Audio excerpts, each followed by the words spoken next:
adventures from all walks of life. Wouldn't you agree?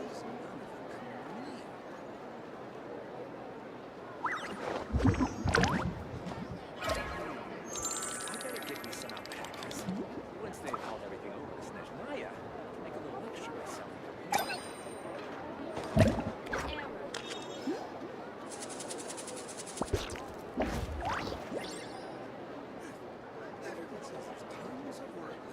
This land holds nothing but promise for adventurers from all walks of life.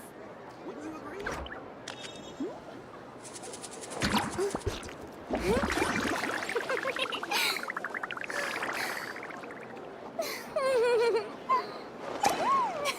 better get me some alpacas. Once they've hauled everything over to Snezhnaya, I can make a little extra myself. This land holds nothing but promise for adventurers from all walks of life.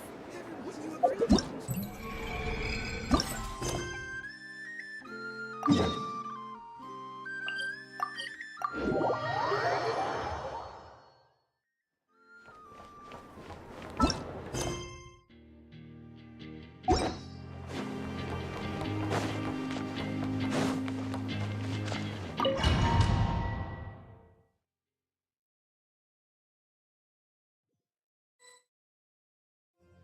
Lady Arlecchino, word has reached us that Lady Marionette's troops are all in position. They are ready to act as soon as the order is given.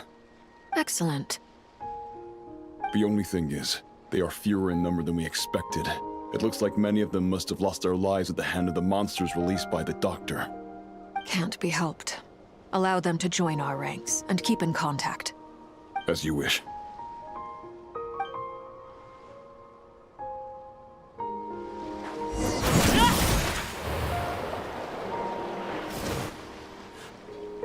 It's been a while, Arlecchino. You look well. Did Dottore really have to build his lab right on the sole path between Snezhnaya and Nodcry? Had to go on a huge detour to stay out of its line of sight. Sounds like an arduous journey. I assume you've brought word from Her Majesty? Of course, all part of the job. Firstly, the Tsaritsa has authorized Fatui Internal Affairs to review Dottore's case. They will reach a formal verdict on whether he has turned traitor and whether he poses a threat to Snezhnaya. While they're working on that, I've been ordered to come and receive the refugees from Nodcry. They are nearby. My team will escort you to them shortly. Great. Aside from that, Her Majesty has a message for you and Sandrone personally. Huh? Where is Sandrone? She stayed behind to work since I was making the trip anyway. It seemed sensible to have one person on standby at base while the other came out to meet you. All right, guess that's just how she rolls. In that case, tell her that the Tsaritsa's decree this time is pretty awesome sounding. I think she'll like this one. Still, I wonder what... Wait, what's that? Did one of our troops turn into a monster? Take him out.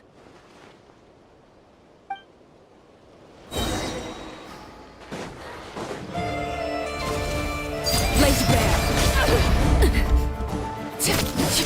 Tidal wave! Shouldn't let your guard down.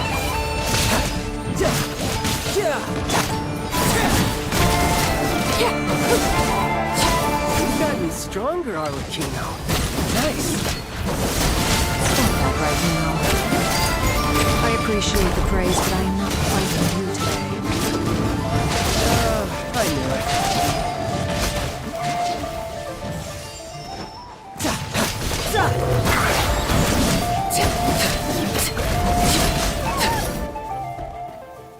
I can't believe it. He was a living, breathing human one moment, and the next... Another fine piece of work by our dear colleague, I'm afraid. What in the world has been going on in Nodcry? A lot. But long story short, Dottore stole 2 moon marrows that should have belonged to Columbina, then built a 3rd moon marrow of his own to concentrate the Trilunar Authority in his hands. What? What do you mean he built a moon marrow? People build roads and houses, not moon marrows. What's his next DIY project? He's gonna build a god? You could stand to be less surprised. We are harbingers. The work we are engaged in makes the creation of gods seem mundane by comparison. I tell everyone who asks that you once crossed swords with Rex Lapis while serving as a key supporter for Rosaline's plan. But right now, you're acting like a common adventurer. Thanks for speaking up for me. Those two really took me for a ride back then. Then again, surely no common adventurer would manage to get tangled up with them the way I did. That's gotta count in my favor, right? It almost sounds like you wish to repeat the experience. I might have to lower my opinion of you. No. I'll stop talking. Please, go on. Dottore is currently still experimenting with his newfound power in ways that continue to corrode the outside world.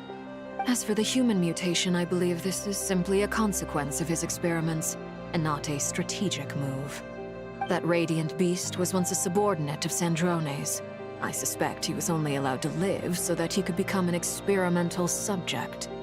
Also, those of us who fought Dottore have been afflicted with a curse. As such, I cannot leave Nodcry. This is so much worse than I thought. No wonder Her Majesty's decree is so extreme. While these exceptional circumstances persist, the Harbingers are hereby authorized to use unilateral executive powers.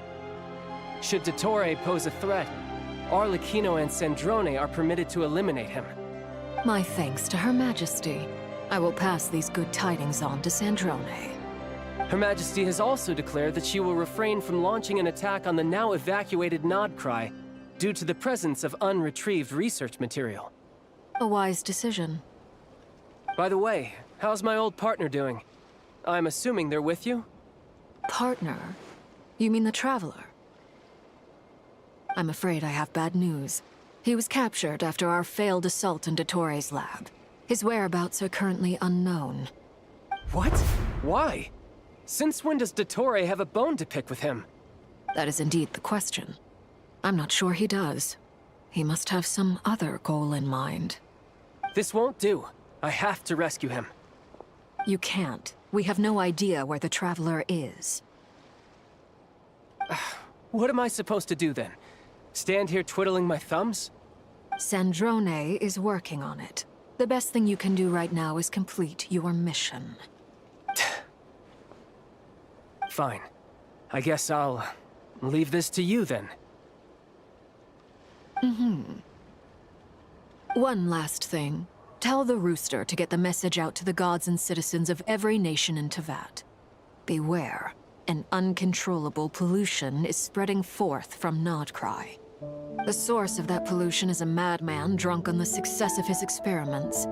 The Fatui and our allies will endeavor to contain the threat. However, if Nodcry falls, things are likely to escalate. Considering Dottore is one of our own, all Fatui stationed in Nodcry consider it our duty to stay and fight him to the bitter end.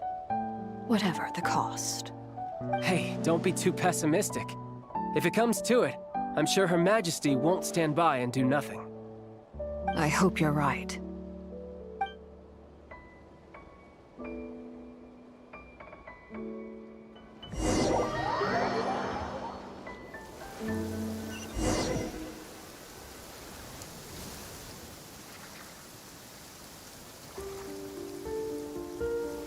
You're right on time.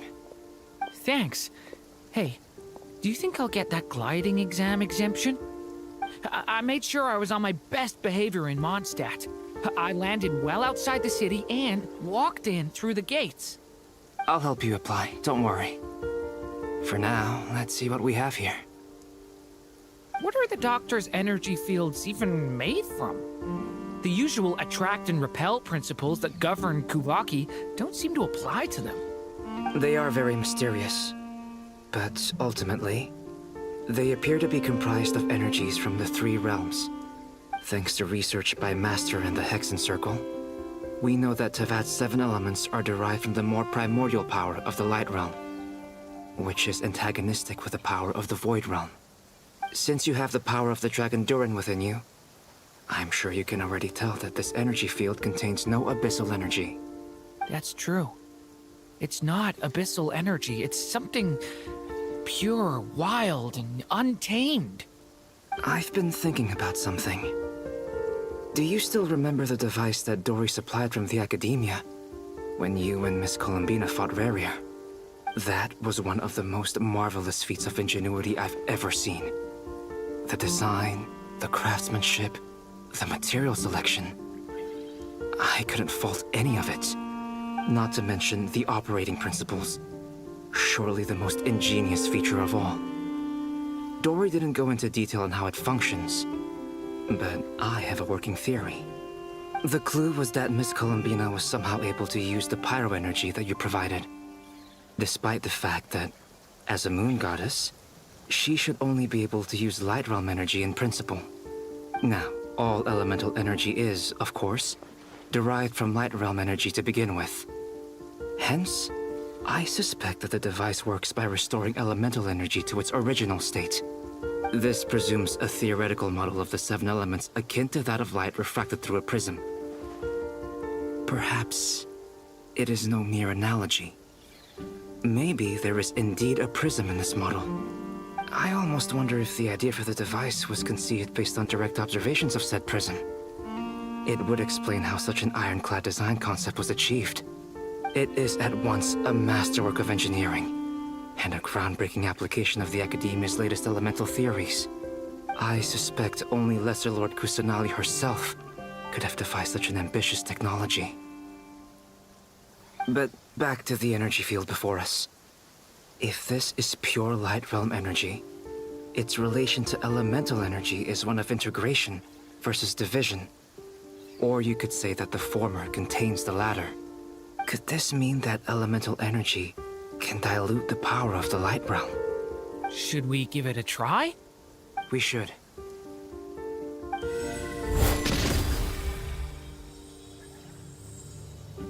Ha! It works! Clear signs of disruption were detected at the periphery of the energy field. This indicates that elemental energy can disturb or even negate the field. Now you try. All right, here goes. It's working! Switch to abyssal energy and attack again. No surprises there. Abyssal power drains the energy field to a significantly greater extent. I now feel confident in asserting that the energy field is indeed pure light realm energy, and that elemental energy can dilute it. But the energy field is huge. How much elemental energy will it take to neutralize it? We don't have to neutralize it completely. We can try other approaches. That's all for theory. Would you like to continue watching? So you knew I was here. Huh? When did you get here? A while ago. But Albedo sounded like he was working on his thesis defense back there. Back in Sumeru. You can end a person's whole career by interrupting them mid-speech. Very thoughtful of you. I'm truly touched. Could I ask you to lend me a hand? With what? A little test. Try using Animo to unleash a concentrated assault with circular blades, with the goal of breaking through at a singular point. Nice! This time it tore through the field. Tremendous. This is a major breakthrough. Should we go through? We probably shouldn't risk having mutually antagonistic energies in such close proximity. Durin, you stay here and watch the entrance. Hat Guy and I will go in to investigate. Sounds sensible to me. Keep your eyes peeled, Durin. Don't worry, I got this. You two be careful in there. Just give me the signal if you need help, and I'll dive right in. What do you mean, signal? It's based on a new alchemical concoction I developed last month. When 2 bottles of it are smashed on the ground together, they emit a blinding burst of light. If it comes to that, remember to shield your eyes with your hat. Glad I asked. Thanks for the heads up.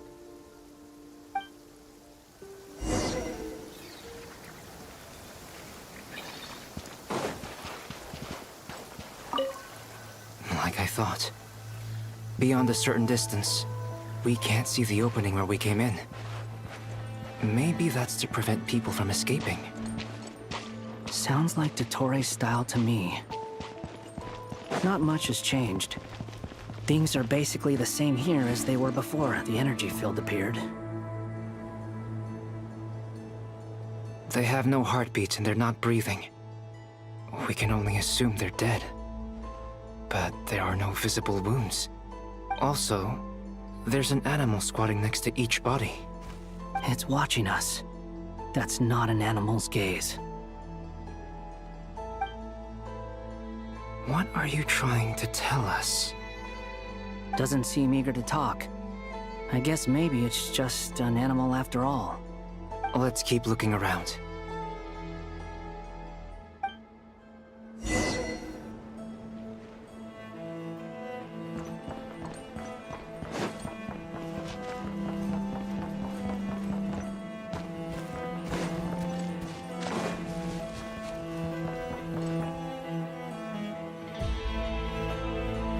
Same situation everywhere. Not a living soul in sight. Just countless bodies with animals standing watch over them. Well, I think we can safely rule out the possibility that they're all pets. Is skirting around the topic your way of showing consideration for other people's feelings? Just being cautious. I don't doubt that you can handle the truth.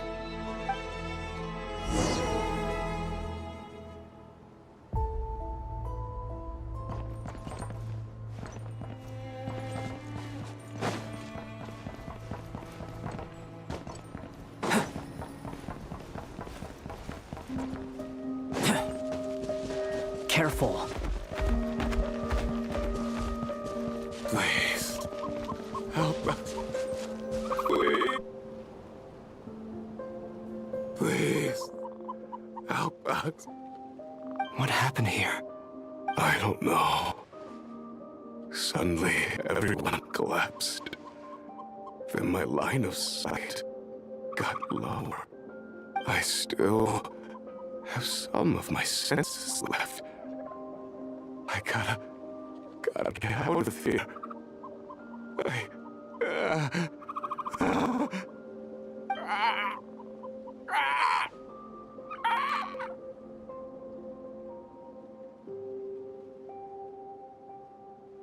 It looks like there's a huge experiment going on inside this energy field. Maybe each energy field is its own giant experiment. Vile. He's swapping human minds with those of animals. Even without the other circumstances, this would be an extremely radical experiment. Those people may have lost their sense of selves, but they are not fully animals either. If they were, they would have left. But instead, their instincts are driving them to remain by their dead bodies. We should go. No sense in sticking around here longer than we need to. Agreed.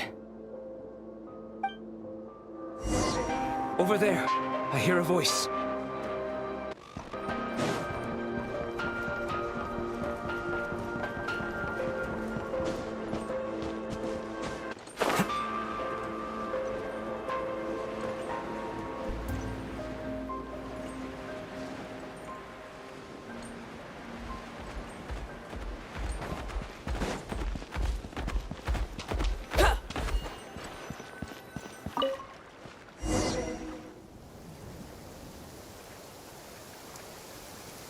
You're back!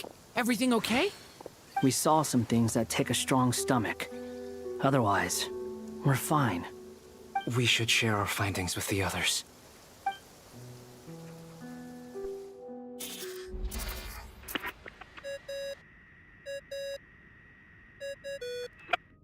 Yes? Who is it? Miss Nefer, it's me, Albedo. We found a way to break through the energy fields. With enough control, it's possible to tear them. Also, we managed to take a look inside. Dottore is carrying out his cruel experiments on an immense scale. Any residents who have failed to evacuate in time will likely meet a grisly end. Sounds like he's living down to our expectations.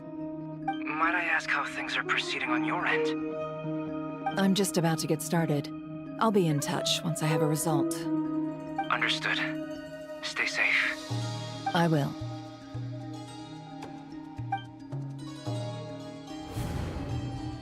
Well, Nefer, I'll link up with you once my tasks are complete.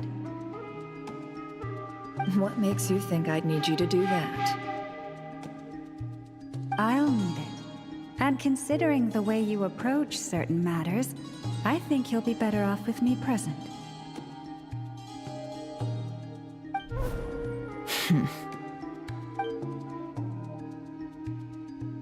Let's begin. Entering simulation mode. A vast wasteland. Is this the Traveler's inner world? I was expecting something more vibrant, to be honest. Wait, someone's there. What are you looking at? In that case, I'll look at it with you. I want to know all about everything you've seen and experienced. Is there somewhere I should return to? Or should I stay here and be the hero everyone says I am? I don't dislike my current life.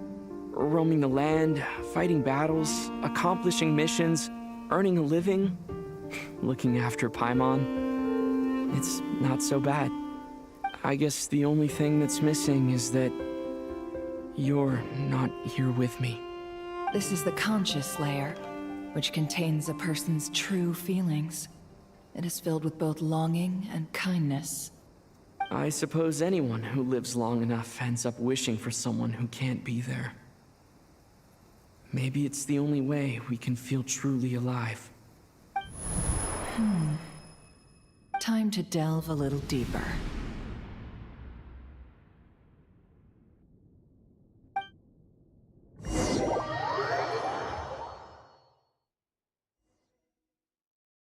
Nasha Town is hardly the optimal choice for a place to live, but it has character and a reasonable population density.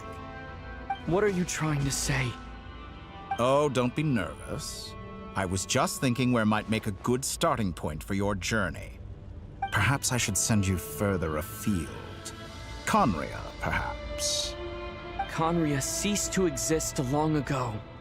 Once again, you fail to understand the possibilities that the Tri-Lune creates. Anything that has existed in the past, I can now recreate. You simply do not wish to see that happen. That might be because you miss your sibling and fear getting answers that you are not ready to learn. But this is not for me to judge.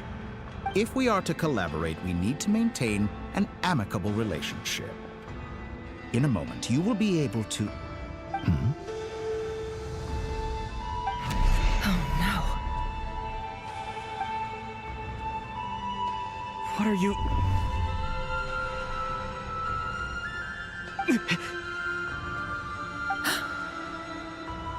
What are you gonna do?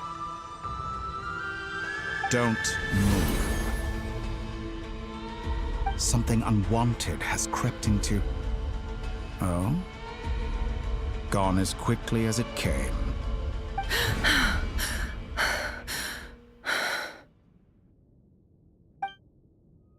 Did you save me? If I hadn't cut the connection, Dottore might have caught you from the other side and destroyed you. This was a good idea, but once is plenty. You were exceptionally brave. Excellent work. Thanks, but now's not the time for that.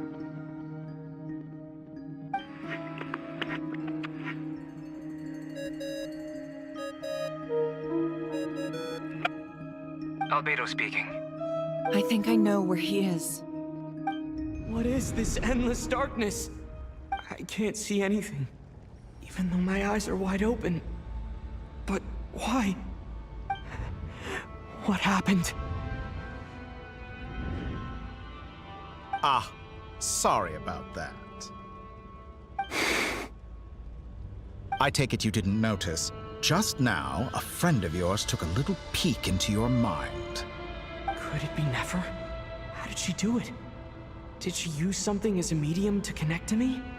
Do you think she's aware of your current circumstances?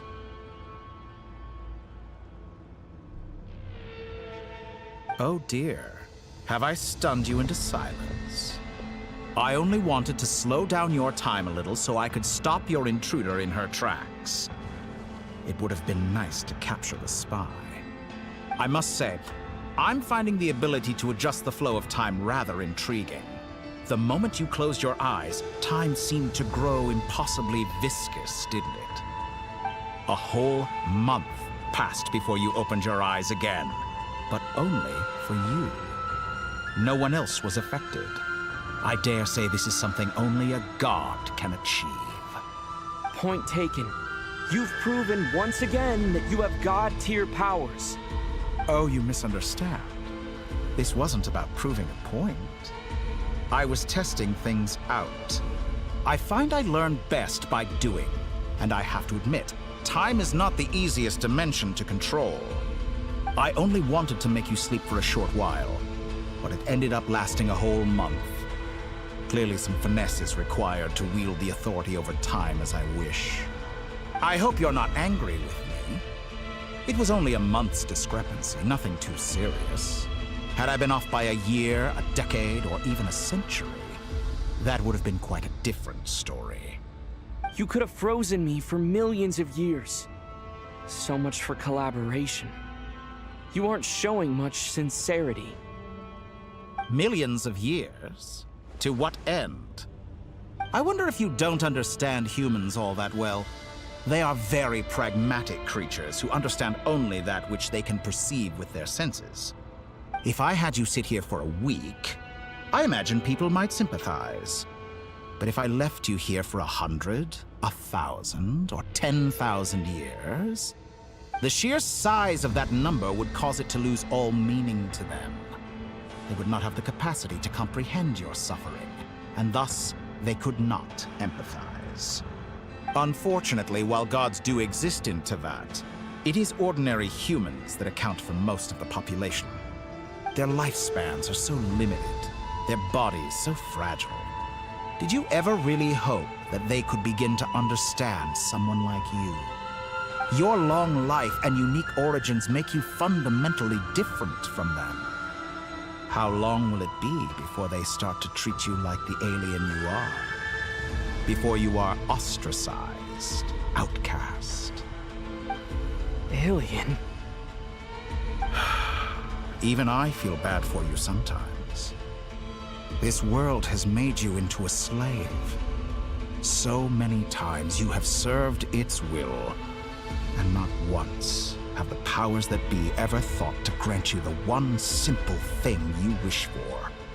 You have been treated most unfairly. I can change that. I will grant you special privileges, and give you back the status you rightly deserve as a descender.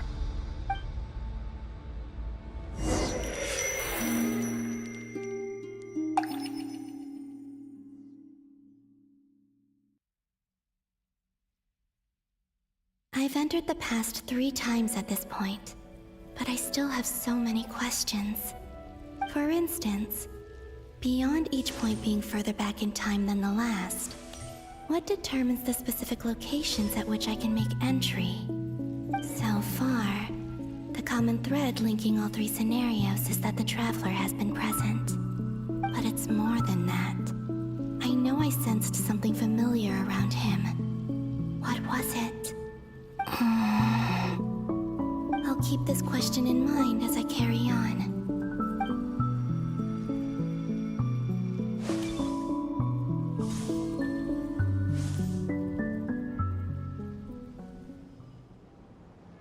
Humans, you never change.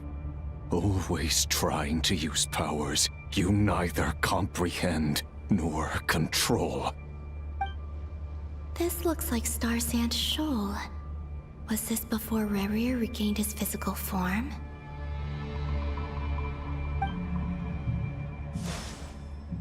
You've messed with the cannon again, huh? Sorry, but this round's not gonna go your way. The cannon. That's right. I was at Silvermoon Hall and I sensed an abnormal Kuvaki fluctuation coming from Nasha Town. And right after that, came an ominous power emanating from Star Sand Shoal. My body was once torn into countless pieces and hurled into the swirling chaos of time itself. But even so, my life and will were not extinguished. I wonder if I could try to prevent his resurrection. But how would I do it? What can I do, here and now? Traveler! Behind you! Look at that light!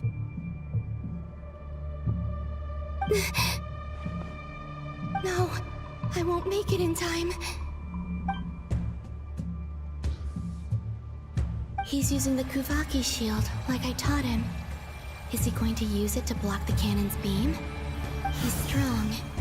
I'm sure he can manage. But the force released when the beam impacts the shield might lead to collateral damage. EC Island. The Frost Moon Scions will be exposed to lethal levels of Kuvaki. A question, if I may. Kind Miss Columbina. When the cannon's Kuvaki beam was deflected earlier, I saw several bolts of energy streak toward Hisi Island, only to be blocked. Did you also have a hand in that? Maybe that really was me after all. Well, future me. But I don't know if I have enough power left. Sigi sato pasa sais, niti ipotovtos. There's no time. Osestikos paratini tirantur risuiku, topirto aithion veraton. I have to make it. Oh, Frost Moon. Oh, great land. Oh, slumbering moonlight of Nodcry. If you can hear me, if you can sense my call, then please, heed me once more!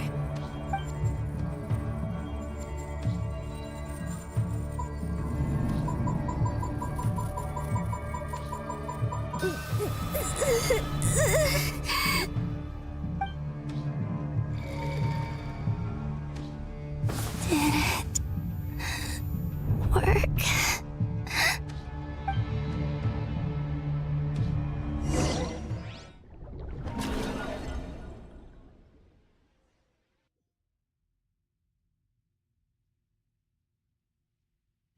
Hey, wake up. Hey, did you hear me? Columbina, I said wake up now! Oh, good morning, Sandrone. It's 3 in the afternoon, actually. And could you kindly not use my quarters as your personal nap room next time? But I feel so safe here. And your coffee, right? It's so bitter, but it smells lovely. It's like you were raised by wolves in a forest or something.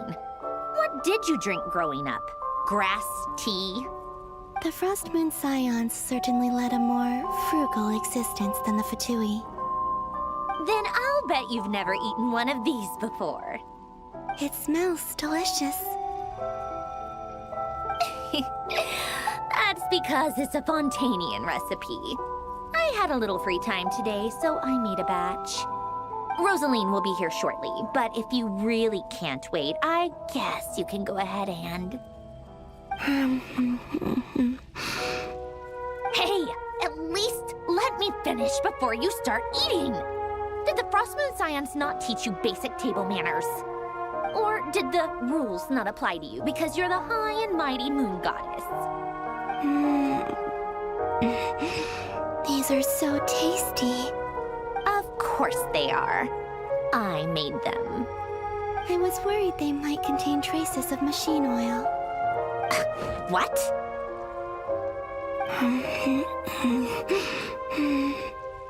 You know, there's something I've always wanted to ask you. Why did you leave your old home and join the Fatui? I mean, I'm sure their food was awful. But there's gotta be more to it than that.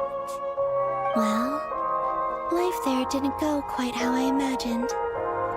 What were you expecting? You're a god. Your followers are gonna make some demands of you, right? Surely you can just answer a few prayers here and there in return for the free food and drink. How bad can it be? Well, would you help other people just for free food and drink? The doctor told me that you were created by a great mechanic, Lord something Fisher. The Lord Artificer. Ugh, some people can't keep their mouths shut. Oh, Lord Artificer. And didn't he have something to do with the, narcissist? Narcissenkreuz Ordo. Yes, that was it. Narcissenkreuz Ordo. So, would you try to fulfill their wishes? You must be joking. I wouldn't go even if they paid me. I don't even know them. Exactly. Well, I felt the same way. I did not know the people who made demands of me. What do you know? We're on the same page for once. In his later years, Alen did ask me if there was anything I wanted to do. If I had any wishes of my own. Well, I don't. And I'm not in any mood to fulfill someone else's either. Who's Alen? He was the... You know what? Never mind. You're not gonna remember. Anyway, the point I'm trying to make is, neither of us is the self-sacrificing type. Let me ask you this. What sort of place would you like to live in, if you could choose? A place where people don't ask me for things I cannot give them. Where they don't worship me, or fear me, but just want to chat with me like a normal person. I'd also like the freedom to come and go as I please. And ideally, it would be somewhere with the smell of coffee and snacks. Not to burst your bubble, but no such place exists in the world. Now, take your snacks and scram.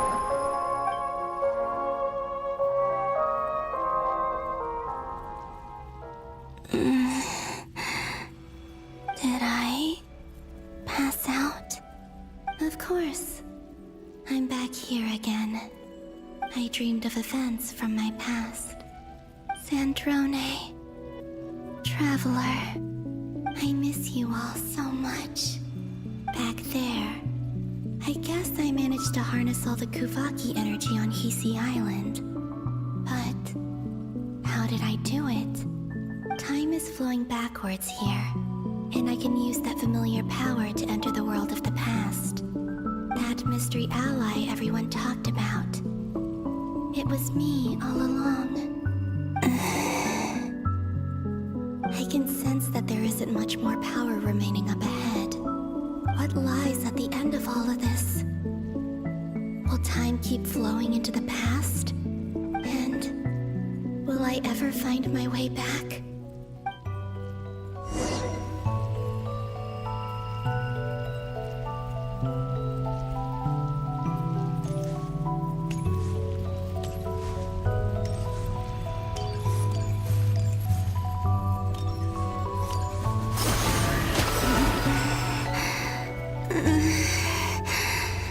It's getting harder and harder to use my power.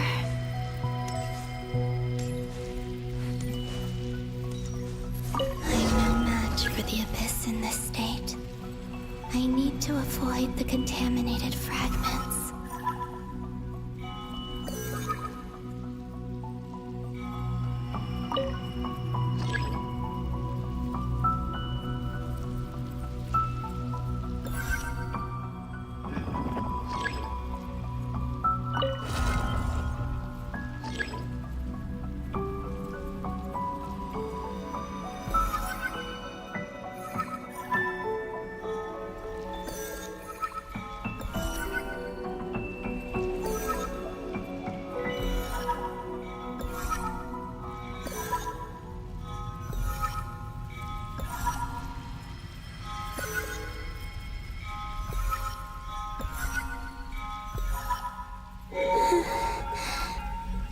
Time to go. I wonder where I'll find myself this time.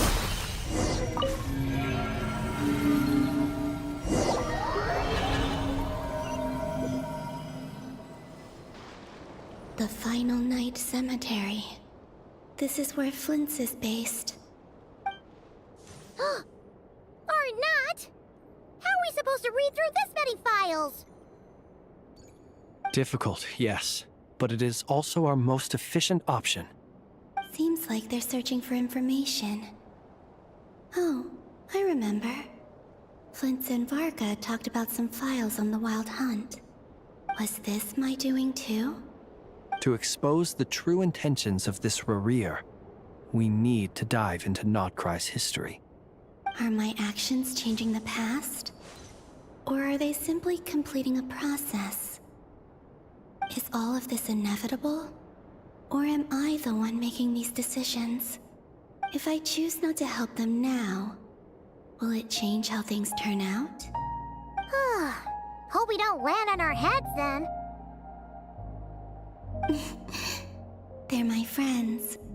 I can't not help them.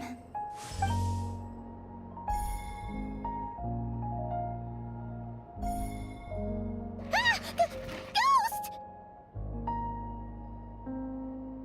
And the other one was... here. Hey! Another file's moving!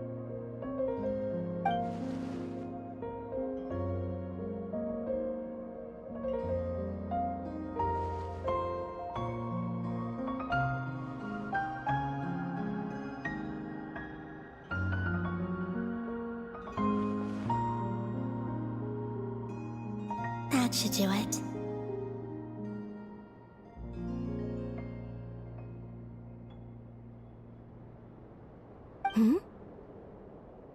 Luanatar? You can sense my presence? Wait!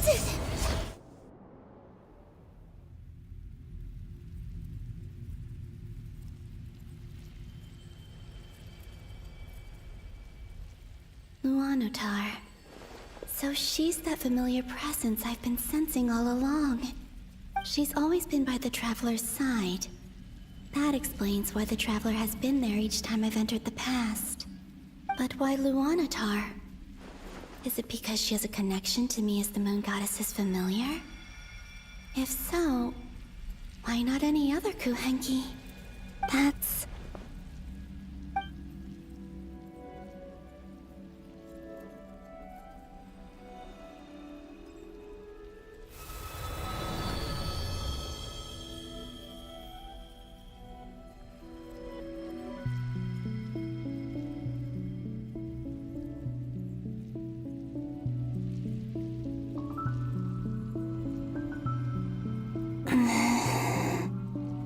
I cannot sense any power up ahead.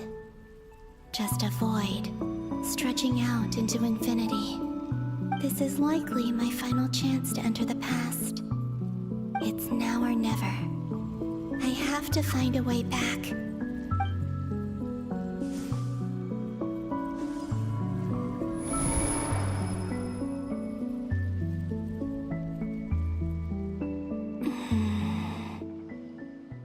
Hisi Island? How far back in time is this? Where's Luanatar? I can't sense her presence this time.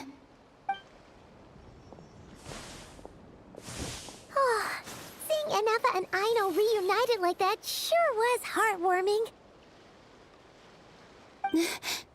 Traveler, Paimon. No, stay calm. I don't have much power left to change things. I don't even have that much time left here. Think, Columbina. How do I find a way back? A way back... to where?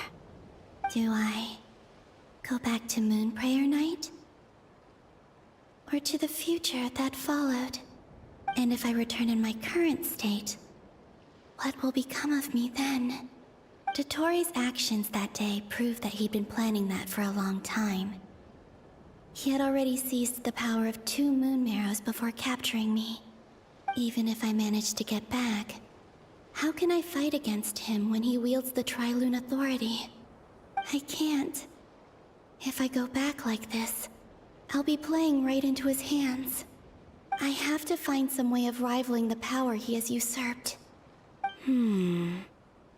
Wait. Time flowing backwards. The Tri-Lune authority. Does that mean... I think I know what the final destination of this lunar reflection might be. I know what I must do. Speaking of homes, we must already be close to where the Frost Moon Scions live. The vibe here feels different, just like the scenery. But how do I communicate my plan to my friends? Should I write it down here? No. Someone else will see it. I need something with a close connection to me. Something I can use as a medium to tell them what's happened to me in here.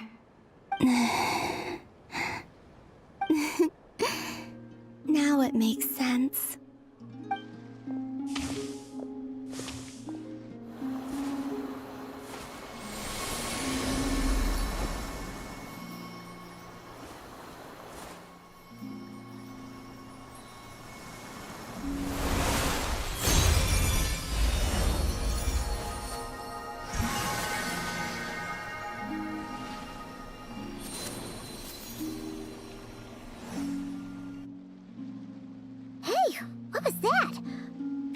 Some sort of breeze blew by, and then the petals suddenly turned into...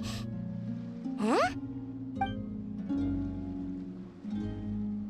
It was I who brought Luanatar into being. I gave up a piece of my own soul to create her. That's why I could sense a familiar power from the moment I entered this space.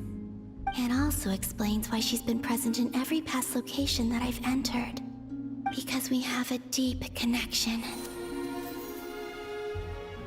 Hey there! What's your name? And the reason why there are no more gates to the past after this point is that Luanatar hadn't been born then. No wonder I sensed the trace of a blessing when we first met. But I still didn't recognize the soul hidden within you. Back then, I was just a little lost dove. I had yet to become Columbina Hyposelenia. Go on now. We've got stuff to do. Best you find someone else to hang out with. Hey, you scared it off.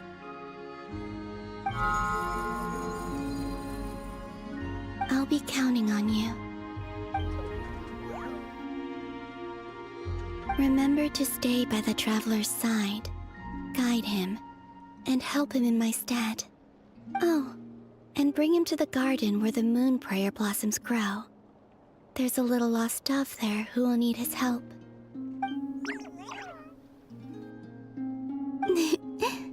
Go on.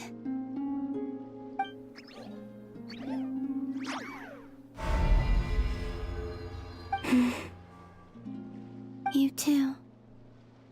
Go and live your story. As for mine must go in a different direction.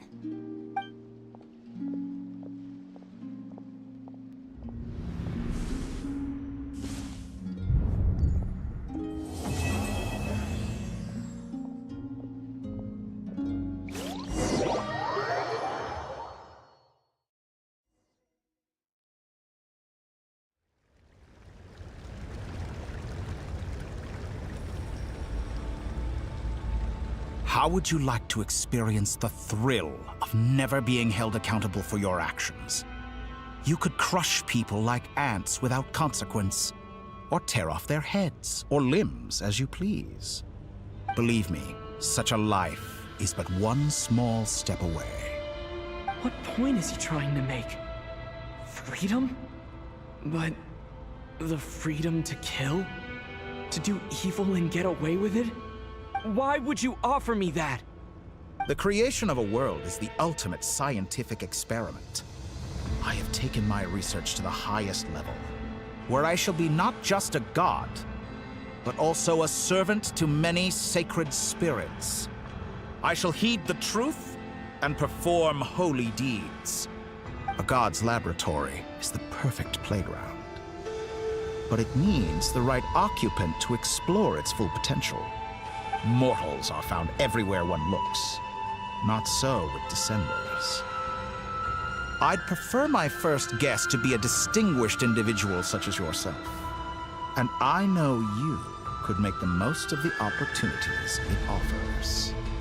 So the condition for entering the new world is to take innocent lives. In the same dilemma that Rerir once faced. Could I really bring myself to kill others for my own benefit?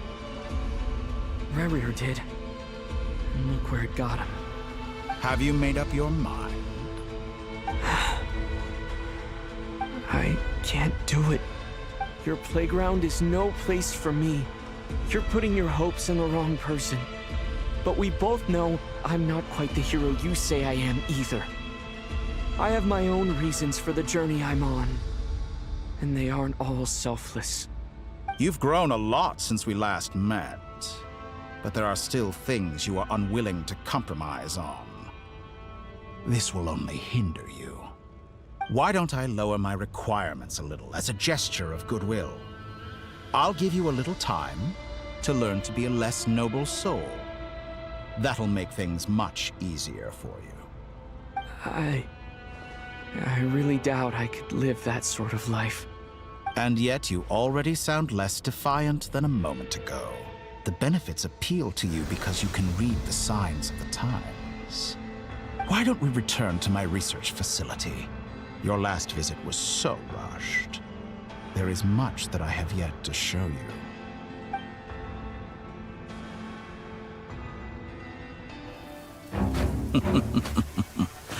Now to that question,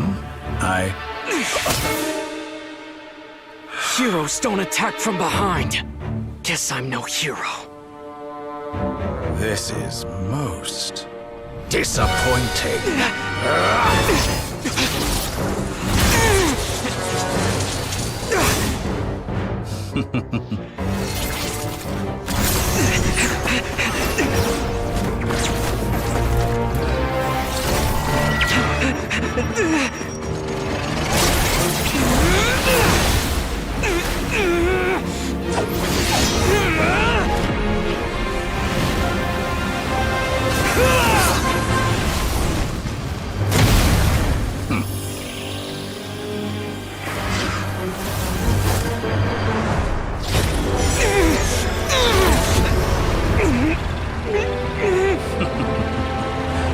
Now then.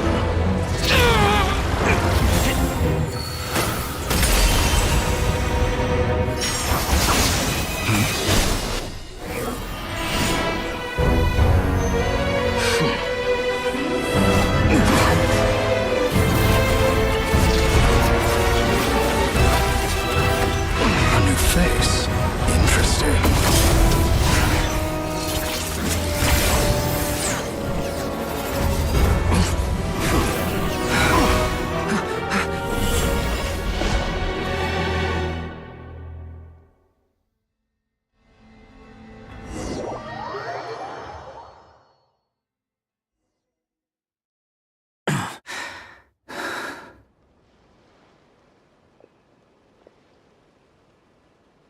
You're still gonna call me Hack Guy after that, huh?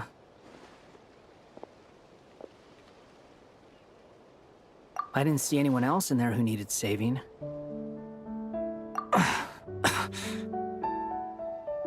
It's nothing. I'll be fine. Why are you looking at me like that?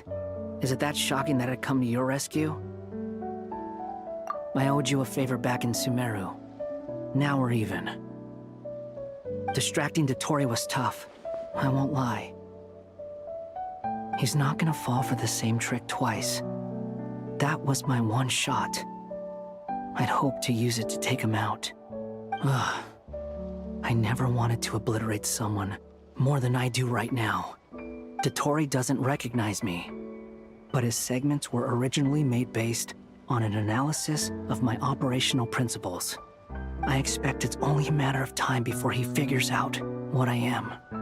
So Dotori doesn't recognize Wanderer because he deleted himself from Irminsul. Did he really miss his only chance for revenge by saving me? Why the long face? Hey, I'm not blaming you, okay? And I'm not complaining either. Rescuing you and killing Dottore are equally important goals. Everyone would be pretty stuck without you. It's best you live to fight another day. How are you holding up? Are you all right? Hat Guy said to put safety first, so we agreed to run as far away as we could after leaving the energy field and only meet up once it was safe. You don't look injured. It seems that Dottore didn't do anything to you. All right. Rescue operation complete. Let's head back. There's a lot more work to be done before this is over.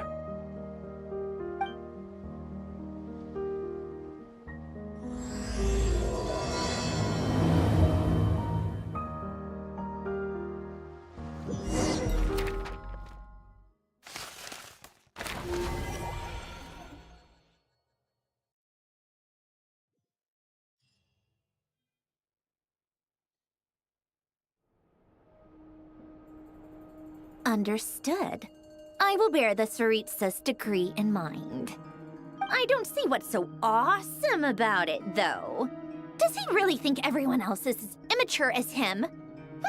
I'm not stooping to Tartaglia's level. I thought you might say that. How's your progress? Quite promising, actually. That alchemist Albedo gave me a few ideas. Remember how I asked you to look up some files for me?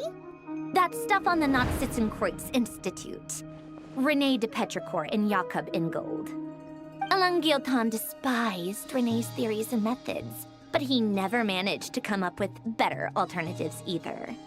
So I adopted some of René's ideas. I thought Alain was like a father to you. He and René were mortal enemies, were they not? And what would you say if Lenny and his friends one day learned something useful from someone you utterly detested?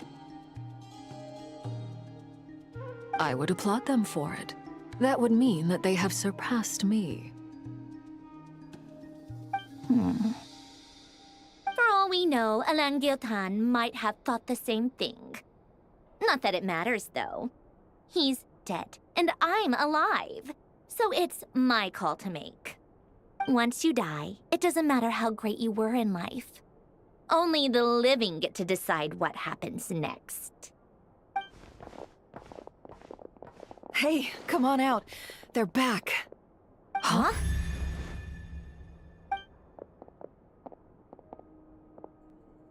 You're back? And your head's still screwed on? And you still have all your limbs? What does it look like?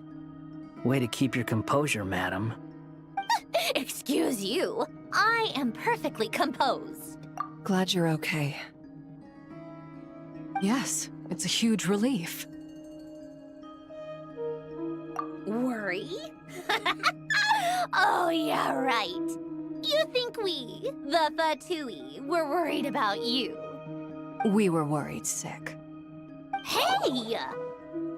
The Traveler and I were already friends. You are free to join this mission in whatever capacity you please. Much like your tea parties. It's a laugh a minute with you guys. I must say, I was quite surprised when Mr. Albedo told me he would need no additional aid. We discussed this on our way back as well. I am rarely so unequivocal, but in this case, we had full confidence in Hat Guy. He said he knew what he was doing. Albedo and I pretty much had to just wait outside on standby. Meanwhile, Hat Guy broke into the energy field and rescued the Traveler solo. You didn't have to mention that. Well, I'm thoroughly impressed. You are a force to be reckoned with, Hat Guy. Is he back? Is he really back? Traveler! It's really you! Oh, thank goodness! Paimon missed you so much! You can finally breathe easy, Paimon. It's great to have you back in one piece! Oh. Paimon's been having nightmares the whole time you were gone! Look at them. You know, once you reach my age, There's nothing better than watching a misty-eyed reunion between friends. It's nothing. Same goes when you get to my age, too. I bet Ino and Anefa would be tearing up as well if they were here.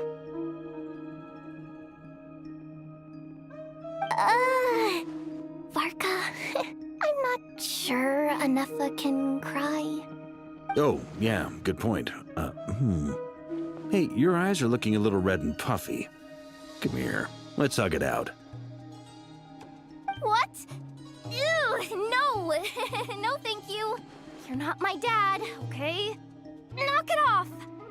Everyone, I'm sorry for all the trouble I caused you. But the silver lining is, I didn't come away from this ordeal empty-handed. While I was being held captive, I learned a lot about Dottoro's current capabilities, and what he plans to do with them. Allow me to explain.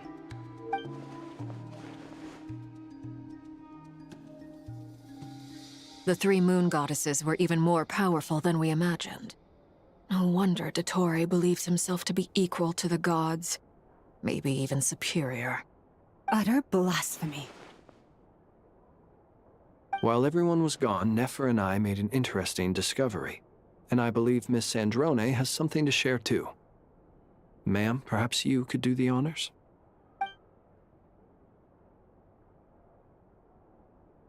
Called it. Getting rid of a pesky troublemaker like her is like trying to clean up after a crumbly cake. It always comes back to haunt you. Our next step is to find a way to bring her back. A place where time flows backwards, with no destination in sight. Surely it must have been created for a specific purpose. But I fear the answers are buried deep in Tevat's history, held by great powers beyond our reach. It sounds like she's on a specific path through time, just traveling in the opposite direction to us. The question is, where does that path lead? Or will it keep going to infinity? We considered that question as well. Strictly speaking, time is not infinite. Indeed not.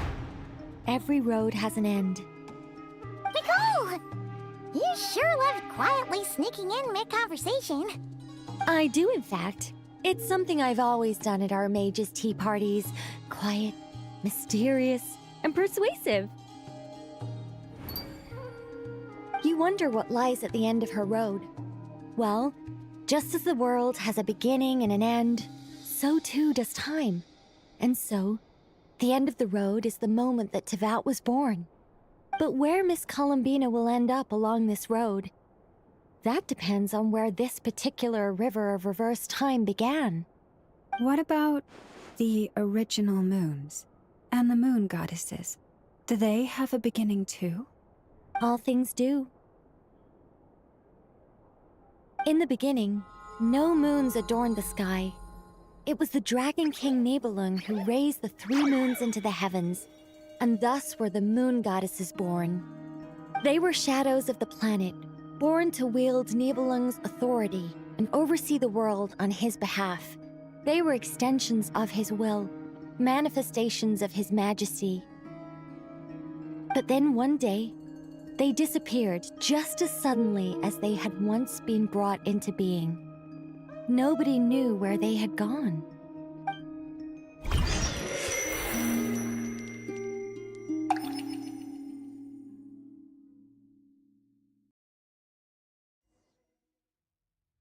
Like I thought, no more paths back to reality have emerged since.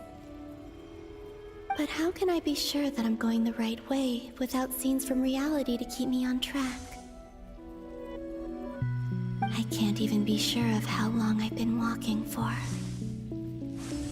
The further I travel, the less stable this space becomes. There are even moments where I can sense something that feels like abyssal energy. They can just materialize out of thin air. I have to keep my wits about me.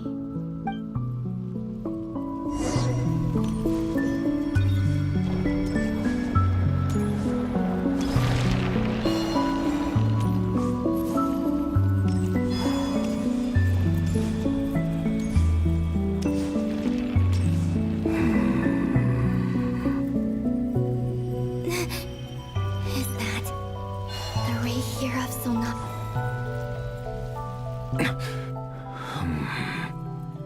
You are the moon goddess. But how? Please, there's no need. I'm not interested in fighting anymore. I find that a little difficult to believe. Yeah. Honestly, so do I. The way you used my own power against me was... It was a brilliant strategy. And then, in the final moment before I was thrown into this space, I got to see an old friend. Mr. Dainsleif. Right. It was so long ago now. But we were friends once. When I first got here, I was filled with hatred, remorse, and rage.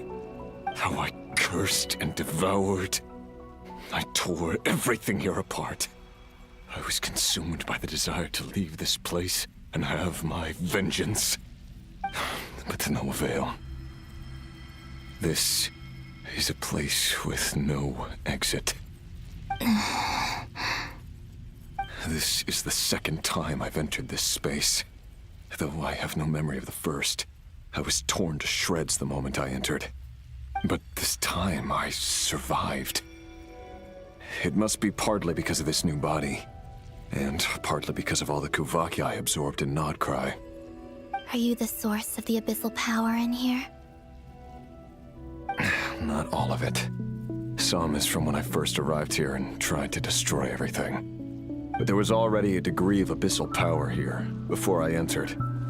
And like a venomous snake baking in the merciless sun, it tried to slither into my shadow. Tried to? So, you rejected it? Yes. Because after that, the world suddenly became silent for a moment. What do you mean? The voices in my head, they were gone. And then I saw her. Her? Thelindis. My former lover. Never mentioned that she saw a memory of Thelindis leaping into the moon's reflection. More precisely, I saw her afterimage. I'm sure the real her is long gone. She was just an ordinary Conrian. She couldn't have survived here for very long. Anyway, why have you come here? Didn't you know it was a dead end? If I hadn't escaped through the moon gate, my friends would have been in far greater danger. Oh, I see. Because of your power. The power of a moon goddess. What? You'd like to know how I know, wouldn't you? The one who resurrected me said so. I could hear a deep lust for power in his voice. Do you mean... Dottore? Dottore. So that's what he's called. He'd been collecting fragments of my body for a long time. All so that he could resurrect me at the moment of his choosing. I had no interest in his research. But being as corroded by the abyss as I was, we were aligned as far as hunting the moons and recovering my strength were concerned. So that's why the Wild Hunt suddenly became so active in Nodcry. When I left the Fatui in my weakened state, Dottore must have felt that his time had come. Moon Goddess, could I ask a favor of you? What? I know this is a lot to ask, especially from someone who tried to kill you. If you refuse, I won't fight it. But this is the only thing I desire now. Nothing else matters. What do you want? I'd like you to take a message to Thelindis for me. Thelindis? But... Yes, she's dead. But like I said, I saw her afterimage. I can sense that some part of her soul remains here. far, far ahead. Why don't you go and speak to her yourself? I can't. I don't know why, but I can't move freely in this space as you can. All I can see is a glimpse of her, walking away. Just like the moment when I last saw her in life. In return, I will clear these abyssal obstacles for you. No, not in return. I'll clear them for you. Whether you want to help me or not. It feels like something I ought to do. Why? Yeah. Why, indeed. I've been asking myself that question a lot recently. Why did I do the things I did? I'm tired of it all. Tired of the person I became. People used me. And then I turned around and started using others. I hurt a lot of people. I think I grew tired of it long ago. But I wouldn't admit it to myself. And ultimately, that's how I ended up here. What do you wish to tell her? All of it. My past. My mistakes. Everything that happened after we were separated. Is it okay if I give her the abridged version? Yeah, I'm sure there's plenty you can skip over. Just tell her the important parts. Whatever you think that means. Like the part where you relentlessly tried to kill us? It's up to you. Love demands honesty. But my relationship with Thelindis was built on lies. We hid too much from each other. But after living my whole life in the shadows, I don't want to hide anything anymore. I will do my best.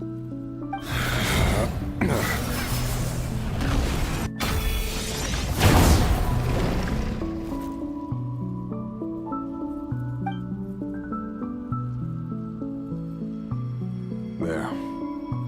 The abyss will no longer stand in your way. Even though Mr. Dainsleif felt he had to fight you, I think he still regarded you as a friend. Dane? He said that you betrayed him. But he also felt great remorse at never having understood what you were truly going through. Why tell me this? Because if he'd known that someone could take a message to you, I believe that's what he would have said. Thank you. It means a lot. I know this will sound strange coming from me, but don't die, Moon Goddess. I can tell that you're determined to get out of here.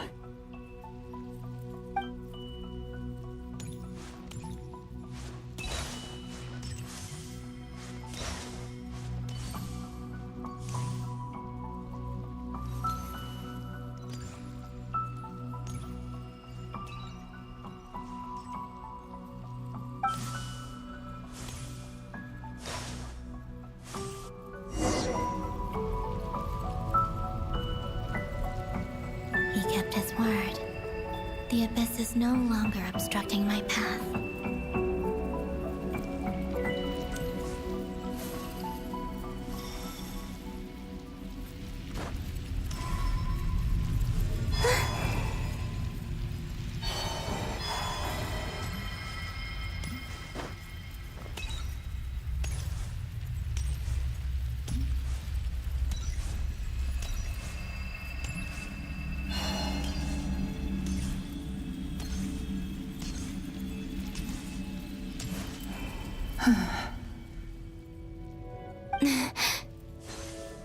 Is that the Lindis? She wasn't far off at all. And yet, they can never meet. Hello, Miss Thelindis. Who are you? How do you know my name? I've never seen anyone else here before. You can call me Columbina. I promised Rerir that I'd bring a message to you. Rerir? My Rerir? Is he well? He's doing better than he was. Better than he was, huh?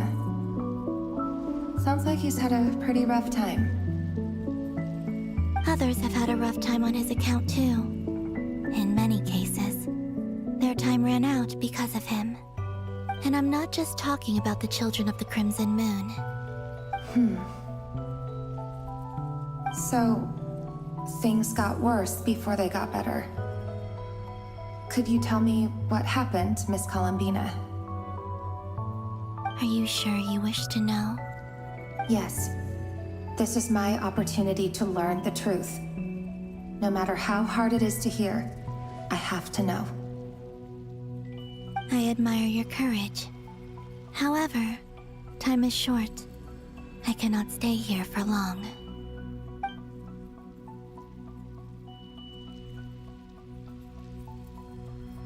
Rerir had seeds of hatred in his heart, and many people nursed them for their own ends. On some level, everything he did was to try and find a way to see you again. But in the end, he came to regret his mistakes. He wanted to apologize for hiding his past from you. Beyond that, he did not say specifically what it was he wished to convey to you, but I'm sure that you've always been on his mind. You are what has kept him going over all these years.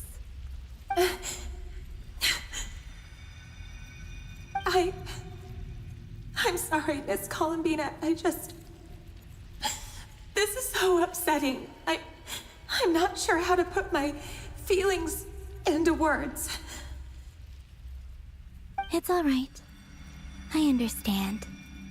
Well, that's everything from me. So, I guess I'll be... Wait. One moment. Time flows backwards here. The road ahead only leads further and further into the past. I know. I intend to reach the end of that road. Without a moon marrow, without the 3 moons' power, you won't make it far. Wait, unless...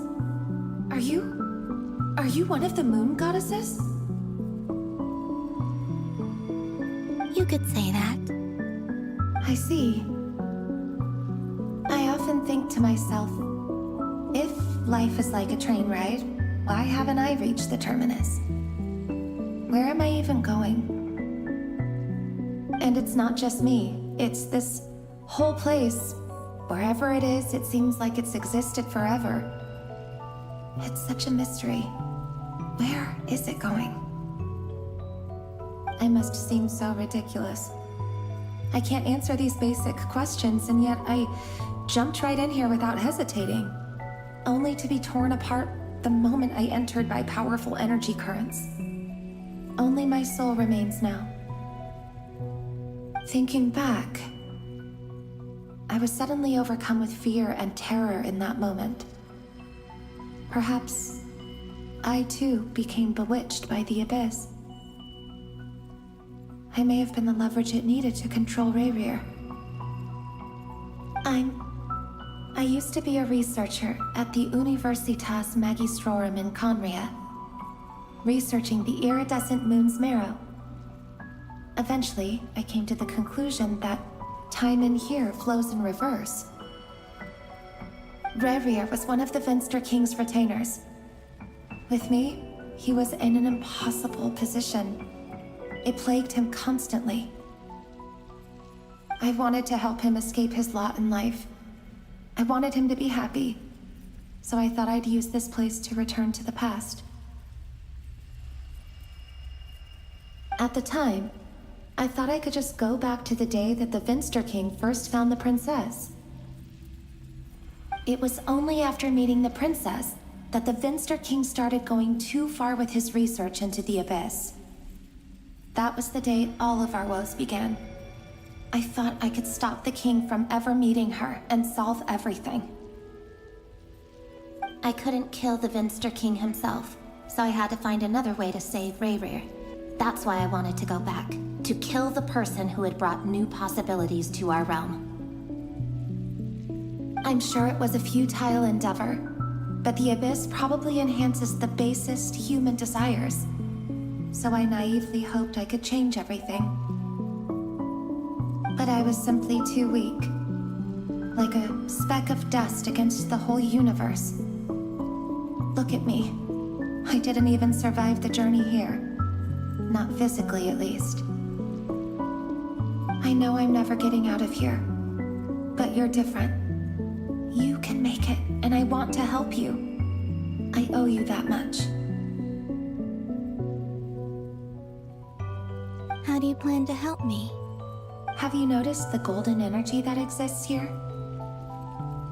Based on my past research and my observations since coming here, I believe they carry you forward faster. I can share what I've learned and help you understand the pattern in which this energy appears.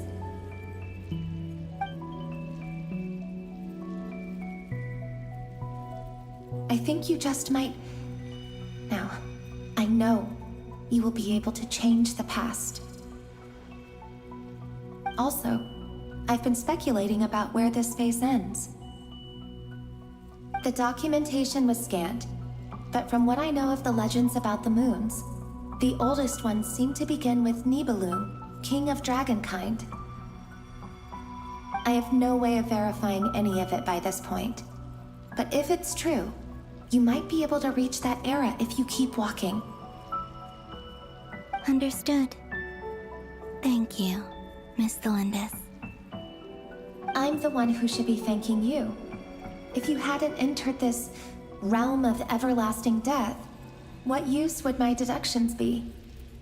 Thanks to you, they have some meaning. About Rayrir, I'm so sorry. For everything.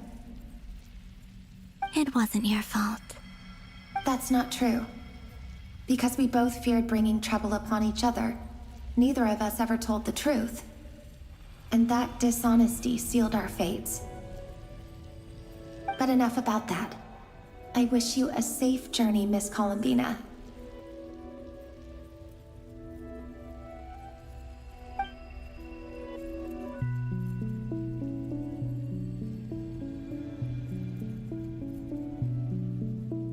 And may the outside world never have to experience pain like this again. Rayrir, you're there, aren't you? I cannot see you, because you exist in the future. I expect we'll be trapped in this prison of space-time for all eternity. But please, gaze upon the past, and then sit for a while. Let's find a place to sit down together, just like we did when we first met.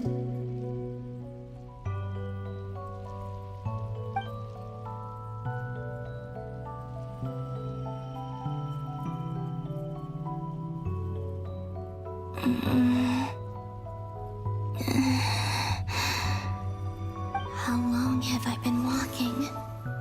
How much further till I reach the end? Is there even an end to be found? Everything's getting blurry.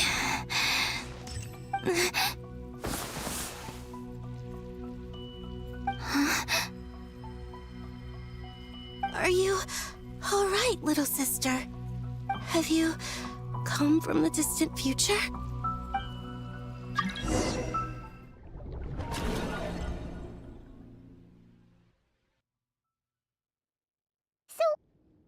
Exactly did the moons just disappear? Shouldn't it be a little harder to get rid of major creations like moons? The world is a vast and ancient place. On a certain scale, all life lasts for but a fleeting moment. Miss Nicole explained that the moon goddesses likely perished in the War of Funerary Flame. The moons themselves were also destroyed at that time, save for the Frost Moon, from which a new moon goddess was later born. Am I missing something then? 'Cause the stories say that the moon goddesses were born on the moon, but doesn't Columbina say she was born in Nodcry? Huh. You're right! Why do their birthplaces differ? What's the difference between the two generations of moon goddesses? Also, remember what Sandrone said?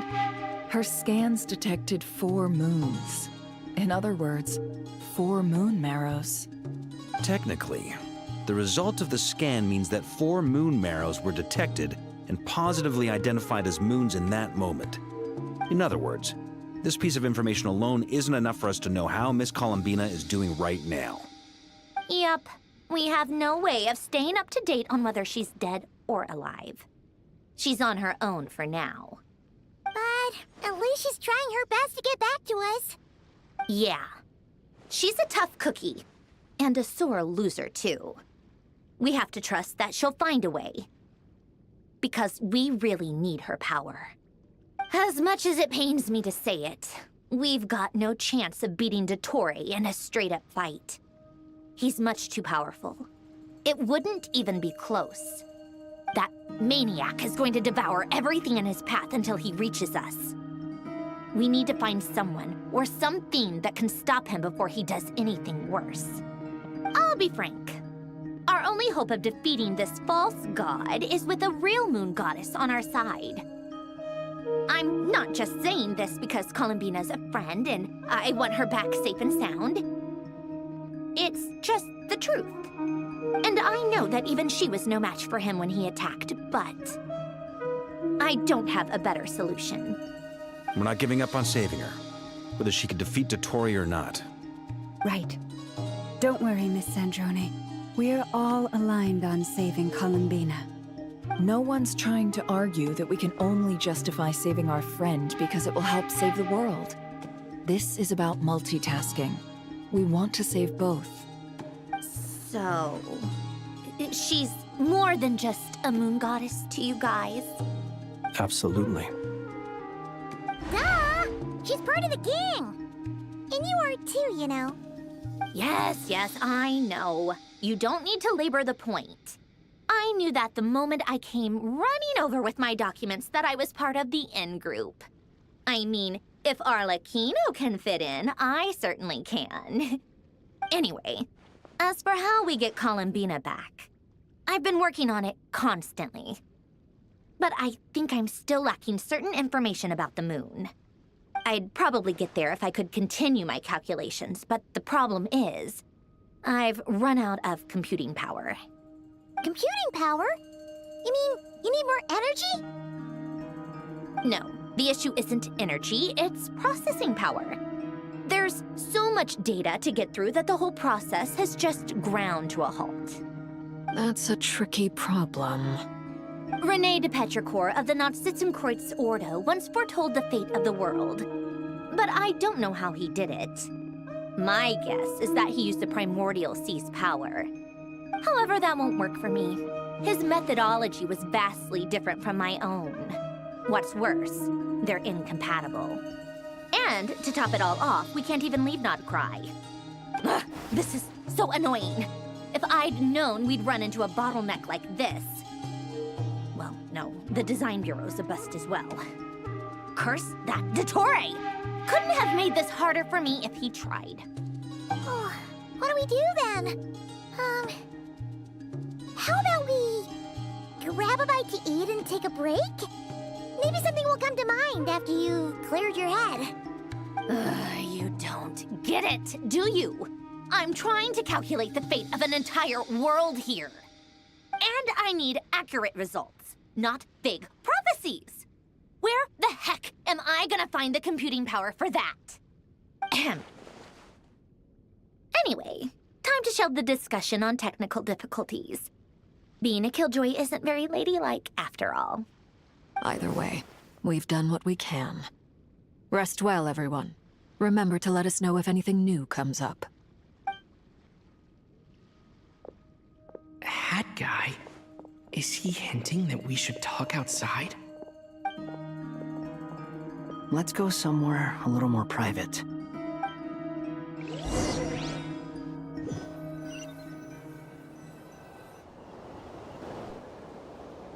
You know that Dory went back to Sumeru, right? Yeah, she mentioned she was planning to head back. Things aren't looking good for Notcry. She's gone to spread the word so that Sumeru has a chance to prepare for the worst. From what I know of Dottore, there are two possible reasons why he hasn't made a move yet. One is that he's still working through some kinks in his new powers. The other is, he wants to see how we're going to react. He'll easily devour everything eventually, so I guess he's in no rush to make it happen. The first false god he made was me. Now it's his turn. Even though my records were erased from Irminsul, Dottore's ideas haven't changed one bit. He once told me that becoming a god was like turning yourself into a hungry wolf or giant serpent to devour the moon. Clearly, he began studying the moon goddess's powers long before he even tried making a god. He's always wanted to get his greedy hands on divine authority one way or another. And in the end, he devoured the moon where I failed. In the desert of Sumeru, there is a chessboard built by King Deshret, also known as Al-Ahmar. I don't know if it was a real game, or if he was just trying to challenge his servants and citizens in some way. But creating games and setting rules, gods do that as a matter of course. That's the kind of power Dottore craves. Now he has the Trilunar Authority. His power is leagues beyond the common people. I don't think there's any point in other nations rushing to the front line. They're better off focusing on defense and hoping they can fend off any threats that spill out from Notcry. Either way, Dory will inform Lesser Lord Kusanali, and she will contact the other gods in turn. The Seven will have some recourse available. If nothing else, their protection should keep the rest of the world from descending into chaos as quickly as Notcry has. So on the bright side, even if Notcry is doomed, your friends in other nations won't be in any immediate peril. That's good to know. But I'm not ready to give up on Notcry yet. There's a word for people who refuse to let anything go. It's called being greedy. Maybe it sounds greedy to you, and probably naive too. But whatever you call it, that's what gives me the determination to keep fighting. Battles are fleeting, but the will to fight is a long-term commitment. Give up for even a moment, and your resolve will shatter. Why do you always feel the need to do the right thing? No one is born to be a savior. I mean, who's gonna criticize you if you fail or give up? Don't take this the wrong way, but Dottore said something similar to me. I guess the Fatui attracts people who don't believe in saviors. Not necessarily. It's less about belief for me. I just want to know how determined you really are. After all, I don't owe anything to anyone else here. Only you. You look kinda worried. If your arch-nemesis was about to achieve their ultimate goal, I think you might feel a little worried too. That's true. Dottore is about to become an omniscient, omnipotent deity. That's gotta be a bitter pill to swallow. Still, you're calmer than I expected. Obviously. I have to admit that my past self was a reckless fool who misunderstood not only the point of revenge, but how to achieve it. And as much as I want my vengeance, I know I'm not gonna get it by acting alone. If the world's taught me anything, it's to think before I act. Too bad it never taught me any other virtues, though. So, I am going to destroy Dottore, no matter what it takes. So, what's your plan? I'll get to that. First, tell me, what do you think of Sandrone?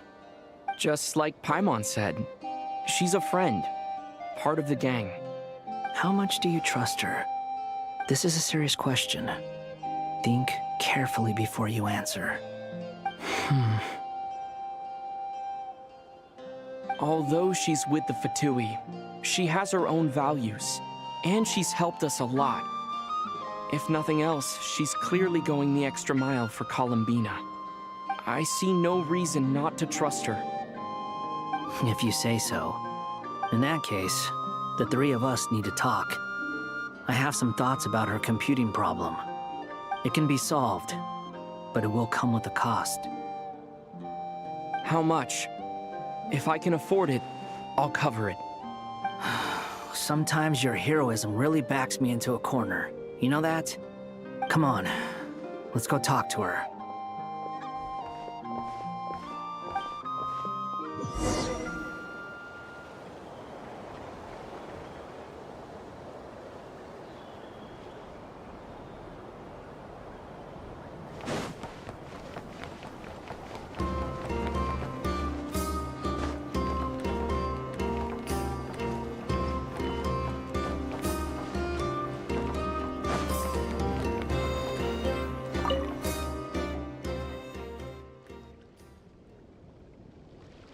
Miss Androne, Traveler. Hey there. Paimon's here too! She was just helping them sort through their things. How did your chat go? That was fast. The call only just ended. Well, you said it was urgent, so we got here as quickly as we could. Albedo, I have some alchemy questions for you. I see. Looks like my knowledge proved useful after all.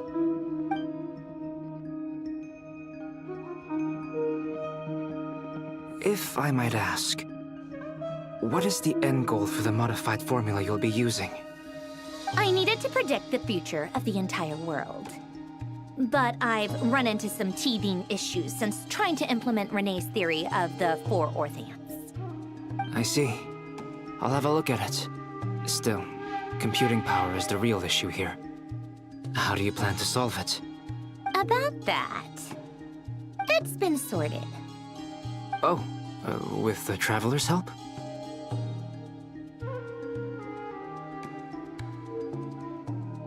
Actually, you're not wrong. He found the person with the solution.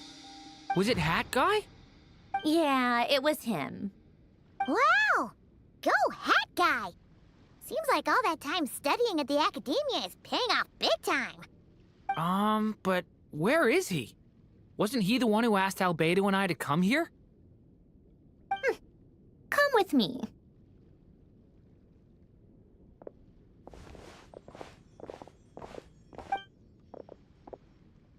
Hat Guy? What's happened to him?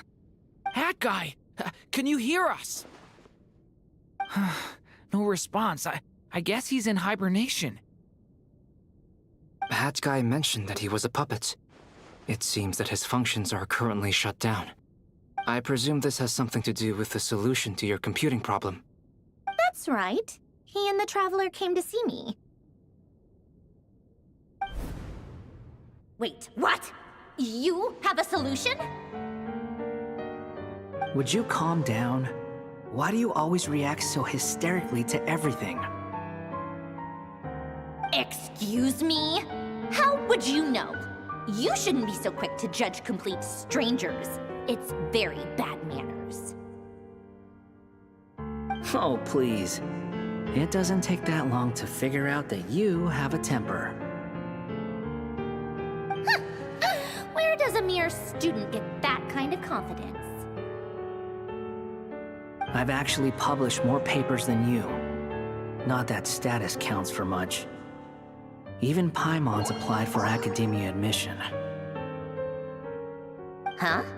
Are you serious? See?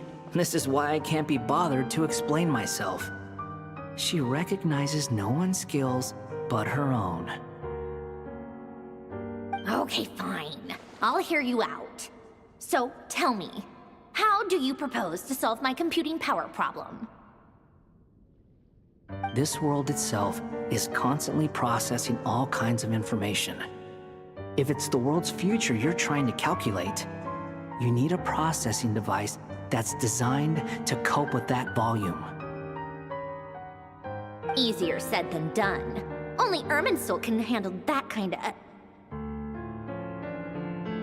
Wait, is that what you're suggesting? But surely we can't just plug my formula directly into the ley lines. You should be able to tell that I'm not human, right? Yeah, I noticed. The technology, though, seems pretty ancient. Very different from Fontaine's. It's a completely different system. Conrian, to be precise. I'm what they would have called a puppet. Puppets need an energy source and processing power. The artisans who built them sought out the materials most suited for that purpose. You? Do you mean... The Traveler and I have talked it over. He's willing to vouch for you. So, I'll allow you to borrow my core for your calculations. It was built using wood from a silver-white tree, which makes it a small part of Irminsul. Conrian technology and Irminsul wood. Who in the world could have built you?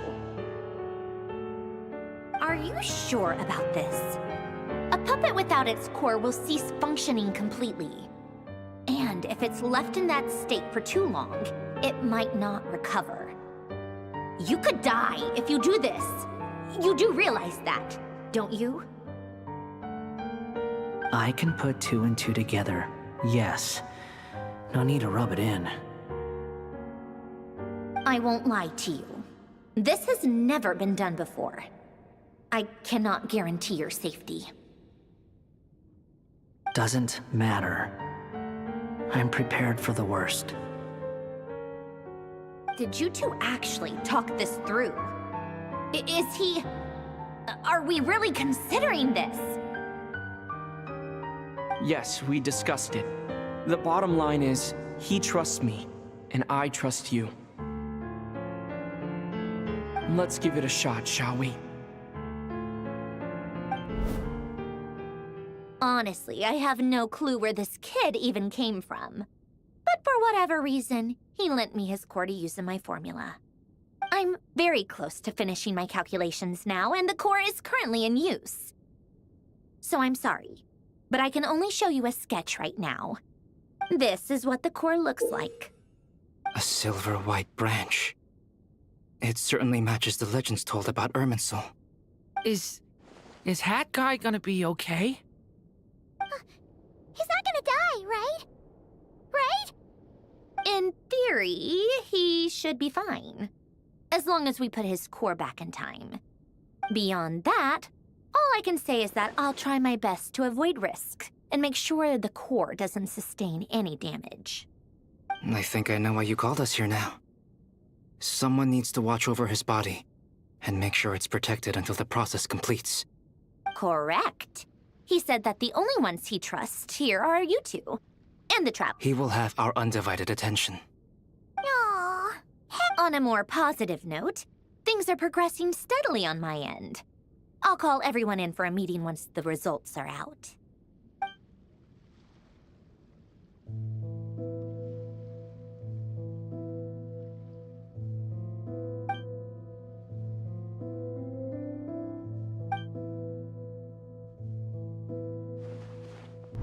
The worst-case scenario with the core removal is either a system reset or a total loss of function. But I'm not afraid. A quiet death should have been my fate long ago. A core is completely different from a heart. It's like another vital organ entirely. I never believed it could be a true replacement for what I sought. But in the end, it turns out the core was more useful to me. Pretty funny when you think about it. It's like the punchline of my entire life. Do you think there's any difference between a puppet and a human? If not, then this would just be another samsara. I have already experienced both a past life and a next life. Part of me wonders whether I'm only capable of making this decision because I've become a real human. What's with that expression? Isn't this a good thing? Sandrone will succeed, won't she? She has to. She will. We all have to persevere until this is over. That's right. And I'll protect you all until a moment of victory arrives.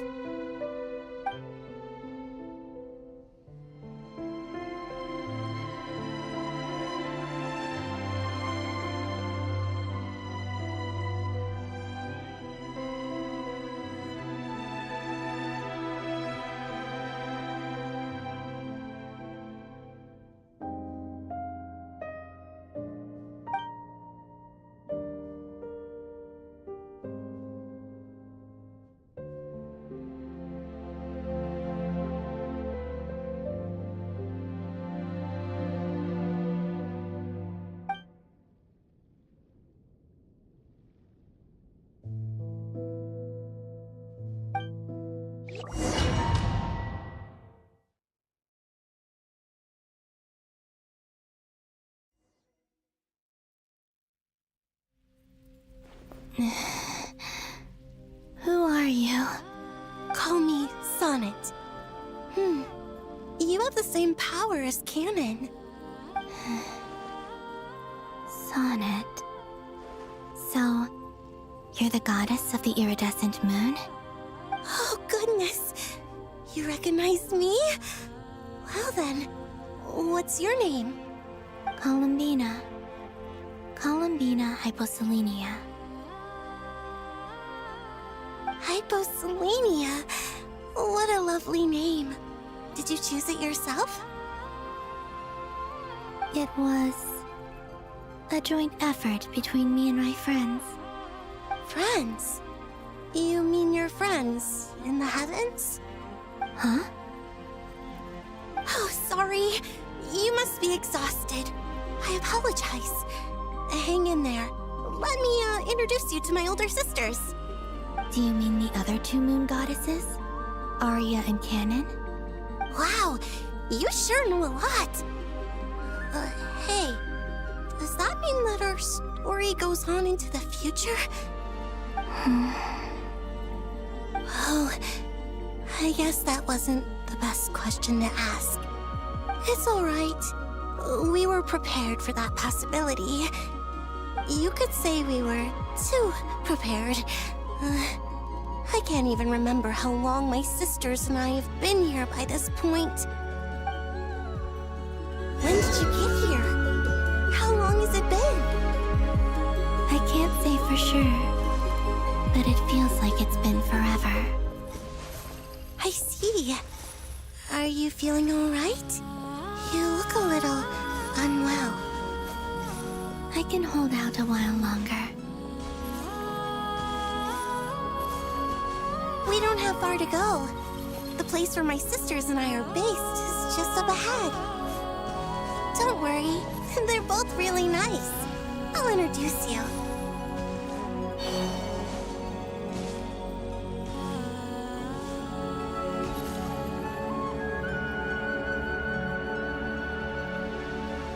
Sisters! I'm back! And look who I've brought with me.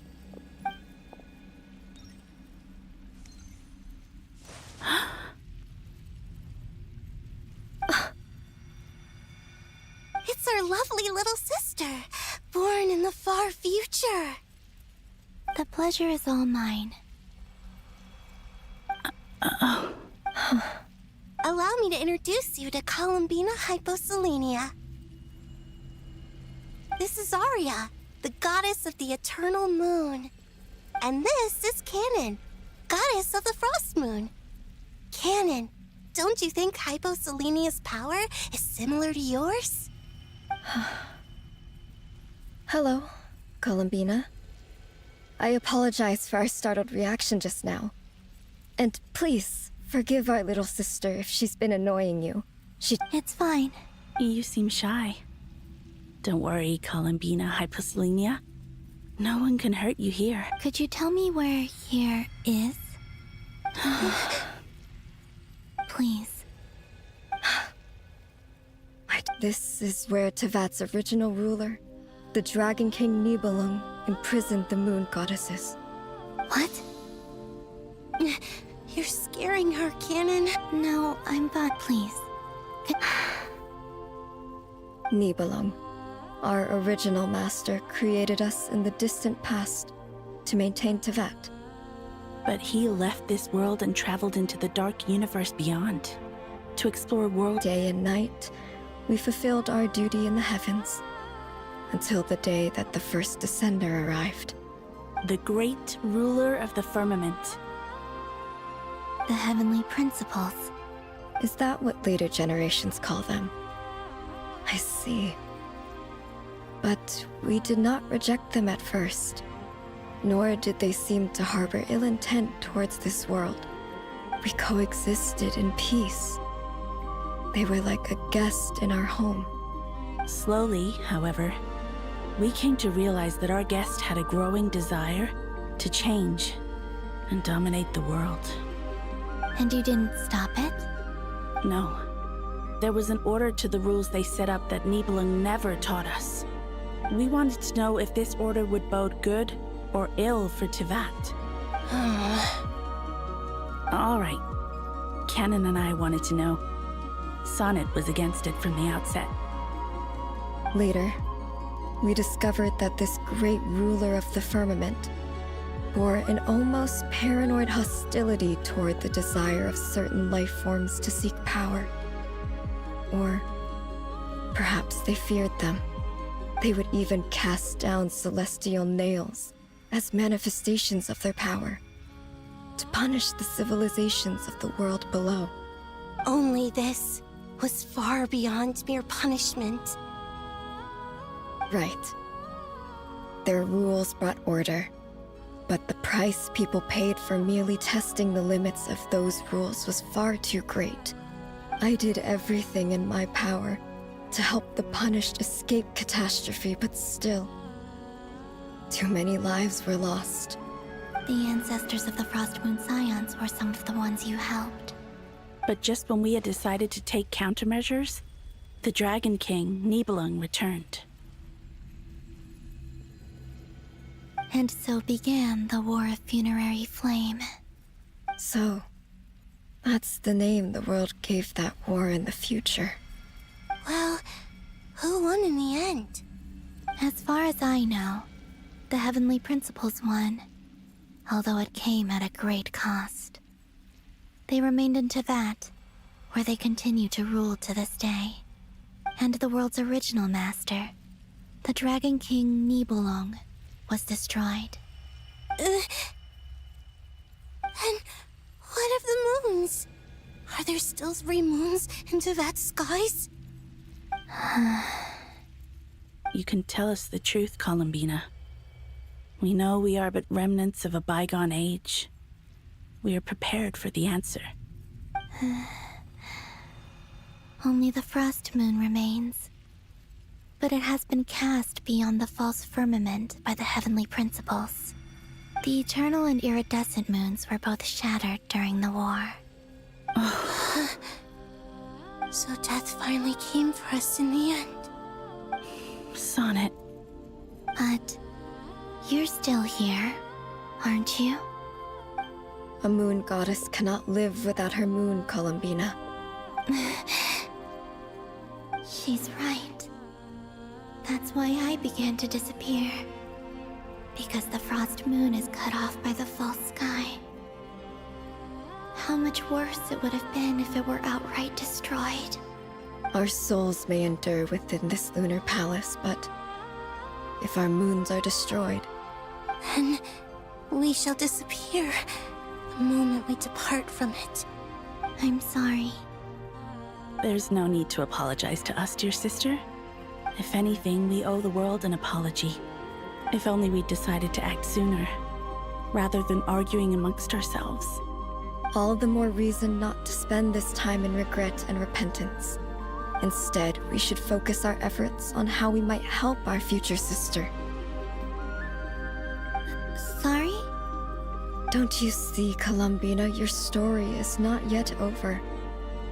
Is that not why you are here?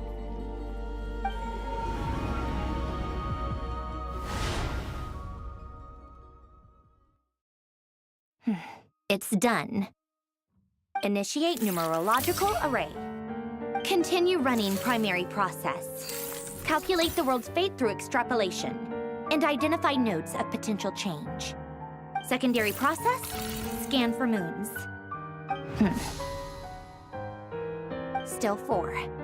The number of moon marrows hasn't changed. Wait, let me think.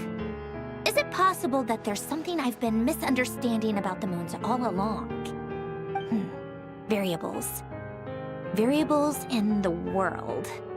I know where potential variables within the world come from. So what about the moons? Are there any variables there? Like their life or death, for instance. What if being alive or dead makes no difference to a moon? But that's so strange. Even immortal gods can die. Why would the moons alone be... Wait! Wait! I've got it! I've got it! If alive or dead is considered a variable, we might have had this wrong the whole time. No one ever said that a moon marrow equals a living moon. We just made that assumption ourselves. Initiate secondary process. Scan again. This time filtering out interfering perimeter, moon marrow. I don't care if they're natural or artificial. Get them out of my search results! Why? It says 3 moons still exist in Teyvat, even after excluding the moon marrows. But we know for a fact that 2 of them are dead. Redo the scan. Narrow the results to living moons and real moons. No, scrap that. Narrow it down to moons that have lunar authority and remain alive. Why? Why is it still 3? What is this, Columbina? Has the world lied to us? Or are you the one pulling the wool over our eyes?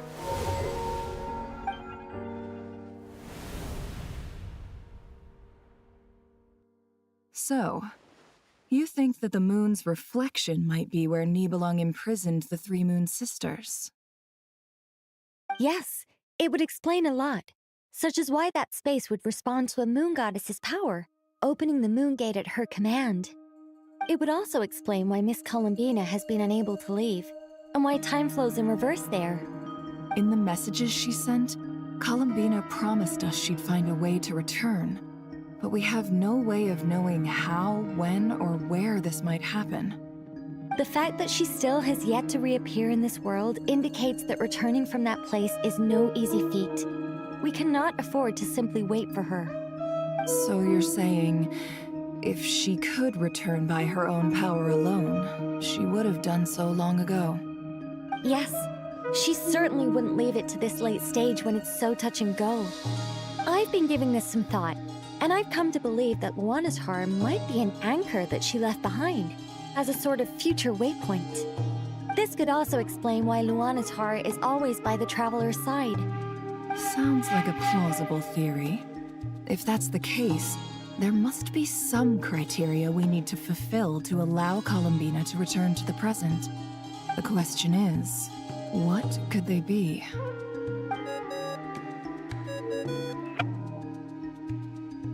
Hello? Listen up! This is extremely important!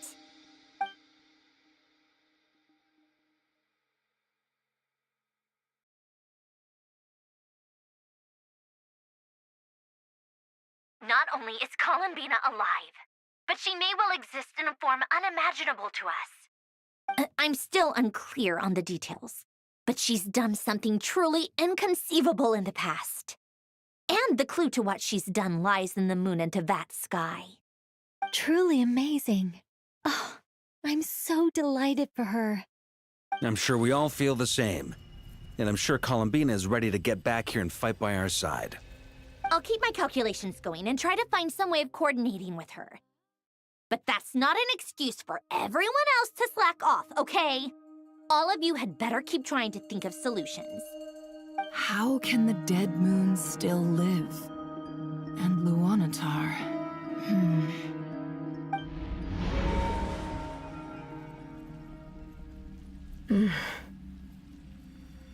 It's hard to believe that's what will happen in the distant future. Our authority is linked to the most fundamental rules of Teyvat. I suppose it's no wonder that many would covet that power. I didn't realize that when you said friends, you meant people who live down in Teyvat. That's so lovely. I always wanted to go down there and have some fun. Have you ever tried leaving this prison? Of course. Between us, we've tried everything. But no matter where we go, this space will eventually bring us back here. It's like the center of a whirlpool. Everything ultimately converges here, at the moment when Nibelung imprisoned us. In that case, have you tried using any of those pathways that connect this space to the real world? Sorry? What are those? They're passages through which you can make small-scale changes to reality by using Kuvaki. Or am I the only one who can use those passages? Because part of my soul remains in reality. Kuvaki. What is that? You don't know? It's a unique kind of elemental energy found only in Nodcry, the land from which the moons arose. Oh. Well, it's true that the moons first rose up from the part of Teyvat you say is called Nodcry. But there is no difference in the elemental energy between there and anywhere else. What? Could you show us some of this Kuvaki? Hyposelenia? Maybe if we see it, it'll make more sense. Okay.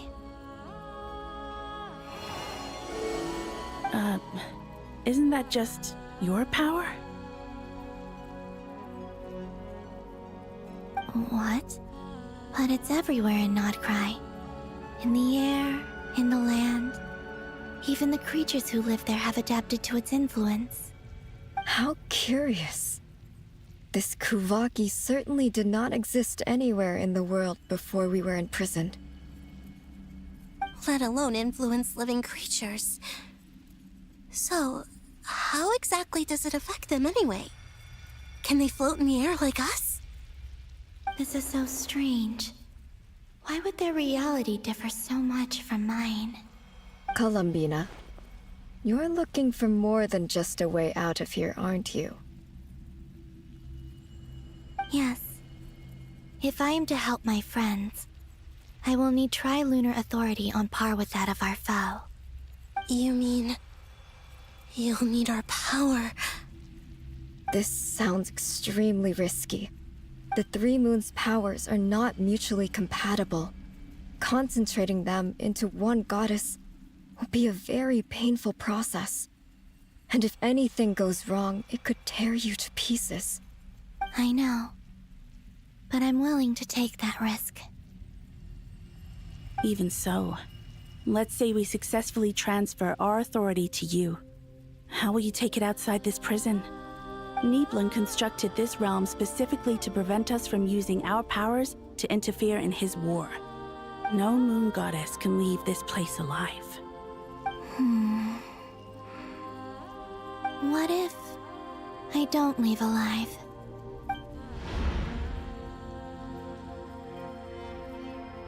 Where do we even start? How are we supposed to figure out what we're meant to do to help Columbina?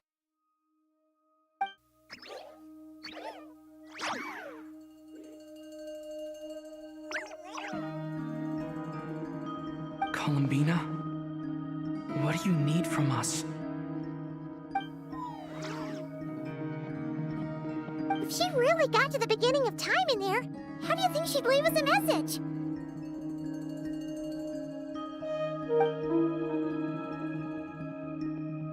You don't think she'd write it down on a stone tablet somewhere in the hopes that we'd find it, do you? Seems unlikely. Columbina may not talk a lot, but she thinks deeply about issues like this. Let's review what we know. This is the Columbina who fought alongside us against the Rahir of Solnari, and with whom we celebrated Moon Prayer Night. She knows our personalities, our ways of doing things, even our unique strengths and abilities. So, if she wanted to tell us something from a long, long time ago, what would she do? Oh.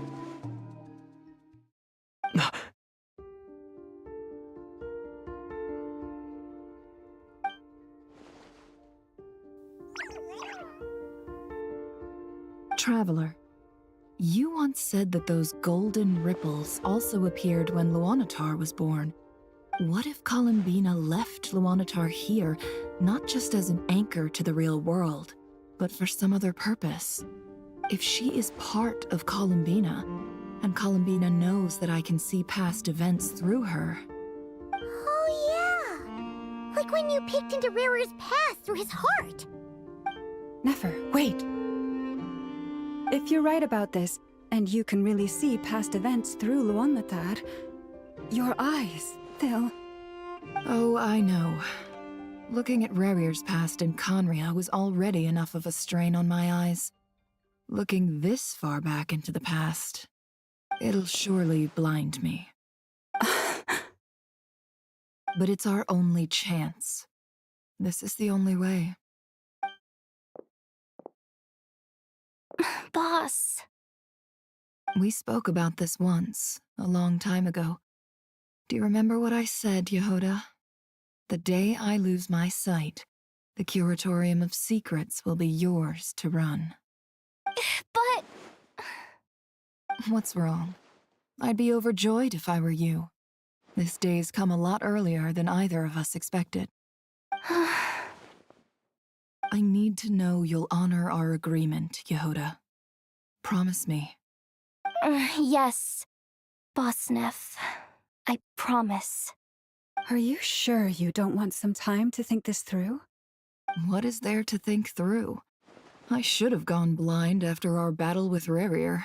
Frankly, it's almost criminal that I got away with it for this long. Then at least let me take some precautions on your behalf. And if you really do lose your sight, I'll visit your office every day and make sure you're well looked after. Oh, please, anything but that. I was actually ready to go through with this. Are you trying to scare me into backing out? As if I could ever scare you. I'll assume you're just joking to calm your nerves. All right, enough chit-chat. Let's do this.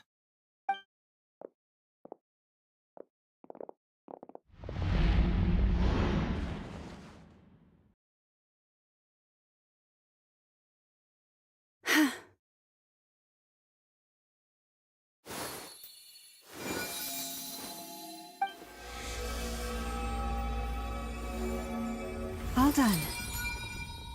Good. Now give me some space.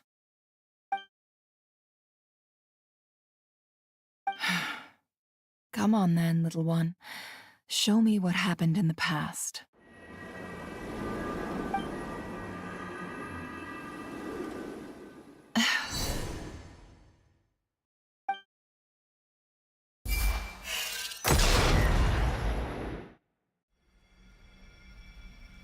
Between the Trilunar Authority, Kuvaki, and the sole-surviving moon, the Frost Moon, I think I might know how to get back. But I will need my sister's help. Time to go talk it over with them.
Have you decided what to do?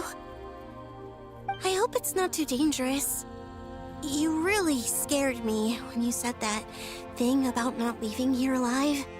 Come on, let's go find the other two.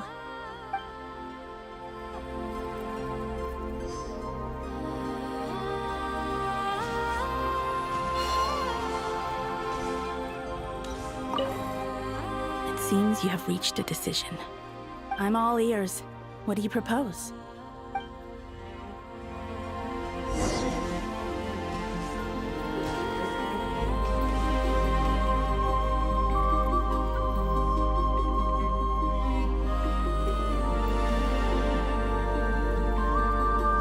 Have you figured it out, Columbina? Tell us, how do you plan to leave this place? I intend to die here, in this moment, and then be reborn in the future with the help of my friends. What are you saying? How can the dead be reborn? And how will you inform these future friends of your plans? You can't exactly leave oracles. Nothing can escape this place. Not a single ray of moonlight. And even if you found a way, what if they never find the message you left for them? You'll... No, that won't happen. Come again? They will find my message. I'm sure of it. I'm not following. How exactly will you achieve this? It's quite simple, really. First, I will leave my soul here.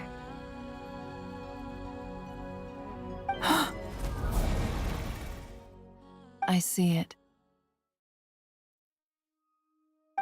Your soul? You mean you're a divinity? Yes. I once left a portion of my soul in the future. One so small that this prison barely noticed anything. In this very moment, she can resonate with my soul across time. When the time comes, I believe that she can serve as an anchor to pull my soul from here back to the future reality. Just as gravity connects the world to the moon. Exactly. In the future, where I came from, the moon has been cast beyond the false sky, but I can still feel that it is there. In a similar way, I can feel a connection to the soul fragment I left behind even now. My friends can use it to detect my presence. But how do you just leave your soul here? Is that even possible? On my way here, I met an ordinary mortal who entered this place long before I did. Her body is long gone, but her soul remains. And before that, I encountered an old enemy whose entire soul survives here intact, while the power that once corrupted his body has faded away. So, perhaps this space is specifically designed to imprison divinity and authority, but not the physical body. Still, even if your body can escape, would it not just be a lifeless husk without the soul inside? Wait, is that what you meant when you said you wouldn't leave alive? Yes. I shall turn my body into moonlight and pour it over Nodcry. That power shall protect the land and quietly blend into it, awaiting my soul's return in the future. However, I cannot do this on my strength alone. I would need your help to do this, so I'm humbly asking for your assistance. Oh, dear sister, you need not be so formal. As I said before, we are but remnants of a bygone age. You, on the other hand, were born alone in that distant future, and you have walked a long and lonesome road since then. How could I bear to let your story end here in this dungeon? Don't forget, we are your sisters, your family.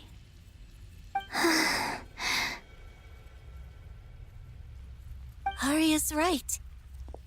Actually, I've always wanted a little sister.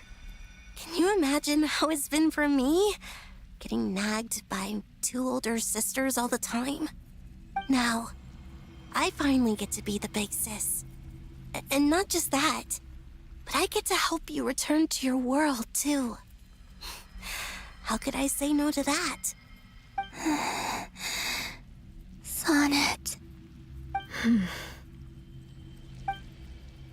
Canon?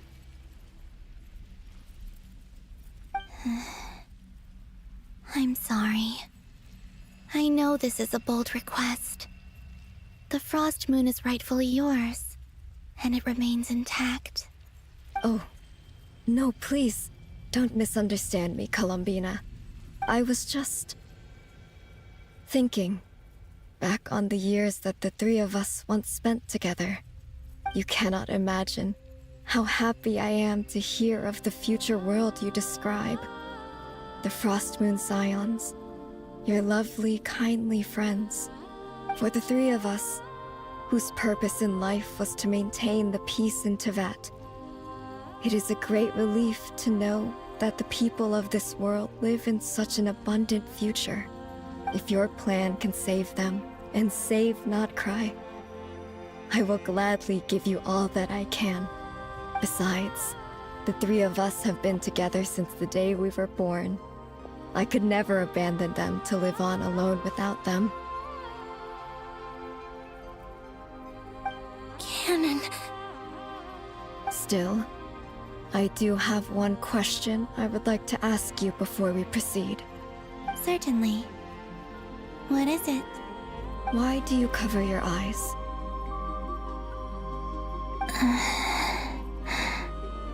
Yeah, I was curious about that too. But it seemed personal, so I didn't want to intrude.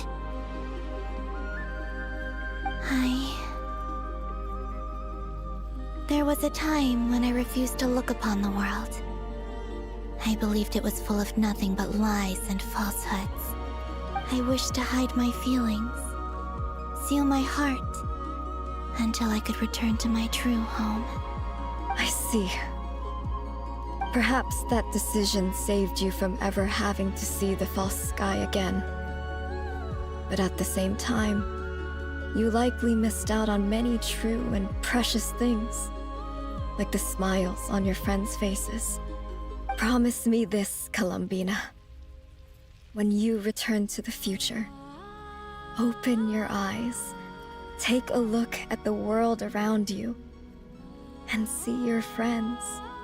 I'm sure that you know this already, given that you long to return, but that is your true home. Give me your hand, Columbina. Arya, Sonnet, you too. Okay. All right.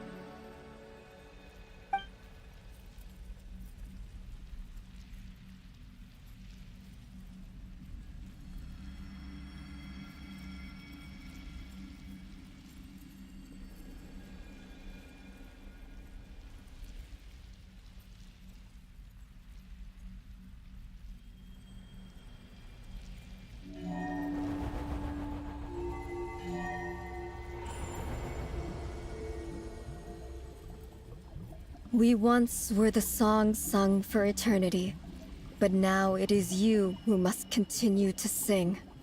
We once were the tides in the great river of time, but now we subside, and you arise. We were the messengers of madness and inspiration. But now, the lies have faded, and your truth must endure. We are souls awaiting the sun. You must return to be with those who smile when they see your face.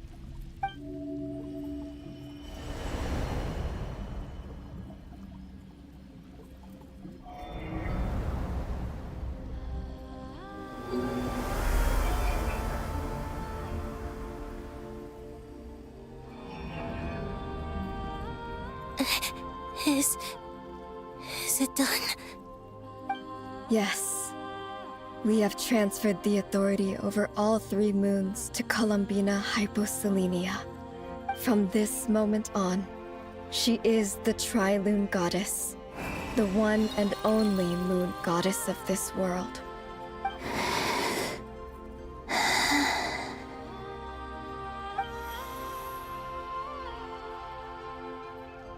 Thank you. Thank you, my sisters. Now go, and do what you believe is right, Columbina Hyposelenia. Be aware that we cannot grant you the power of the three moons beyond these prison walls. The conflict that arose over their remains following our disappearance will still take place. I understand. Sisters! Oh, my body. It feels... Now that we have given up our power and authority, our bodies are merely mortal shells. This prison is dissolving them as we speak. It's okay, Sonnet.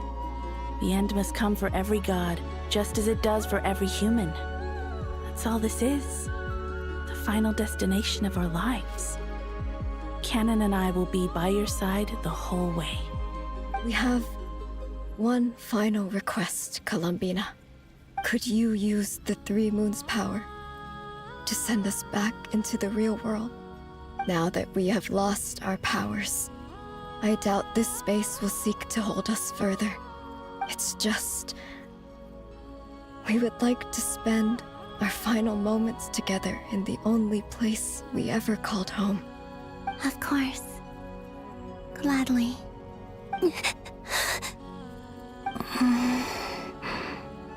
Sonnet? Yes? Don't... I wish I could tell her not to give in to the abyss. Not to be afraid. But is this really what I should say at this moment? Don't forget. I'm so glad to have a big sister like you.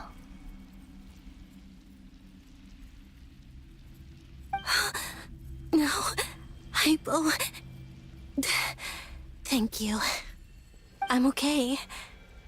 I'm not afraid. As long as my sisters are with me, I won't be afraid.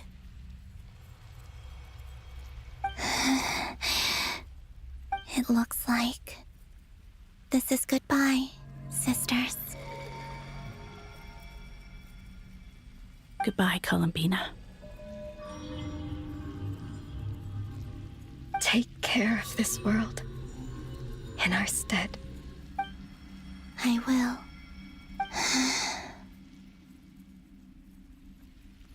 And now, it's time for me to bid farewell to my body, too. May it become the moonlight that keeps Nodcry company through the long years ahead. So this is why Nodcry was not always home to Kuvaki. It only appeared after I poured my body out upon this land, and only this land.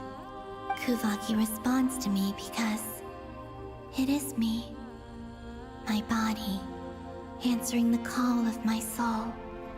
And the golden energy I've encountered on my way here was, in fact, that very soul, which I am about to leave here to guide me. O power Tri-Lune, eternal moonlight. I, Columbina Hyposelenia, lay aside my body. Let it be cast into the dark night to illuminate the future. May it be a companion to all who dwell beneath the moon.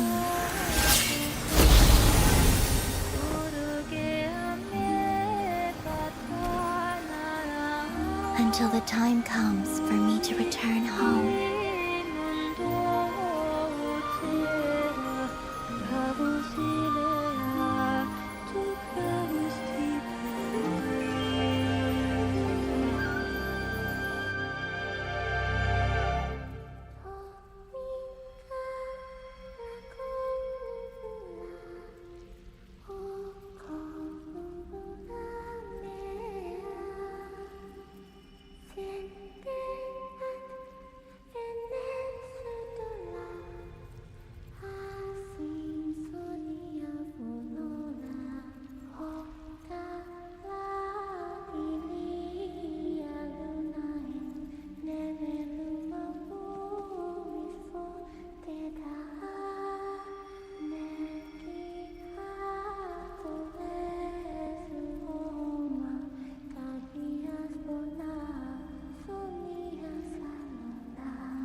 even allowed to see that? Is anyone? Oh, can you still see? How many fingers am I holding up? I see 2 fingers, and a look of sheer terror on your face.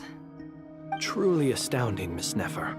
Your eyes have glimpsed the very ends of the world, and yet they remain as sharp as ever. Or is the credit for this miracle due to Miss Lauma?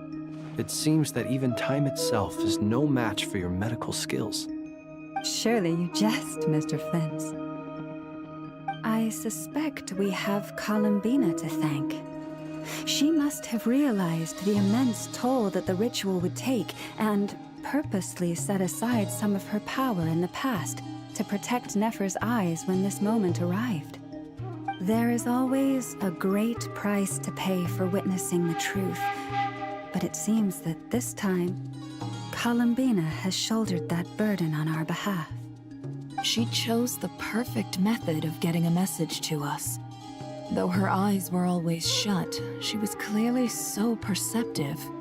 She knows us well. She knew exactly how we would think and what we would try. Despite being separated by time and space, we're seeing the same possibilities and seizing the same opportunities. We still don't even know if she's okay right now. But as long as there's a chance we can do something, we'll fight to make it happen. We'll get you back somehow, Columbina.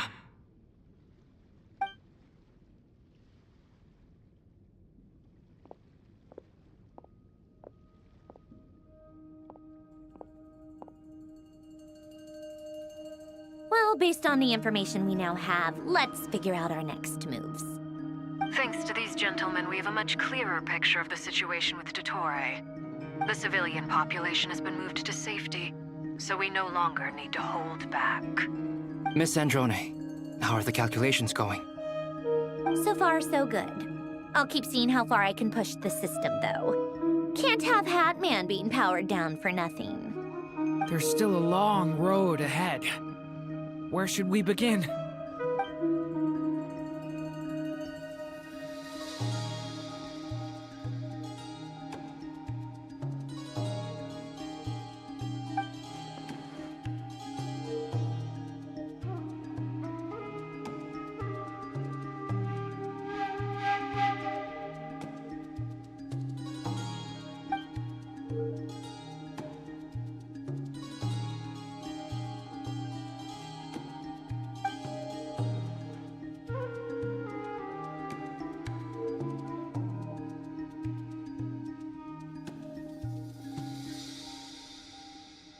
Our plan is clear.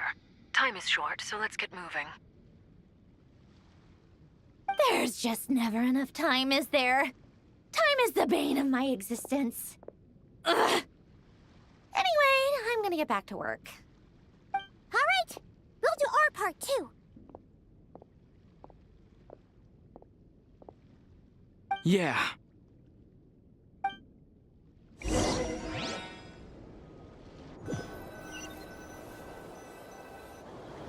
Albedo's theory says that elemental energy can dilute the light realm's power, but I'm no expert in building elemental defenses.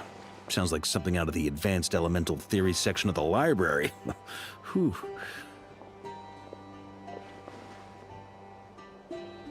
You seem quite troubled. Well, yeah. I mean, who doesn't get a little flustered when they're completely out of their depth? You were the very picture of confidence back when you approached the Hexen Circle. Yeah, I could have been faking it through that whole meeting for all you know. Who's to say I'm not just a ball of nerves in a charming and gregarious package? Oh gosh, really? I'm so sorry, I had no idea. Well, you're all the braver for it. Still, I was much more in my comfort zone than I am here. At least in Mondstadt, you can cry for help from a cliff top and actually stand a chance of summoning Barbados himself. Things have never looked bleaker than they do now. If we don't pull this off, Tevat's doomed, isn't it? Oh, you think so? Actually, yes. Yes, it probably is. It's a shame. Don't put too much pressure on yourself. Tevat has faced annihilation many times in the past, But it also gave us you, didn't it? Hey, don't give me that. It's not like I'm anyone special. I disagree. Every human born in this world is special. We angels have always believed that. In that case, this humble human being has a big favor to ask of you. I thought you might say that. I'm sure Alice, in her great wisdom, sent you here precisely to help us in this difficult time, yes? Well, that has less to do with her wisdom and more to do with my power.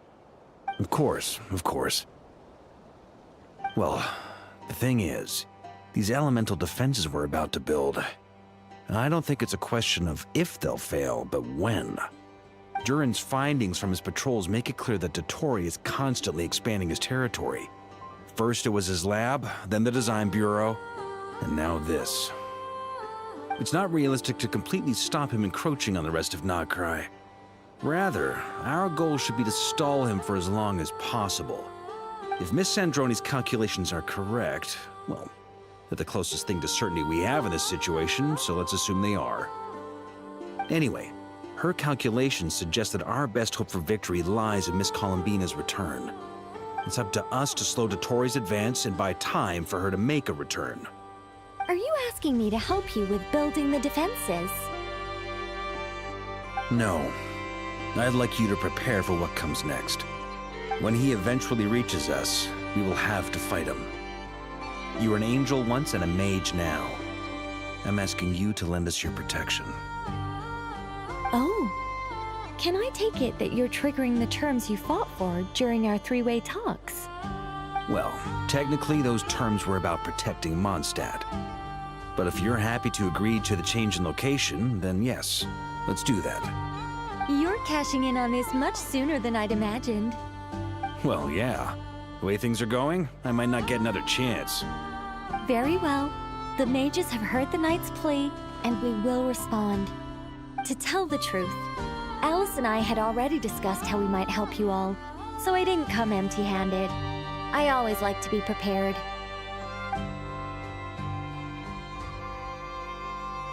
This is... wow. Yeah. This is great. Seriously, thank you.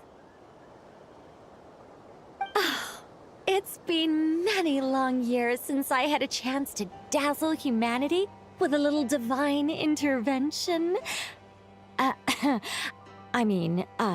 To humbly serve as a reliable and responsible guide.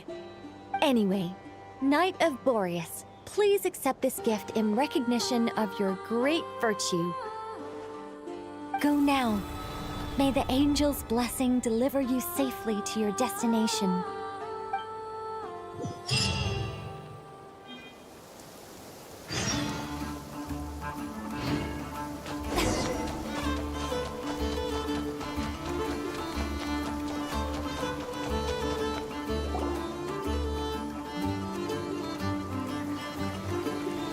You're here.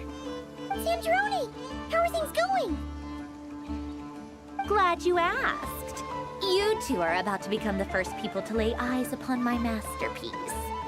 Or should that be the first person and the first, specter? Hey! Whatever. Come, feast your eyes on this. Wow! We've never seen something like this. This meter displays the progress of my formula. Currently, it's still making the most important connections. Once it's finished running, I'll deliver it right to your side. And then, we can finally bring Columbina back. What do you mean, deliver it? Can't you just tell us over the Dodo communication device? It'll just be some numbers, right? Ugh, you're such a greenhorn. This isn't the kind of formula you solve in math class. It's a highly complex algorithm capable of constructing a framework of rules. Ugh, whatever. We'll be here all day if I start trying to explain it. All you need to know is the formula must be completed before we can bring Columbina back. I'll share the data with you. Nicole's agreed to let me use her information channel, so we just need to use the Dodo communication device like so. And... there. Now you can check in on my progress. Wow! Look at that! You're amazing, Zandrone! About time you recognized my genius. Took you long enough. Anyway, that's all from me. You should check on the others if you have time. Make sure we don't have any weak links in the chain. That might sound harsh to you, but close supervision is a common practice in the Fatui. Not looking to catch anyone out. I just care about everything going smoothly. That's all. I'm kinda stuck here while the formula's running, so I need you to be my second pair of eyes in the meantime.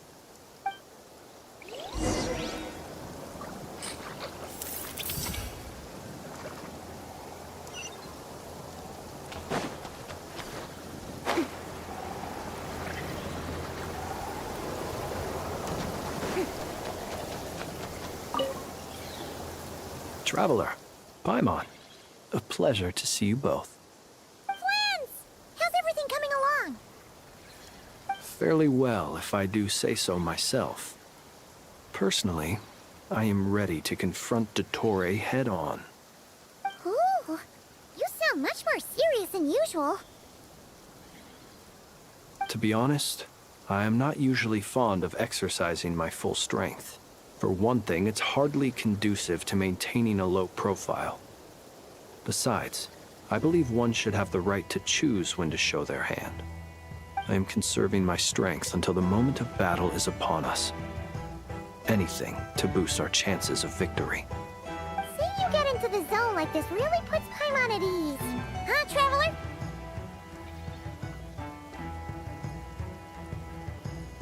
I consider it an honor to have your trust. Rest well. I look forward to seeing you both in your element during the battle.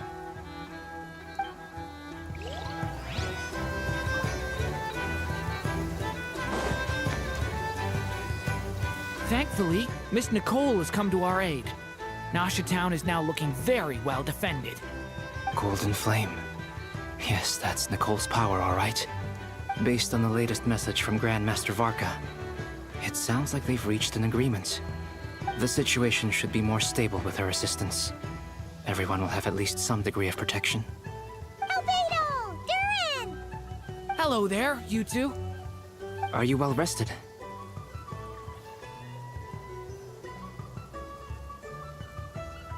That's good to hear. As per the plan, Albedo and I will be in charge of Nasha Town. As Dottore's energy field expands, it's creeping ever closer in that direction. But we will do our best to hold our position. We've fought side by side many times before, and always with great success. I believe this time will be no different. So don't worry about us. Focus on fighting Dottore.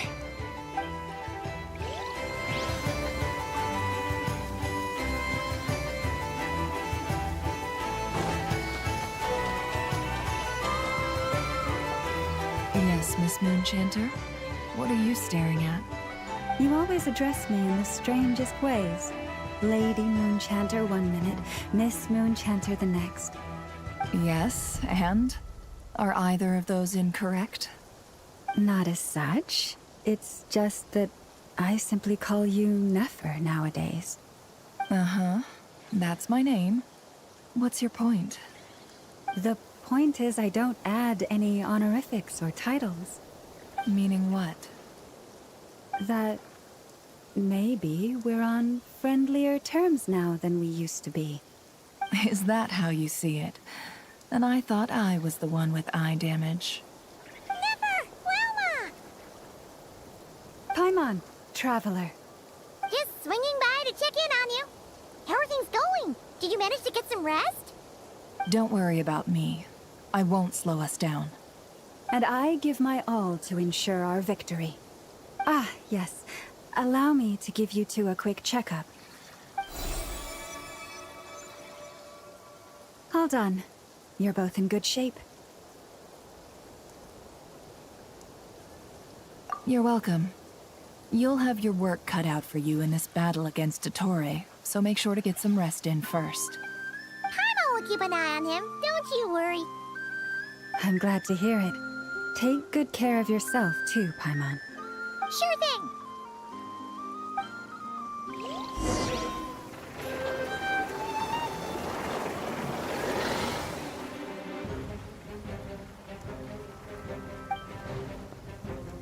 Here they come. That's quite a horde.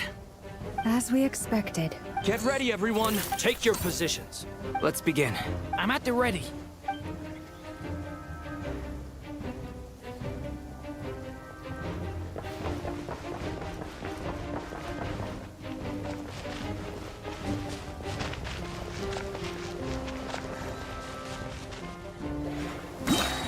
What a waste of time! Your skull!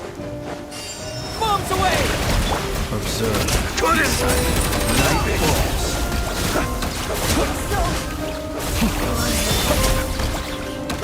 Fear the dark! Another one! 5!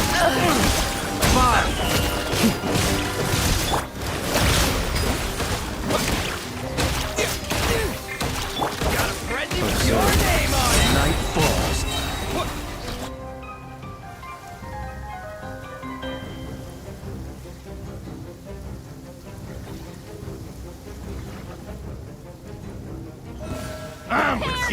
Your skull! Protect us for the everlasting. These creatures cannot stand against us. Oh, fighting tough. Just don't let your guard...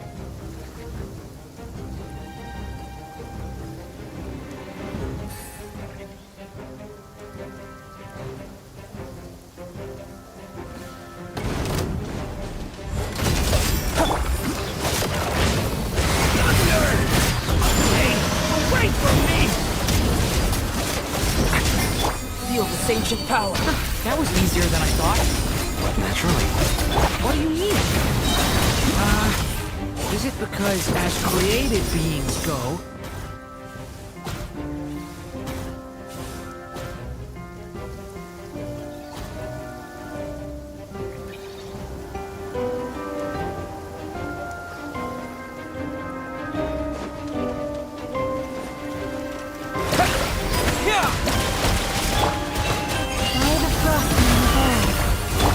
People have always used fire to drive away wild beasts. Wouldn't a lantern work just as well? You read my mind, my dear friend. I was just about to say that.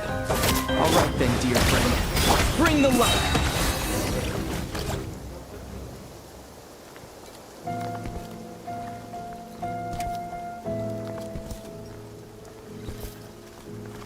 You're looking well. I trust you've had a good couple of days. Dottore. It's actually a good thing, in my view. If the subjects of my experiment were to die prematurely, it would throw quite a wrench in the works. And so, I must thank you all for your resilience. We are no longer on the same level, but you are nonetheless worthy of my respect. A creator god should be merciful and gracious after all. And in any case, it is only right that before I end your lives, the world is informed of the arrival of their new god.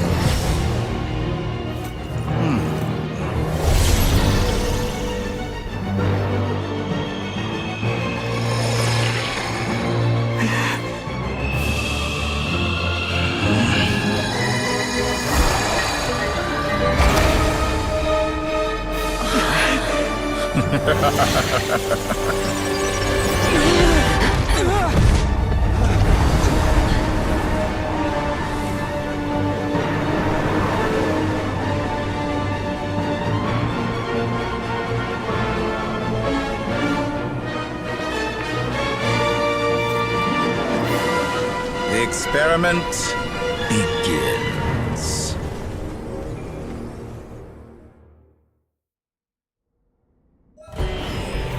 With the marrow of the 3 moons in my hand, behold the false moons fall!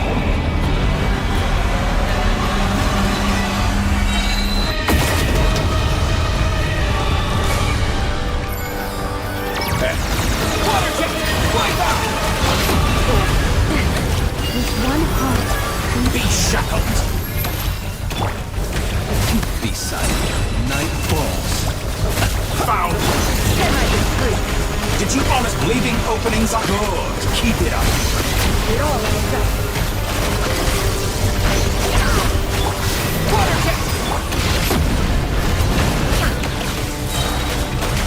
Entry. Bends.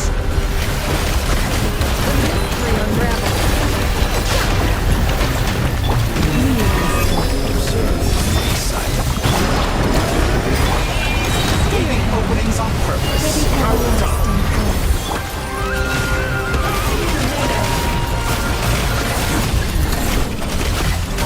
Good. Keep it up. I'm still first. Like an ant in my palm. Steady now. Oh.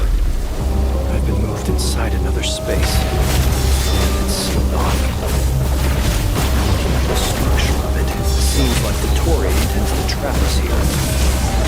There's no exit. Ignorance is about to be put to the test.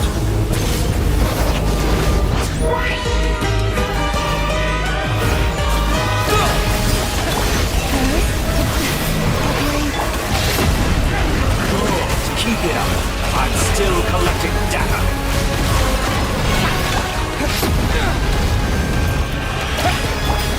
Entry. Bends to me.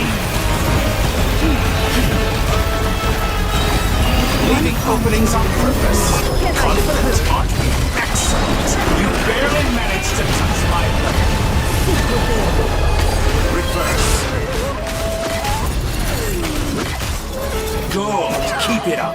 I'm still collecting the marrow of the three moons in my hand. Behold the false moon's fall.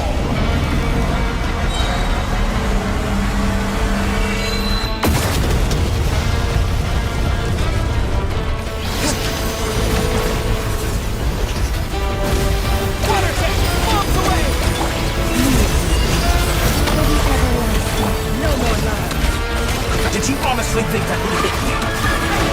Good. Keep it up. I'm still collecting. Tell me, where will you try scurrying off to next? Looks like Dottore has opted for a divide and conquer strategy. But we will not allow him to triumph. No, I shall pray for our victory.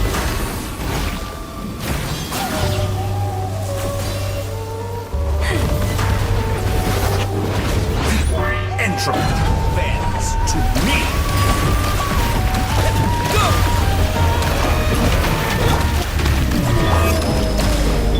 Can I get through?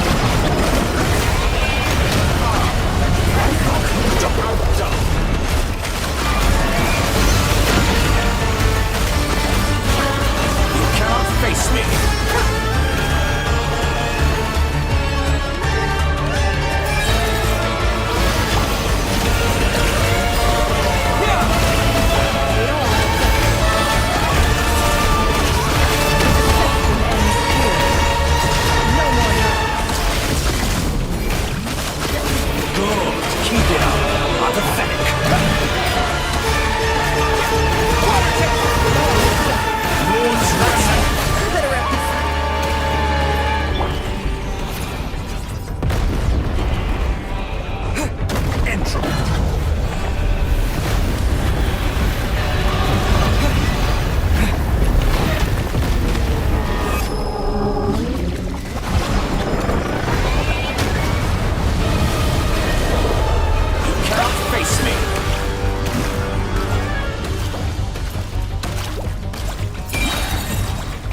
Be annihilated! That which cannot stand against me! What's this supposed to be? A knockoff version of the space Columbine got trapped in? There is no way out. We'll see about that, Dottore.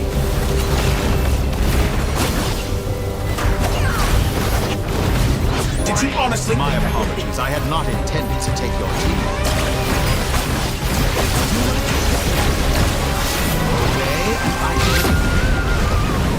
An excellent deal, if you ask me.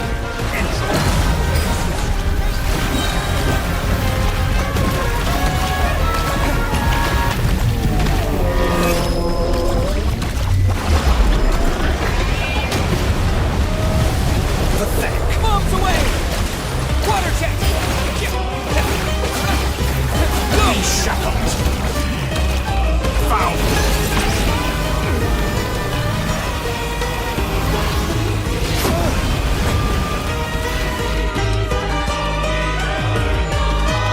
I'm aware you've been working on some little tricks to surprise me with, but it appears that none of them have come to fruition. My guess would be that you're trying to bring Columbina back. But then, where is Sandrine? Or are you trying to buy time? I always found their friendship to be a curious phenomenon. Two highly incongruent personalities, and yet they share a deep connection. Speaking of Columbina, I once saw her as like a younger sister. We got along quite amicably while she was with the Fatui. But then one day she suddenly decided she would refuse to take part in any further experiments. To this day, I truly don't understand what I could have done to upset her so much. It's such a pity. I could have had a sister, a family. But alas, she grew to dislike me. You're not fit to be family to her. That I can't deny. So many people, all obsessed with playing out the same tired old dramas. This world is rotten to the core. And then there's you. You had every opportunity to reach the right conclusion. The thought of killing you off like this? But I maintain that I approached you in good faith, so I will offer you another chance. Will you work with me? You have until I count to 10 to make your choice. 1, 2, 3. Years.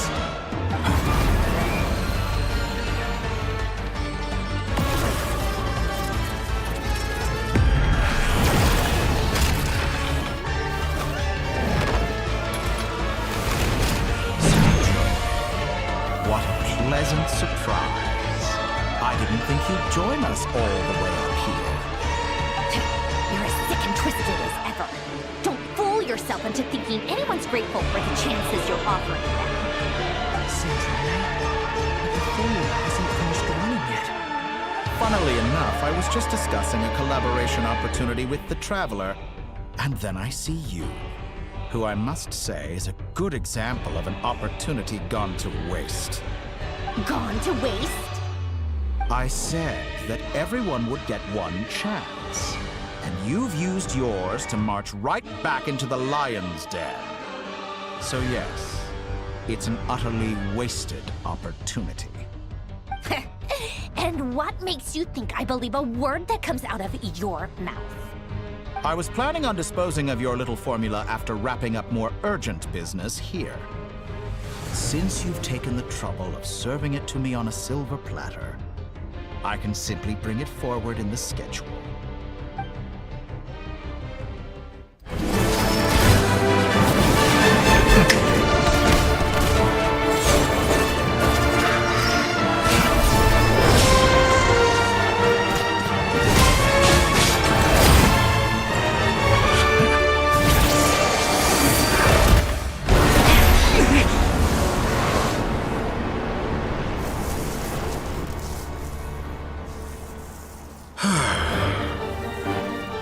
Is this your life's work? This piece of trash?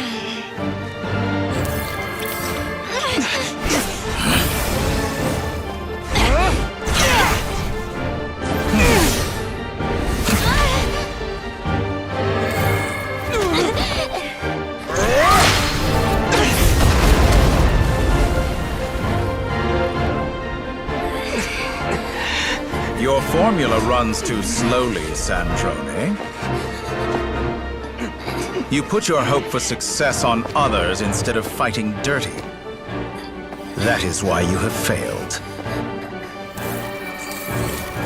Now, whom should I slay first? Any volunteers? No one? How nice of you to leave the decision to me.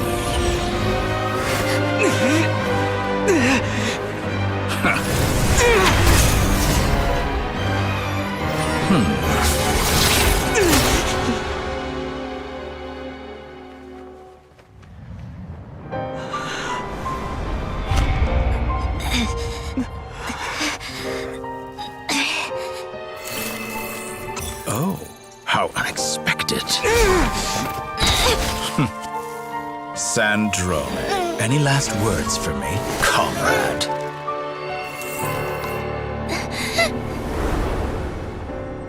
Is there anything you wish for? Not really.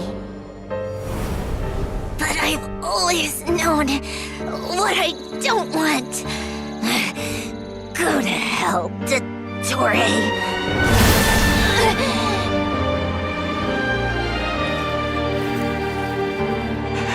No!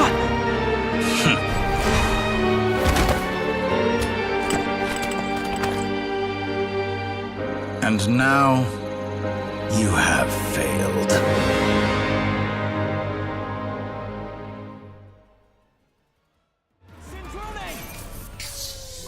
Now you see how fragile mechanical contraptions are.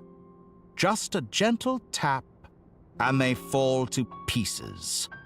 However keen of an inventor Sandrone may have been, her death spells the end of the formula that was running inside her body.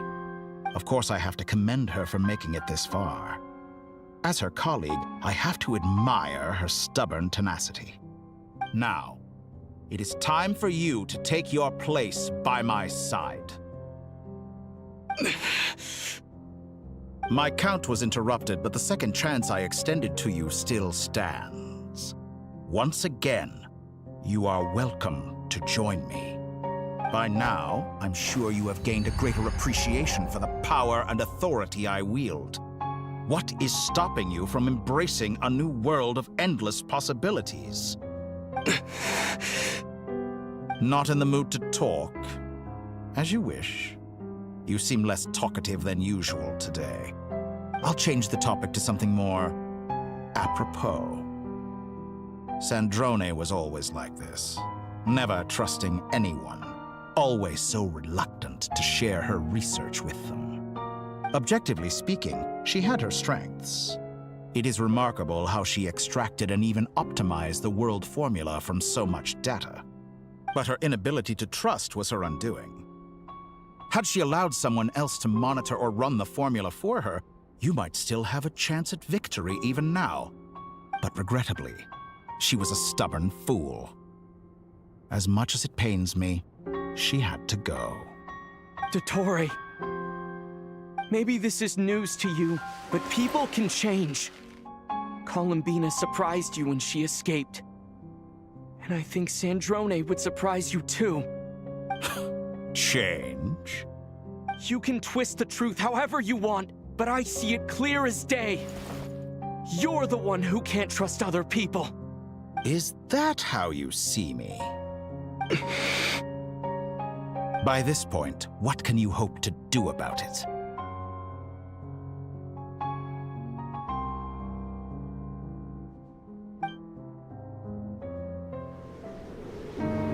It is pointless to fight on. You've already lost. Wrong. You can't win this, Dottore.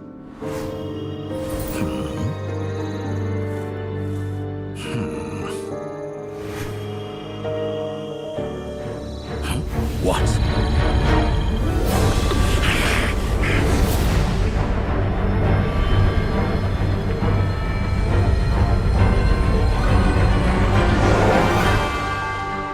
My formula can get us 90% of the way. It will connect you to Columbina. Then, I will bring the formula's output to the Traveler's side. For the last 10%, do whatever it takes. Just bring the moon down.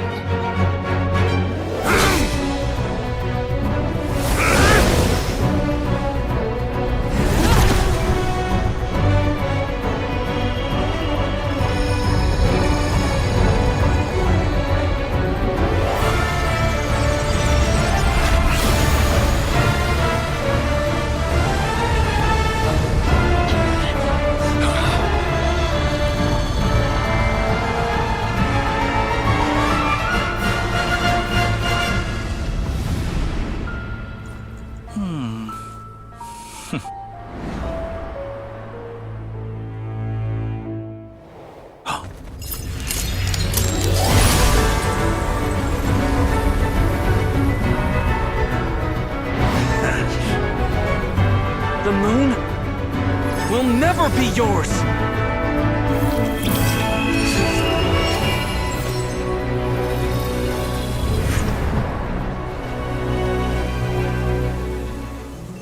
I turn my body into moonlight and pour it over Nodcry.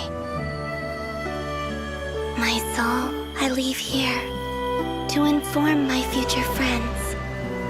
Lastly, I will hide the Triloon Authority within the Frost Moon. And when my body, soul, and authority are reunited, finally... Columbina!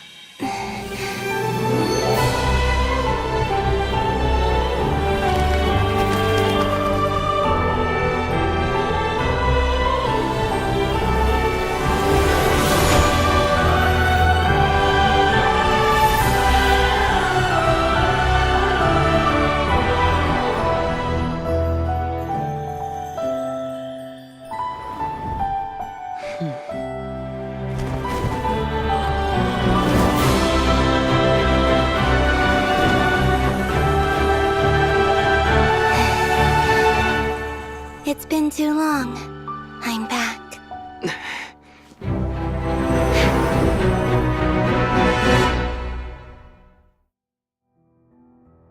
Stay That's focused on the power center. What a touching reunion. Though I personally find myself repulsed by the sight of weaklings huddled together for war. Now, when you finish patting yourselves on the back, show me how long you can struggle. Before you drown. Look out, Colin! Manipulate space itself! I know. Wait for the right moment. We'll strike together. Moon's remnants fall! Go!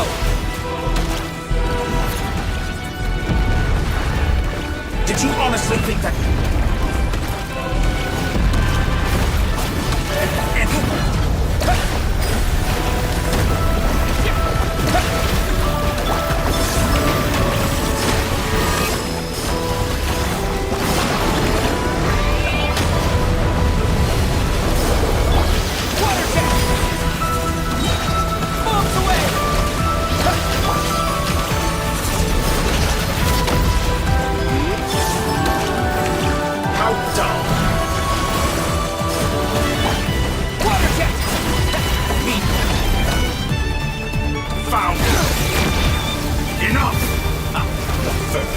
Like an ant in my palm.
mind.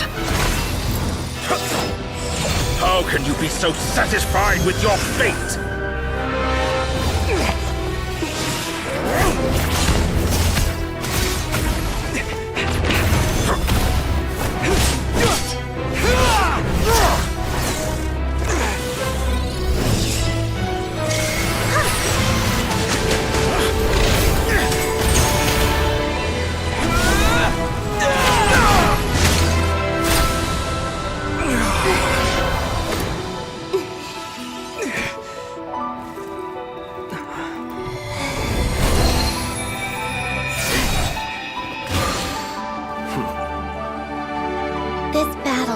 never about fate. It's about friends, family, and the home you stole from them. So dull. Only the weak rely on each other for comfort. Once I transcend fate, you will be nothing but fodder for my grand experiment! That will never happen.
No, this world is our home.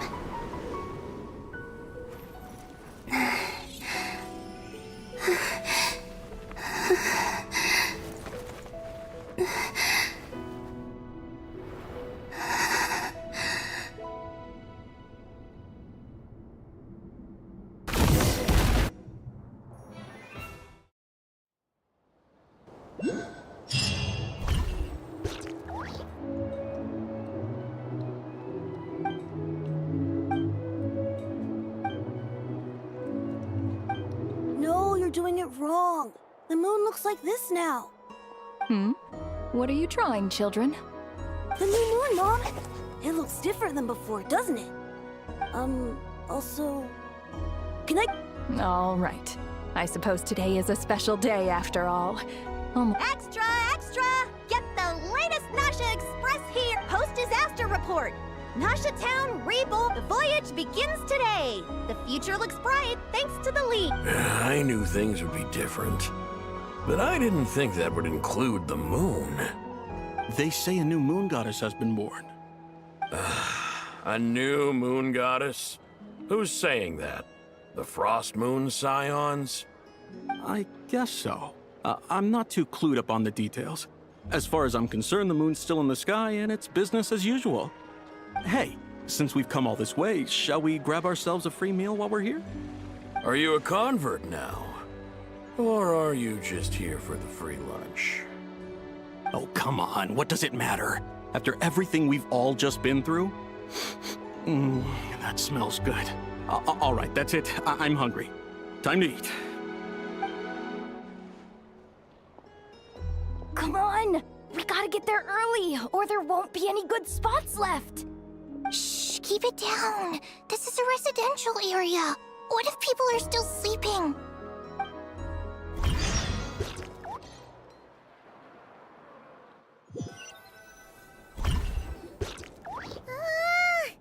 Why is it so noisy outside? It's okay. Paimon was pretty much awake anyway. What about you? Did you rest well? Still winding down from everything that's happened? Or are you wondering how our friends are doing? Okay, if you say so. But don't push yourself, alright? Let Paimon know if you need to talk. What we just went through was... a lot. Luanatar disappeared after Columbina came back. Apparently, she was part of Columbina's soul or some... Still, Paimon kind of misses Luanatar somehow. But anyway, you did great. So did Paimon. We all worked our butts off to contain this disaster, and in the end... So, chin up, Traveler. You should be proud of yourself. Hey! Don't poke fun. You should be glad that Paimon's...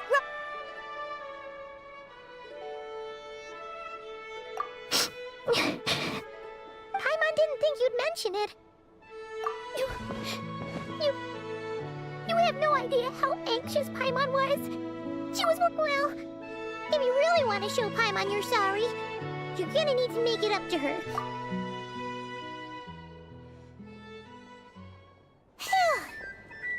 Okay. Huh? Oh, well... Hey there, Traveler and Paimon! Good morning! Morning, Yehuda! Here for some breakfast? Oh, I've already eaten. Just need some water. I was mostly worried you might forget what day it was today. So, I came over to remind you. Careful there, Paimon. Too much food will make you drowsy. Don't let anyone catch you hiding at the back and nodding off during the League meeting. You should probably be saying that to Aino. She's the baby of the group, if anyone. True. You know, I'm surprised that all these competing groups are actually coming together to try to solve things together. Definitely a first for Nodcry. Well, nothing like a region-wide calamity to bring people together. After that, surely even the most self-interested people have to realize that going it alone isn't worth the risk, right? Try telling Boss Neff that. She's not exactly convinced that people are gonna get with the program. Really? But if she's so pessimistic about it, why'd she agree to be the Curatorium's representative in the League? Probably 'cause even though Unity sounds like a pretty far-fetched idea, the benefits it would bring make it worth a shot. I think things will work out, though. I swear, Nodcry feels like one big family now with everything that's happened. More than it used to, anyway. Paimon's with you on that one. And it seems like plenty of other... Oh, right? Everyone's been rebuilding these last 2 weeks, and the evacuees have been life slowly returning back to normal. Which means... were you about to head out? There's still some... Yeah! We were gonna take a stroll around the square and say hi to... Sounds good.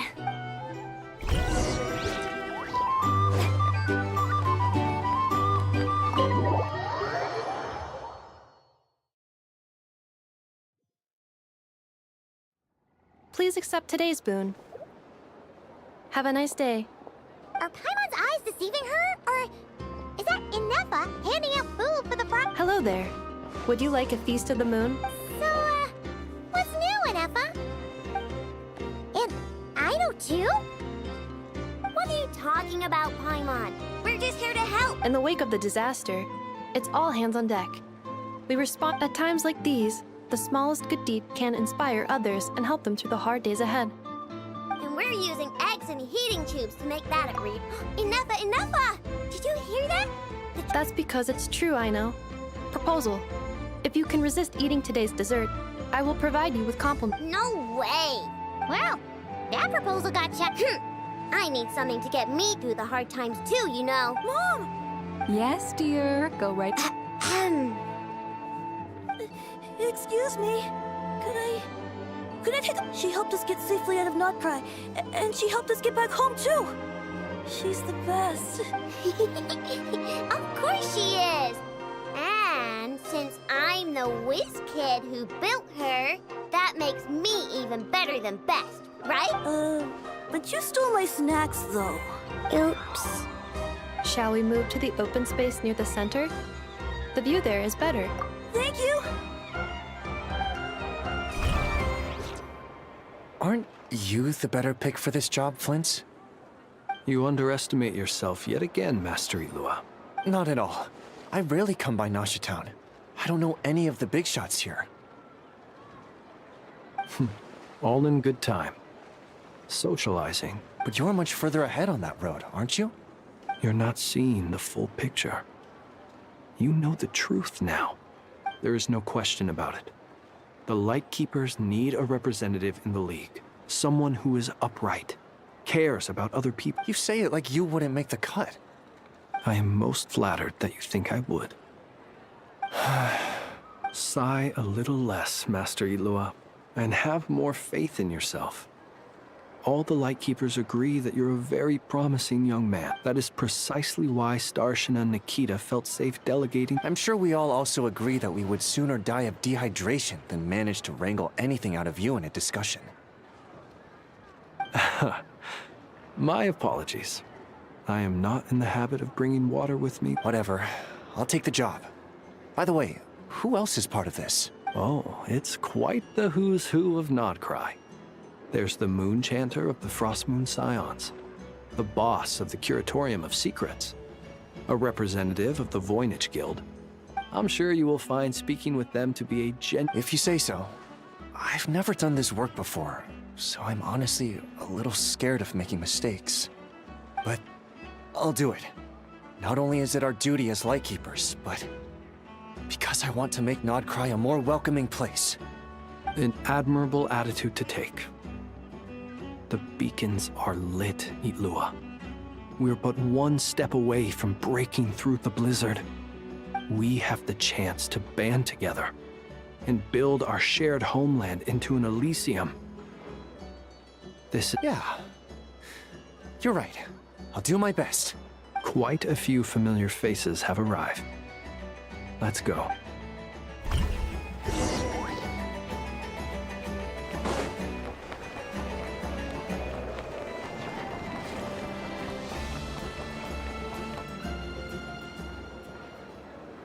Wow! Everyone's here! You seem well rested. I know no one's asked, but I'm sure you all want to know, so let me just say, we're doing great. Thanks. Well, great, but not perfect. Starting to lose my mind from boredom. Can't drink a drop of alcohol while I'm waiting for my wounds to heal. I'm sure you had a sneaky swig or two. Wait, how'd you find out? I'm sure you must be missing Mondstadt after all these years away, Grandmaster. Yeah, you could say that again. Every time I get news from Mondstadt, it makes me want to go back and see the place for myself. Honestly, once things are wrapped up here, I think it'll be time to head back home. Hey, looks like someone's taking the stage. Can everyone see okay? Anyone need a boost? I'll just listen from the back. It's fine. You're taking this pretty seriously, huh, Durin? Well, it's not every day that I get the chance to see how people speak in official settings. Soak it up like a sponge. I'll make sure you get a chance to practice for yourself later down the line. Actually, I know just the thing. You can debrief the Knights of Favonius for me. Mr. Varka, are you forgetting that I'm not a Knight of Favonius? I can knight you. Any particular title you'd like? Is he joking? I really can't tell. You'll have to figure this one out for yourself. It'll be a good learning experience. It is my honor to host the opening ceremony for the League, and to have this opportunity to speak to you all in my capacity as Voynich Guild representative. Could this person also have been pushed onto the big stage by the real big shots? Guess I'm not the only one then. We come here today, having weathered the trials and hardships of yesterday, and having learned from them the importance of unity and cooperation.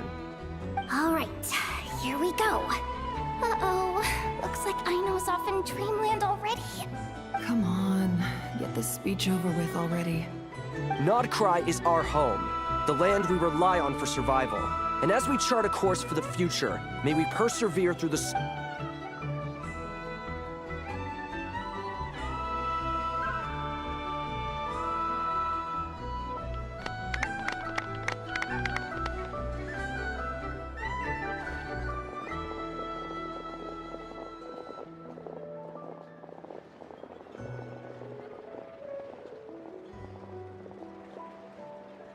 Looks like we'll have more opportunities to travel in the future. I'm sure you'll cope, Lady Moonchanter, given how fleet of foot you are. Unfortunately, I suspect I'll be too busy at the Curatorium to act as your host. We have a busy schedule. Not to mention an international network of contacts to manage. It'll be all right. I'll just check your schedule with Yehuda well in advance. And if she's not available, I can simply ask Ashru. You... So giving my employees extra workload isn't enough for you? You're really going to drag my cat into this too? I thought you'd approve. Aren't you forever increasing your employees' workloads? That's a bold statement. Are all the Frost Moon Scions feeling more audacious? Columbina's return has brought joy to all who care about her. That includes both you and me. As for the Frost Moon Scions, we are learning how to thrive independently, without relying on the Moon Goddess. It is up to us to make our home a more livable place. Joining the League is one of the steps we are trying towards that end. I like the word try. It's nice and non-committal.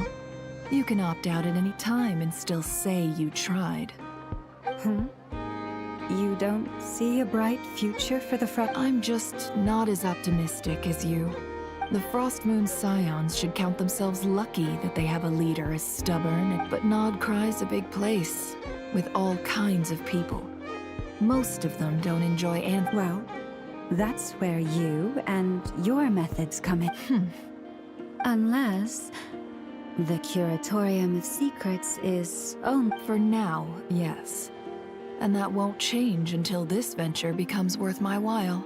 What would make it worth your while? Getting out more than I put in. Right now, I'd barely break even, but I'll grant that it's a good start for Nod Cry. Then maybe it's worth a try. All right, you can stop now. Or do I have to join the Frost Moon Scions before you'll get off my back? You'd be very welcome to join us. Hey, you two! Congrats on all your hard work! What are you chatting about? Nefer was trying to dissuade me from adding to her employees' workload. Also, she's considering joining the Frost Moon Scions. Sorry, what? Your conversations are always the most interesting. Would you two care to join me for some tea before heading to your next destination?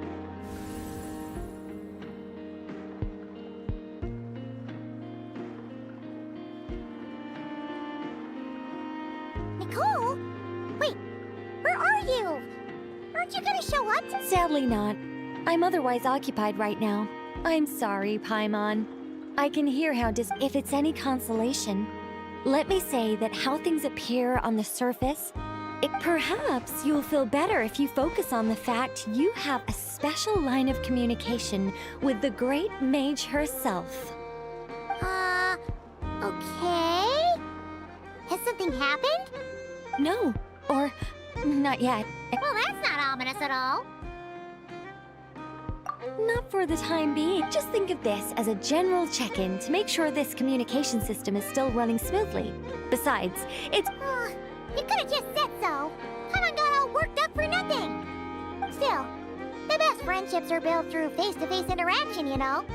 It's never gonna stop being weird having tea with you when you're not there and just talking to thin air. All right, fair point. I'll bear that in mind for next time. Yeah.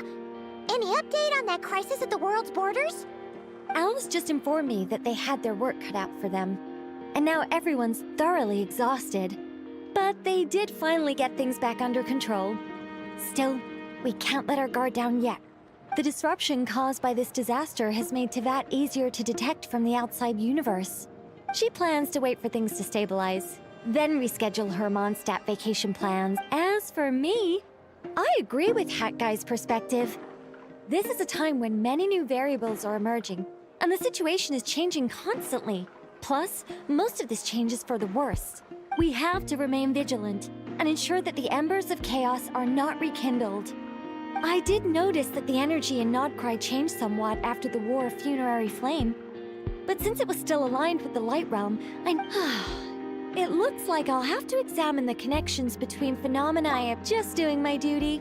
It's more or less second nature by now. Of course. To give you the full picture, I'd have to start with the substance from which angels were formed. Never mind. Paimon's right. Showing off my knowledge would be much more satisfying in person. By the way, you did receive the gifts from the Hexen Circle, yes? I'm not trying to claim credit or anything, but my pride demands that I at least mention it. They're quite similar to the protective talisman that Alice gave Dory, but with some very special enhancements. Oh! So that's what kept our friends safe when Dotori trapped them. Indeed. We went to great lengths to make sure they were invisible to his eyes. I'm so happy they came in handy. Still, not fishing for gratitude, by the way. I just want you to be aware that sometimes your friends may be protecting you in ways. Anyway, I'll contact you if anything else crops up. If not, you know what they say, no news is good news. Oh, my angelic instincts are you should head to the docks next. Your friends are about to board their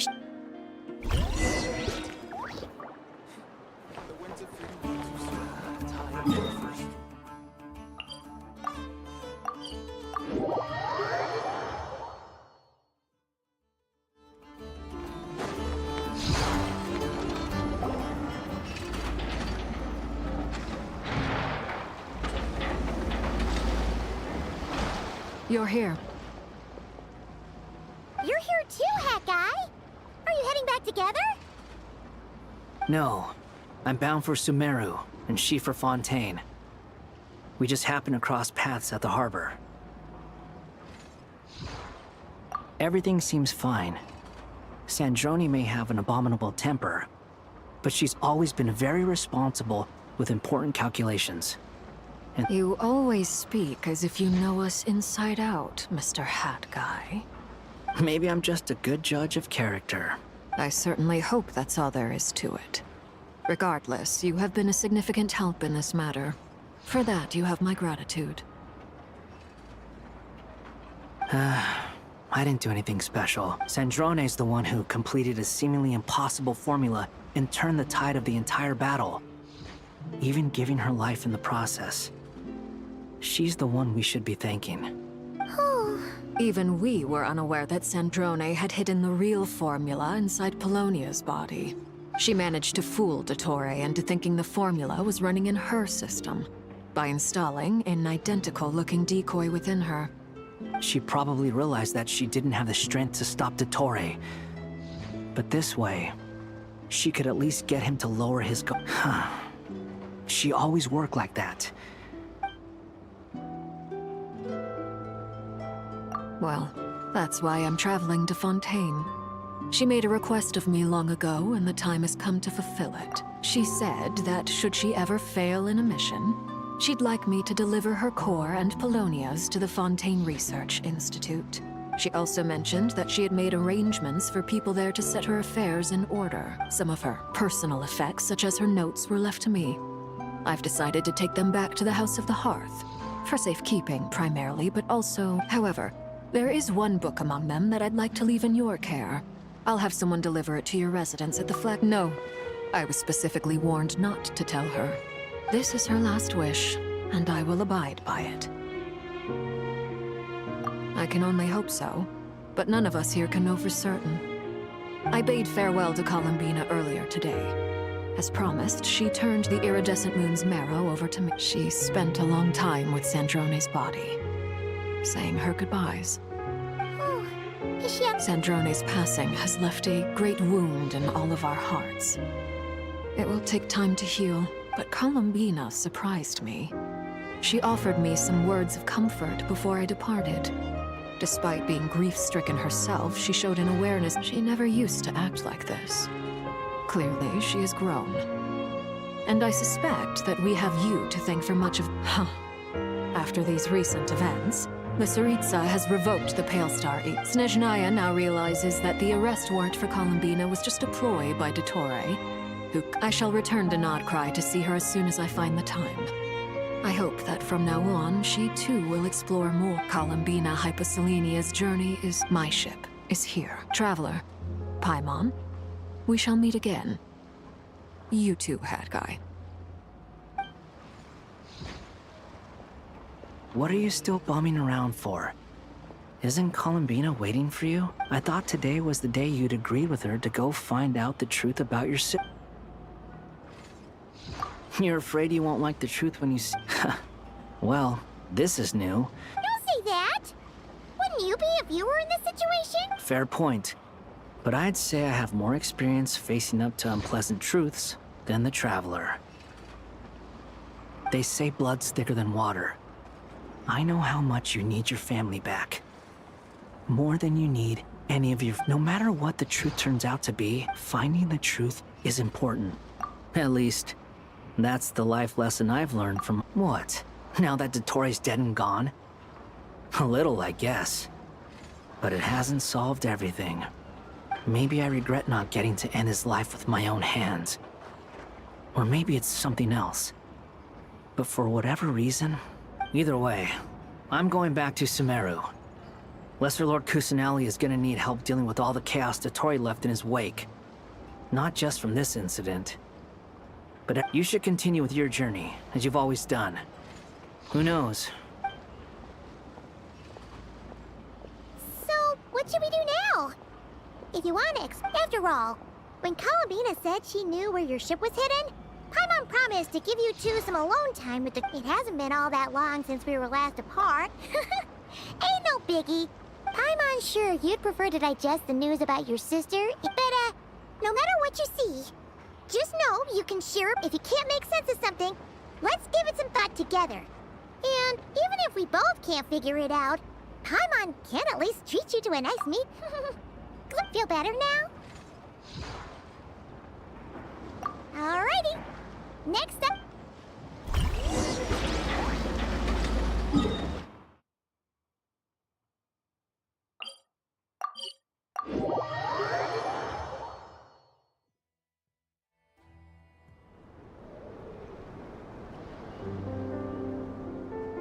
Columbina, we're here! Can't quite believe we're meeting out here. We've gotten used to walking over to Silver Moon Hall whenever we go see you.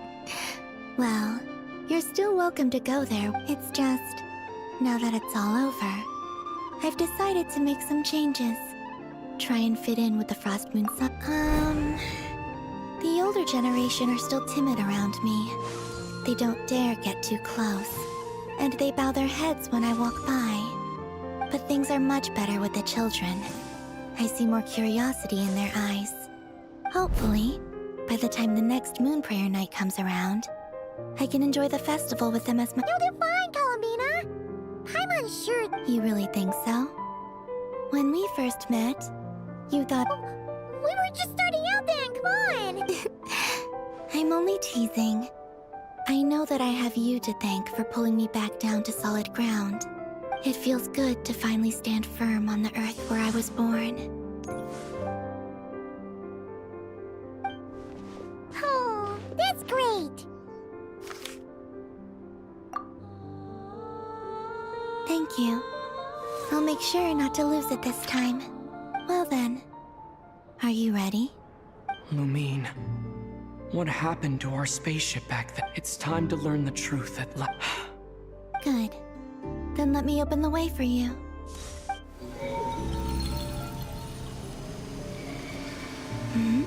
Where does this lead? To our shared destination. Huh? Do you remember me telling you about my missing prologue? But while I was inside the moon's reflect, the story of the time before I was born. But when I obtained the Trilunar Authority and returned... Yes, your spaceship. All this time, it has been hidden on the Frost Moon, which lay beyond the sky. The great ruler of the firmament. Wait, them?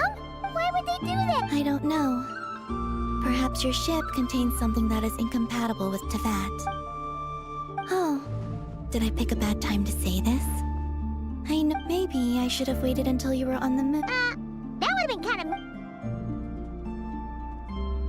Take me there. Oh? Whatever is hiding in that ship, it belongs. No one else has the right to decide whether I should or shouldn't know about it. Not even the heavenly principles. Very well. Then You two take care. Rest assured, Paimon. Thinking about the story that we'll find hidden on the... Yes. And hoping that it has a happy ending. Stories like that don't exist, you know?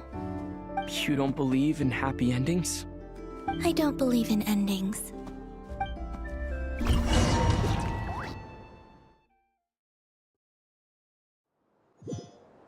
Where am I? This is the pathway I built between Tevat and the Frost Moon. The moon is very far away from us, so it could be a long journey.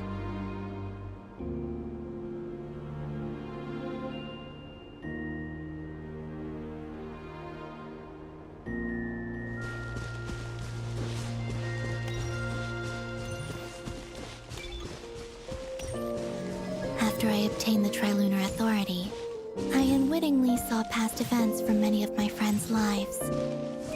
One was Lauma. She was so young when they chose her to be the Moon Chanter. From then on, the Frost Moon Scions looked to her to bring messages from their goddess. But, for better or worse, I had left Hisi Island before she was ever born. It was not until much, much later that she met me. I think it's for the best. Because of the way things turned out, you had the opportunity to become friends. You're right. In that sense, I think we were both very lucky.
And about that mage, Nicole. I only recently learned that she has lived in Teyvat since the time of the Three Moon Sisters. The Moon Goddesses always had a good relationship with the angels. I suppose our friendship continues that tradition.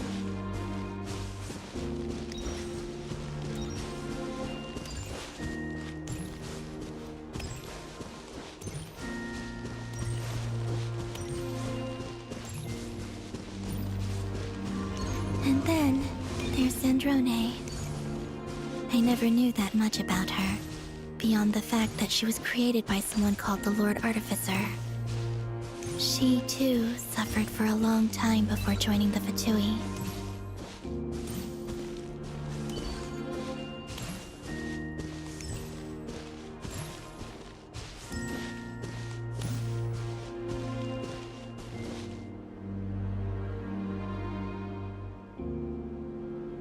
How I wish I could talk to her again.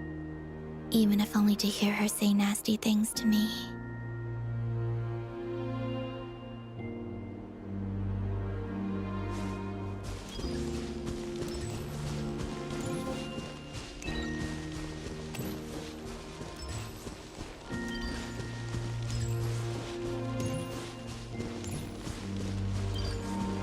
Also, I saw your siblings' story. I'm afraid I didn't see much. It seems that she rarely came to the surface, where the moonlight shines.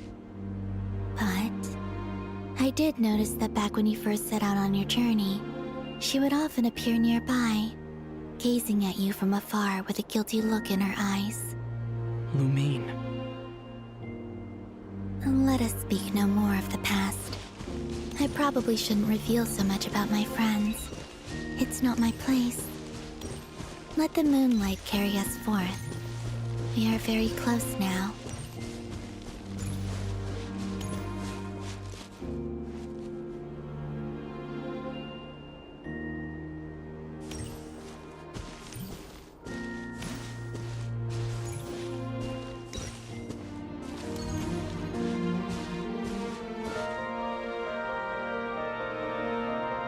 After this, I'd like to bring some kuhenki to the moon as well.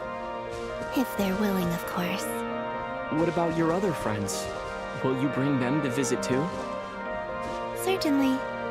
But I'll need to tidy the place up first. This home hasn't received any guests in a long, long time.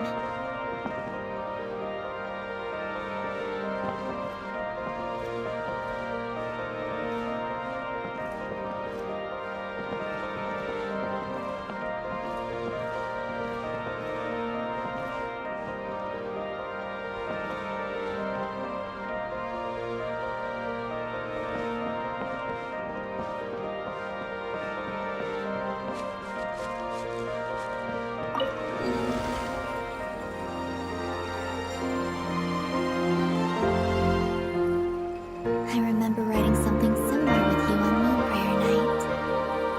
I believe it was called... Dodoko's Whirly Gig. Yes, that was it. You asked me if I was afraid to return to the moon, and I said that I was. The idea that I had gained something precious, only to lose it so quickly. That frightened me. But I'm not afraid anymore. Besides, this time, we're traveling together.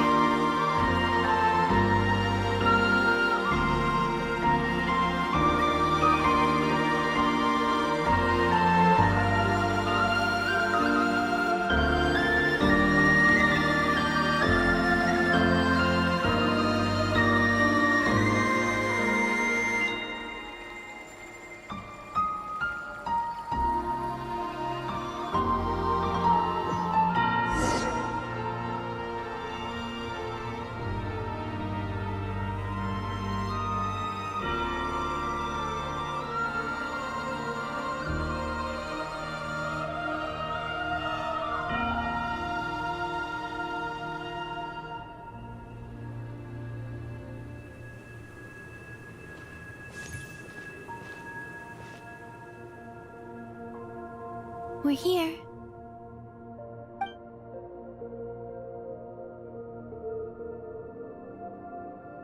Over there.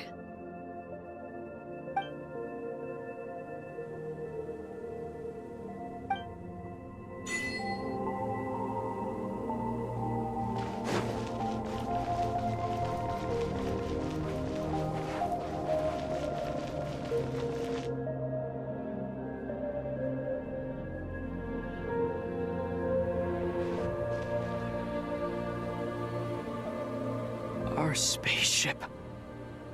It's huge. I suppose that the moon is the only place one could hide it. It'll be alright. Huh?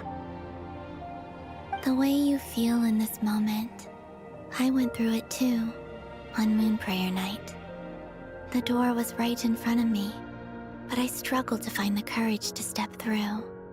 Solitude for me once meant living a life in which even I was absent. Before I met you, that was the only life I knew. But that night, solitude meant throwing away the life I had gained after meeting all of you. Columbina. Go. Retrieve the part of your life that was once lost. Trust me, you will lose nothing by doing so. Look, Tevat is right there. All of our friends are down there, waiting for us. You're right. Thanks, Columbina.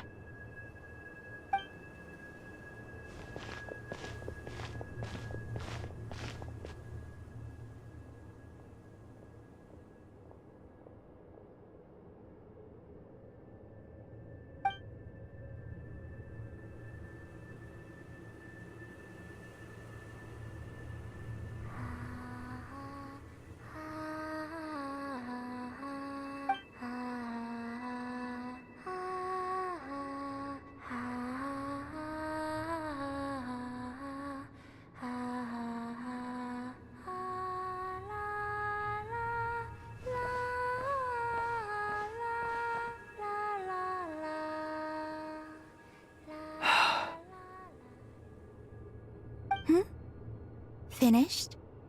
Yeah. Why did you take your eye mask off? Well, since my return, I've decided to take more opportunities to see the world with my own eyes. Besides, I've always wondered how Tevat looks from the moon. And what do you think? It's beautiful. I could spend a whole day here just gazing at it. What about you? What do you think of the truth you found?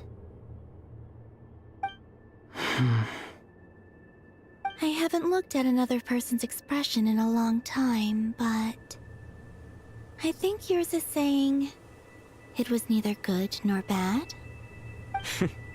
Keep this up, and it won't be long before you give Nephra a run for her money. Oh, I don't think that's going to happen. I'm much more used to sensing what's going on around me with Kuvaki. I think I'll save my eyes for seeing special moments I really want to remember. I read the spaceship's flight logs. I always assumed that this was my first time in Tevat. I thought that Lumine and I must have been hibernating in space for centuries on end. But the logs show that our spaceship flew over the skies of Tevat once before. A long, long time ago. Flew over? So you didn't land? No, the ship barely came to a stop before flying on again. After that, it continued traveling through space for a long time. Some of the data is corrupted, but I suspect that it kept flying for thousands of years. It was only after that that the ship made a forced landing in Nodcry. When Lumine found me, she came from outside the ship. Could this mean that she left the ship long before I did? Maybe even during our first pass over Tevat. Are you alright? Yes, I can feel that the truth is coming together, one small piece at a time. I remember Lumine telling me that when she first arrived in Conria, she could not recall the past. So this might be something that even she doesn't know. Here, I made some space for you. Your mind must be racing, and this seems like the perfect place to relax and clear your head. Oh, wait, there's one more thing. What is it? Wait here a moment.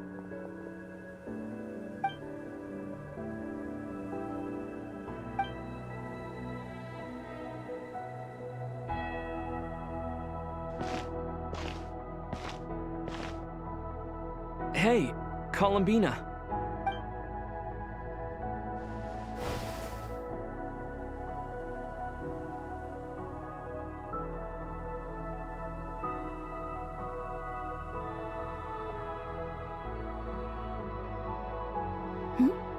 Is that a new outfit?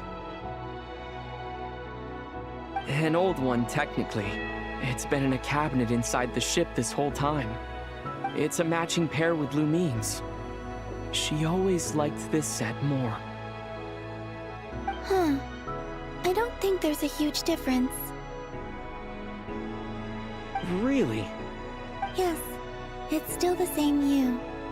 You're the same person, no matter what clothes you wear. Only Columbina would make an observation like that. Traveler, do you consider Tevat your home? Home is wherever Lumine is. But then after all the time I've spent here, and everything I've been through, yes, I'd say it's my home. Would you change your answer if Tevat changed appearance? I mean, if the truth about Tevat turned out to be different than what you thought. I don't know, but I don't think so. The truth is not what matters most to me about Tevat.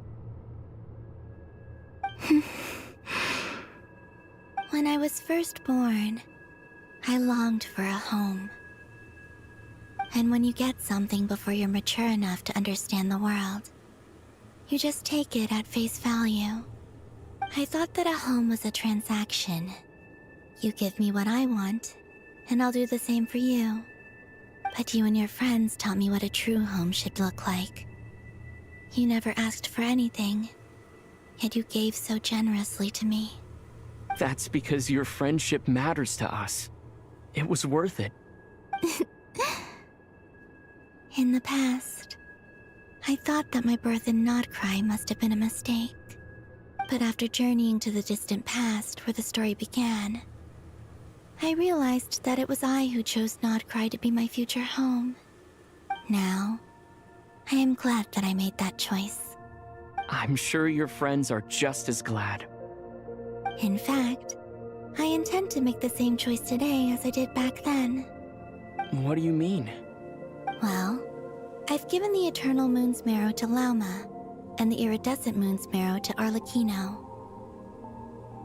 And now, I shall return my Kuvagi to Nodcry again, that it may continue to protect my chosen home.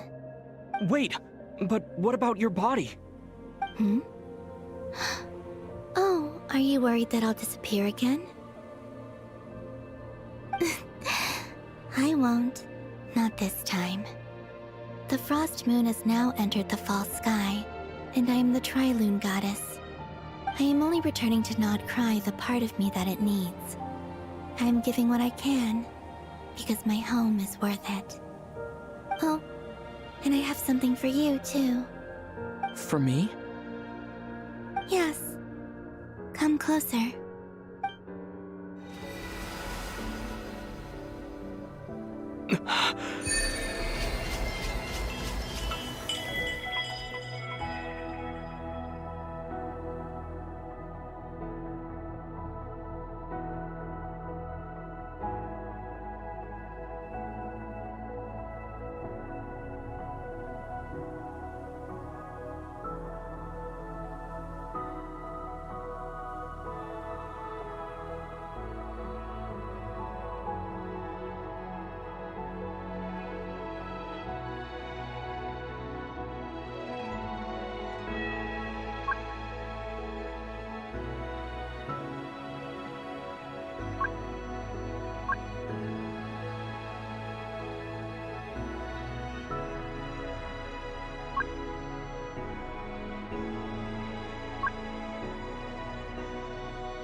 What was that? I lifted some of the restrictions this world placed on you. I trust this will help in your future adventures. My power. It feels like it's grown. I can use the elements more freely now. Thank you. This will be a great help. You're welcome. I see you as family, and after everything you've done for me, In fact, no. It's not because I owe you. It's because you're worth it. Here, this flower is for you.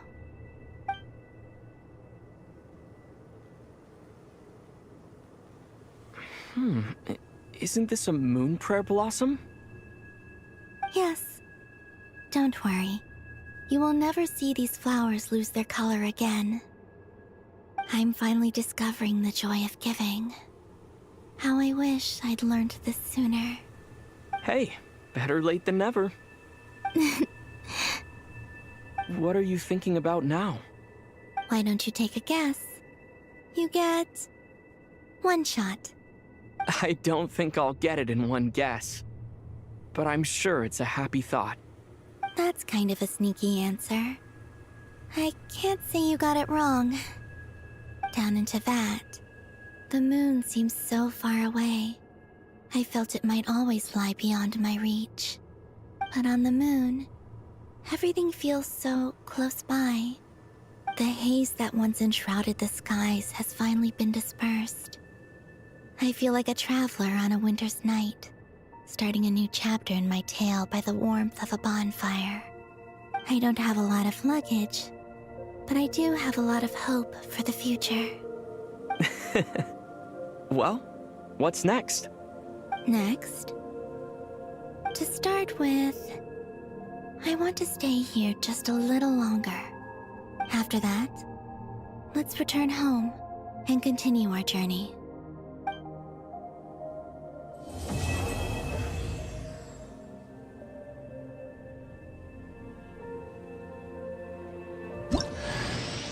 These clothes bring back so many memories.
The journey goes on, for you and for me. Like I said, this is not the end. I don't believe there has to be an ending. Oh, is that your next destination? Most people would probably tell you to pack some warm clothes. But I experience things differently than most people. In fact, it is home to quite a wondrous heat source. I think they call it Kreshnik's torch. Every city in Snezhnaya is built around one of them. I sensed the energy it gave off as I was passing by on a railway train. It felt... I also recommend the Korolievsky troupe in Snezhnograd. They give performances quite regularly, and entry was free for harbingers. I liked them a lot.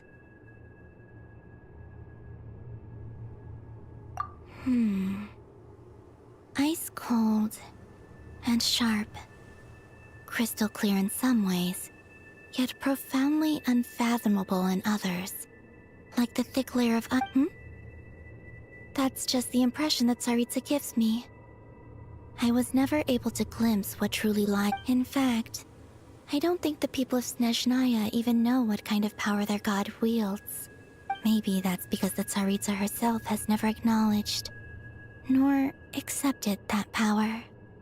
There's Regrator, the Rooster, and the Jester. Between them, they control a lot of what happens in Snezhnaya. But I can never wrap my head around how exactly power is split between them. I just know they are each responsible. I noticed that the Rooster and Regrator often appear to get along on the surface, while working against each other in secret. And theirs is not a friendly rivalry. But I wasn't particularly interested, so I tended to keep my distance. Now that I think about it, the term Mistelton often seemed to come up in connection with Project Stuja. Once things settle down in Nodcry, I'd like to explore the world beyond Snezhnaya. You've told me so many stories about the other places you've been to, and all the friends you've made there.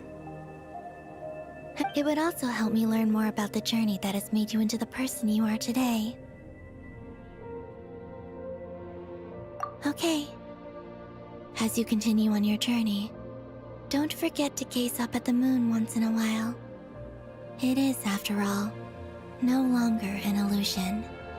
It shall cast down its true moonlight, connecting us in truth.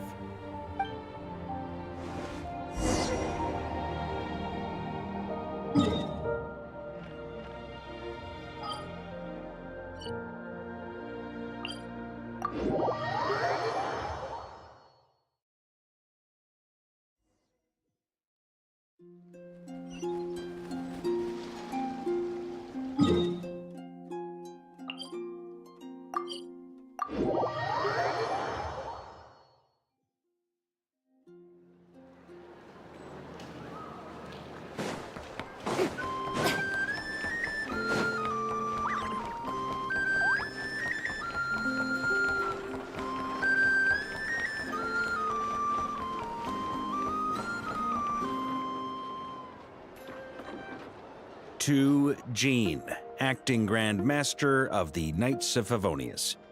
Ugh, this preamble is such a pain to write. It's probably high time we got rid of this acting business. I trust that Dern has updated you all on recent events. Hope we didn't worry you too much. The good news is, we managed to come together and put a stop to the Doctor's evil schemes. With that, I think it's safe to say that Nodcry is finally out of the woods. As for the Fatui, not counting the Damselette, aka the Moon Goddess, who has left their organization, we found ourselves allied in this instance with both the Knave and Marionette. May she rest in peace. As ever, we find ourselves better off for making friends rather than enemies. But until we can ascertain the Tsaritsa's true intentions, the future remains uncertain. In a short while... Wait... How am I meant to surprise everyone if I tell them in the letter that I'm heading home?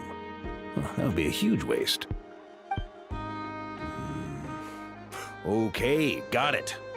I will begin sending the expeditionary team back home in waves. I'm sure they'll be able to answer any questions you still have.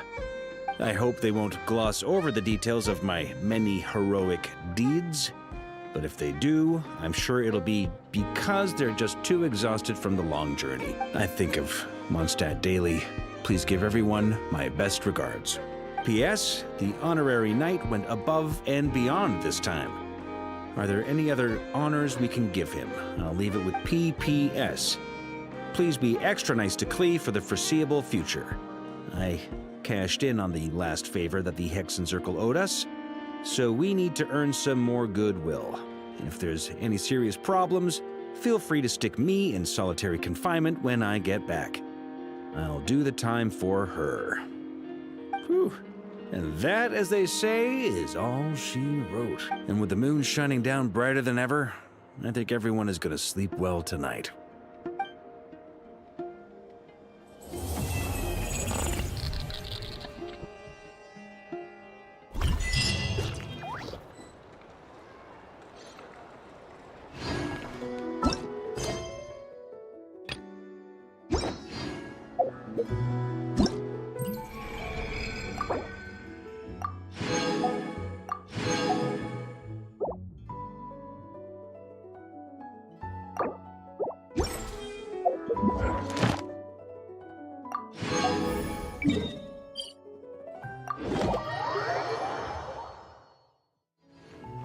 Add Astro. Thank you for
My name is Zabai.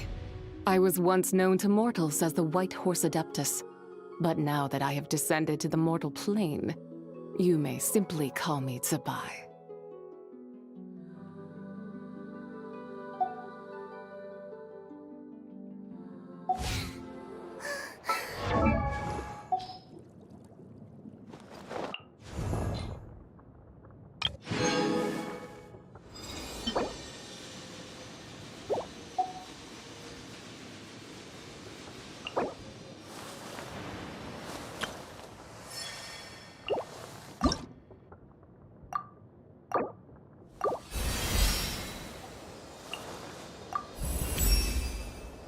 I see.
design.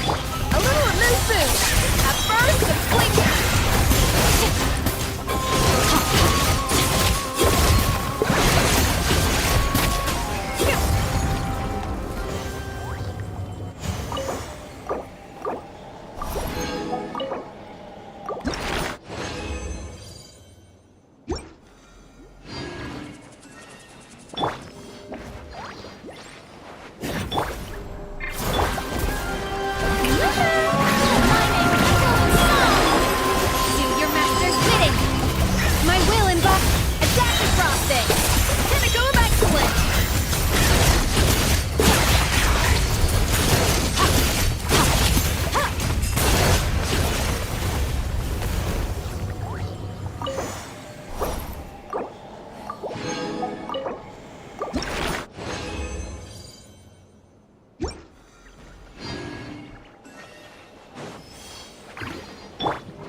Cryo incarnate!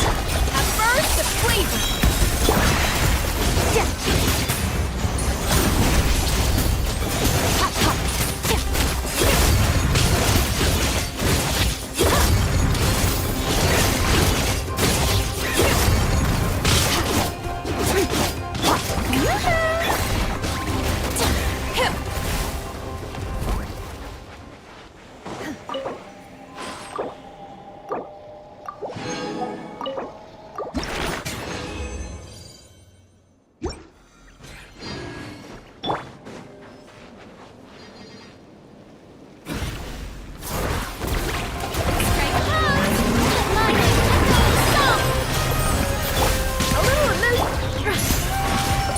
True form! Do your master's bidding! Fierce on the loose! Mine to wield.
trial.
Know of any new art?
Even the most unassuming...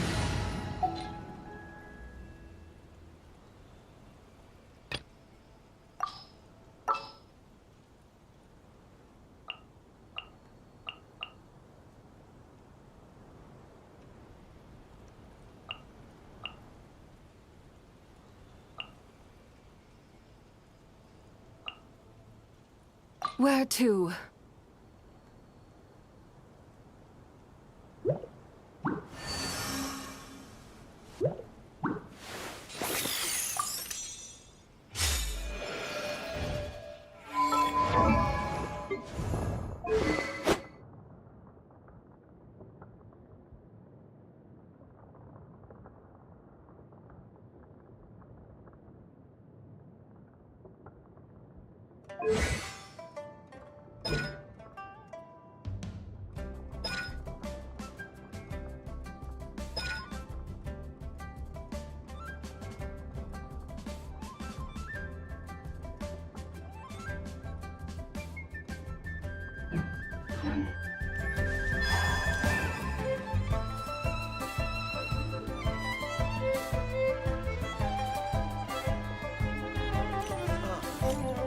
What should I try?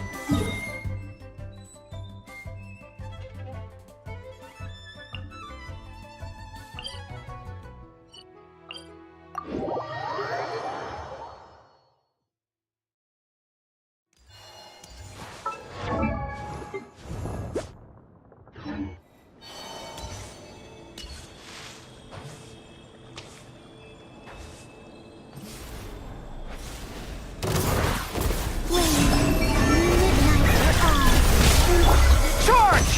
Everyone on me! Target acquired. Light compels you. Be cleansed.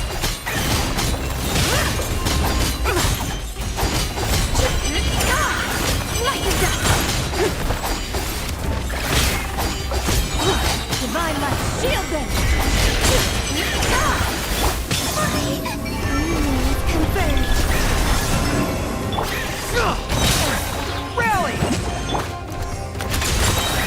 Go, Shadow of Darkness!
Charge!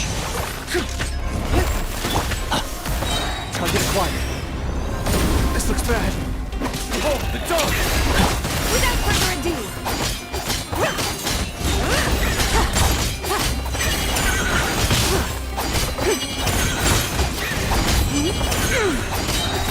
divine light, shield them!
The Adeptus arts are most miraculous.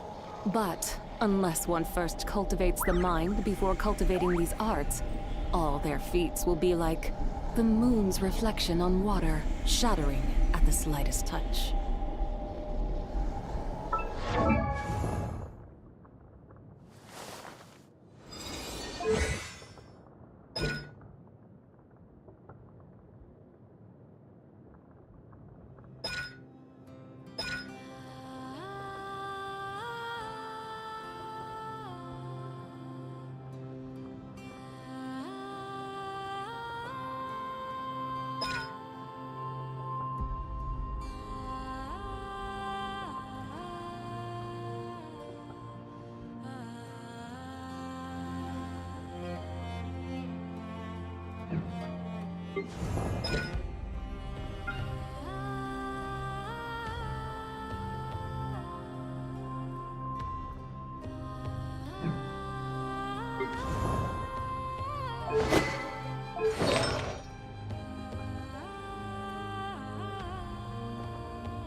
Mathematics is the foundation.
You should take it.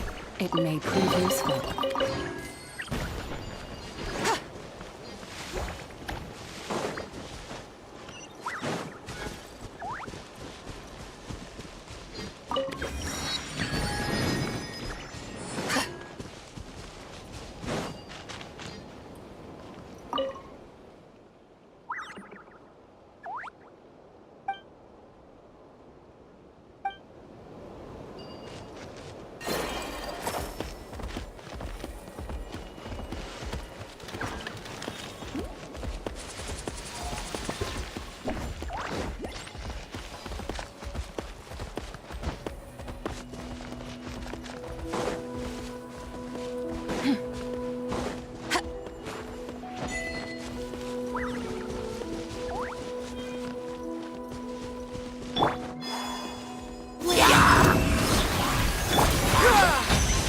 Everyone on me!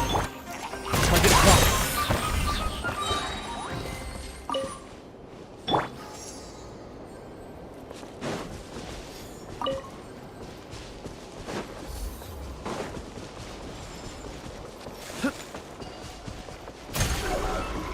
Follow my lead.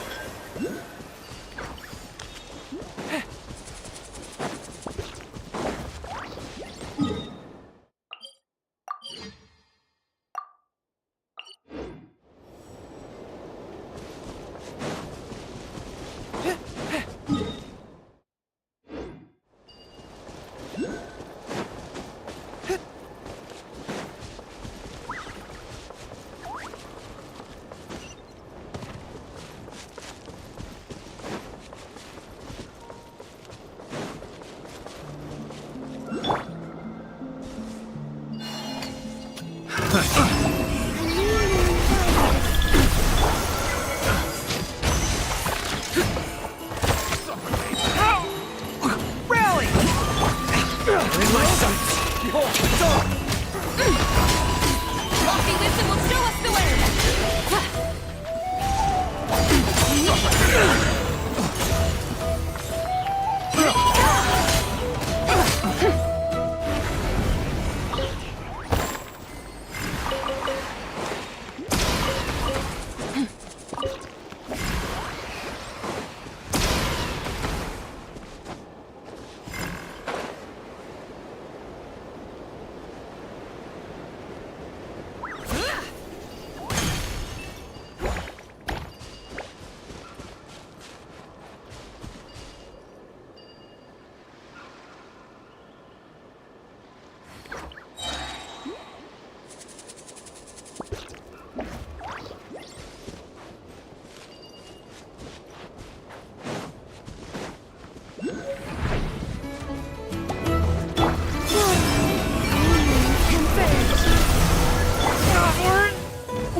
Target acquired. Light compelled. Without further ado, divine light, shield them! Time to conclude. Light the dust! Light the dust!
A long, long time ago, there was a young man who ran away from home.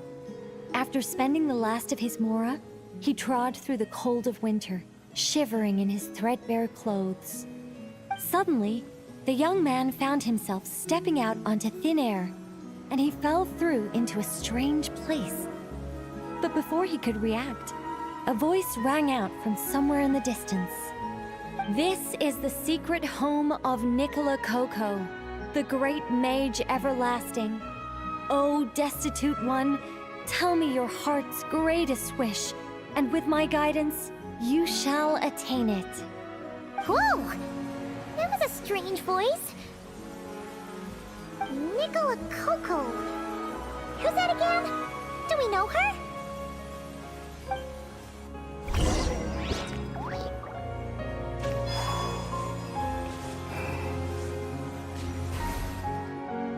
The young man was in awe of the mage's magnificence and beauty.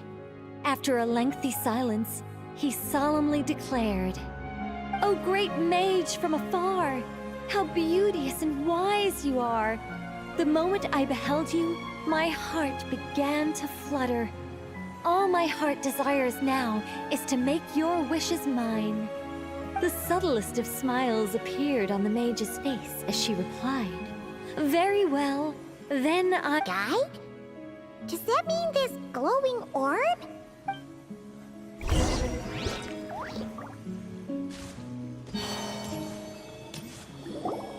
"Secret home," said the young wanderer, with a look of confusion on their face. The mage's voice grew somewhat flustered upon hearing this question. Wait, does it make sense for this to be a bashful character? Oh, never mind. I'll keep it in for now. Mr. Nine can always refine it later. It is rather rude to ask such questions of a mage, young one. The Mage's Lodge is under renovation. Very soon you shall be stunned. This shall be your trial.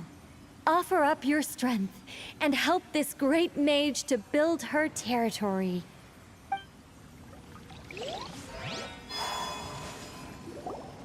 As the young man continued forth, he noticed many exquisite statues dotting the mage's territory. What are these? Are all those who opposed me. They underestimated the power of a mage, and thus were turned to stone. I quite like that. A spur-of-the-moment addition, but dare I say it was a good one. A mage ought to be a powerful and dangerous figure, but turning people to stone at the drop of a hat? Is that too over the top? And no one wants to be around someone that capricious. Okay, I think I'll dial it back and turn it into more of a vague warning. Upon hearing this, the youngster broke into a cold sweat. But then, the mage's laughter broke the silence. Did you fall for it? I was merely joking. These statues are just my way of capturing a certain moment in time. Anyway, statues. That's what I need your help with. The Mage's Lodge is feeling a little empty, and I should like to fill the space with some more adorable companions.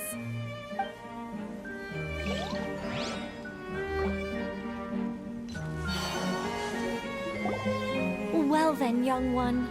Now you have learned of the troubles faced by this mage. Nicola Coco requires your aid to build her sacred territory. The mage poured a cup of tea for her visitor. What say you? Wait a minute! Shouldn't we think twice before going all in on this? We don't know anything about this person! And she seems a little weird.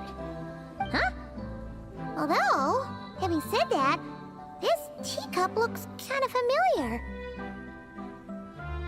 Nicola Coco. Ah! Is it Mage and Nicole? Correct. What do you think of my story? Hard to say. It's not finished yet, surely. What happens to the characters in the end? I haven't decided yet. I need to renovate my home first. Perhaps I'll have a burst of inspiration after that.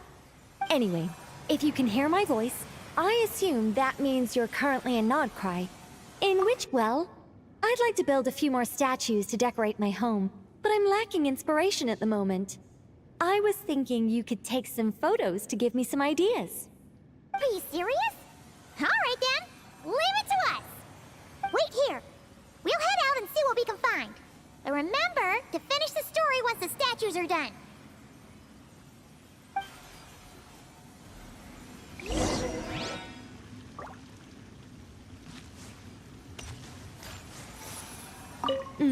The mage's story is starting to take shape. I think I'll delegate this next section to Mr. 9. A great mage is defined above all by her beauty and powerful presence. Perhaps... It looks like someone has been bewitched by the power of the great mage everlasting. Is that laugh too annoying? No, it'll be fine. It's all in writing anyway. No one will hear it out loud. My renovation plan is complete. But where to start? Everyone knows you can't just conjure a house out of thin air. Or could I? Alchemy could work. The only raw materials I need are bricks and wood. Yes, I'll go with that. Far easier than building everything by hand. A mage's home has to look very different from an ordinary house. I'm just not sure what that means in practice. One thing's for certain, though. It has to be an ancient, mysterious, and otherworldly place that will endure for hundreds, even thousands of years. Yes, that's good. Just what people would expect from a mage. Although in truth, it's not so much me capturing moments in time as moments in time that have captured me. Well, don't just stand there. Go complete the task that the great mage has assigned. And remember, I don't want to see anything dull and dreary. I need photos that are bursting with life, so I can capture the soul and character of the subject. Don't be thinking that carving a statue is just about shapes and proportions. The most important thing is to capture the spirit of the subject in the moment the photograph is taken. All right, got all that?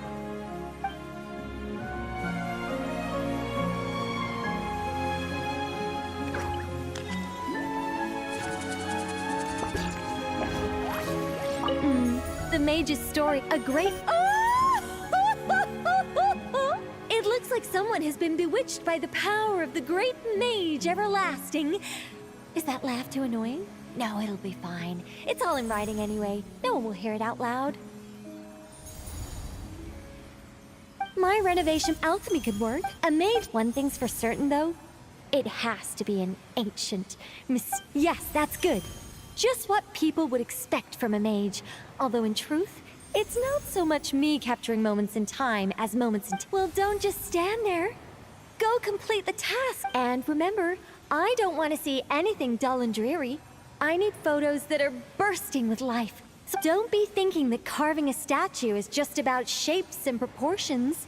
The most important thing is to capture the spirit...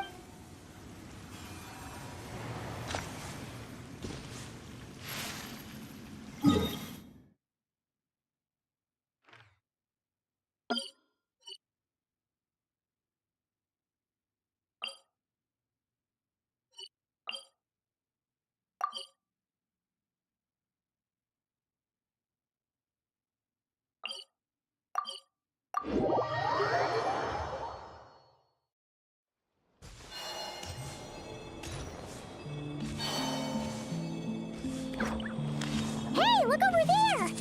Are those peaches? Oh, they look pretty. Let's see. Where should we go for the next photo? Oh, we saw a squirrel statue earlier, didn't we? Do you think Nicole likes squirrels? Let's snap a few photos to take back.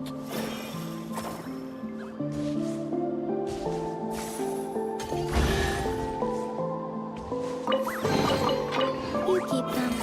I no longer need offerings.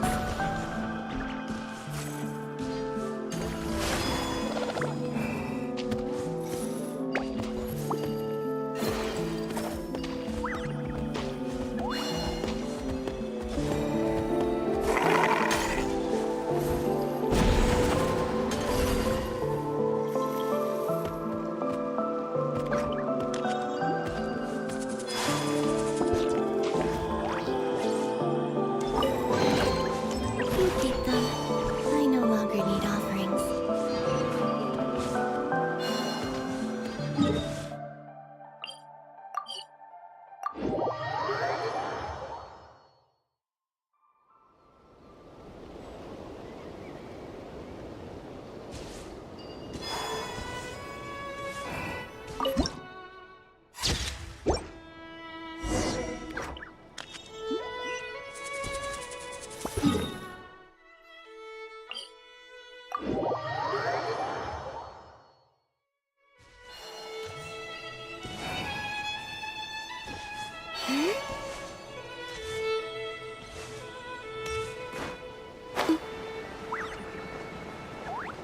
that a mandragora?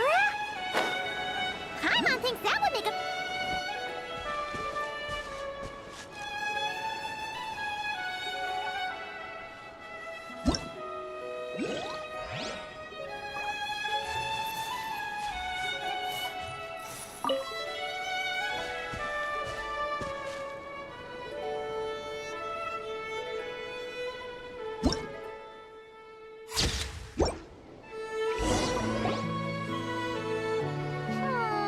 Some of these shots are pretty good, but we didn't get any from the front. Let's wait for it to turn around. Yes!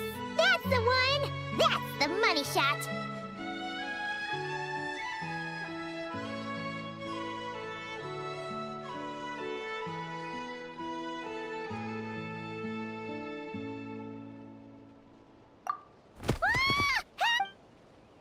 Oh, that was scary.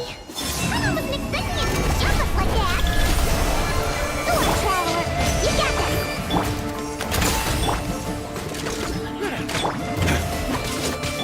Without further ado, the style, the glacier time!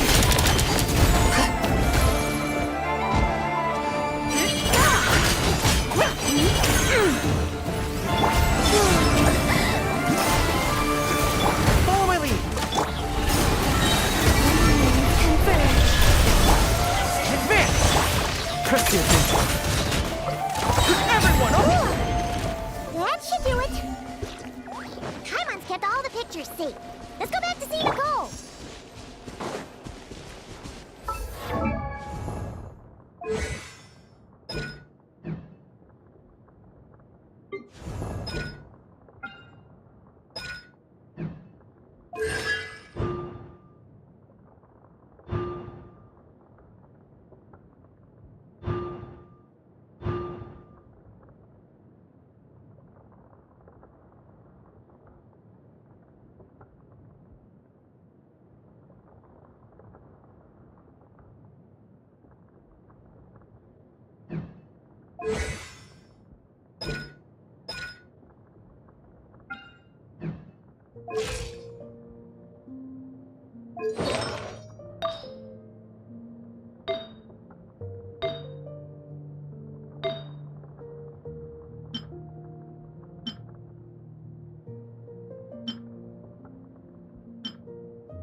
That was quick. You two worked very fast.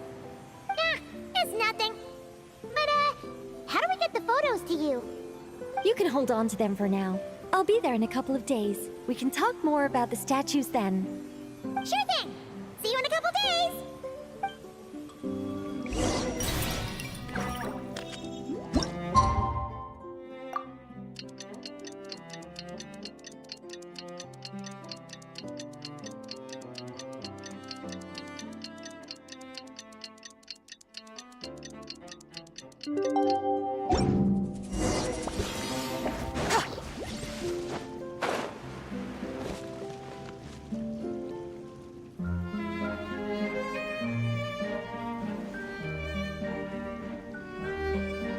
Just who I wanted to see.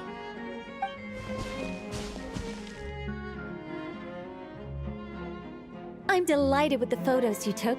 Excellent source material. Now, I have all the carving tools ready to go. Would you like to try it together? Carving tools? You mean these blocks? That's right. The statues are inside the stones. All we need to do is remove any excess material. To make things a little easier for you, I've provided a guide on how the carving process works. Allow me to demonstrate. First, we make some big, bold cuts to carve out the general shape.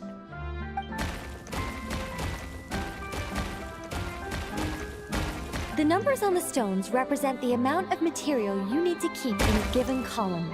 So, first we do this, and then this. Oh, it's starting to take shape! Got it? If you carve the blocks this way, you should be able to see the basic form. Then, you just need to add some finishing touches, and voila! Wait, what? It's only changed in the blink of an eye! How'd you do that? A great mage doesn't reveal her secrets that easily. Just behold and be amazed. You got the basic carving process down, yes? Focus on that. and leave the finishing touches to me. Much obliged. Alright, let's give this a shot. What the? This is way more difficult than the one you walked us through. Oh, sorry, wrong one. That's the one I was going to work on. Yours is over here. Whew, well that's a relief.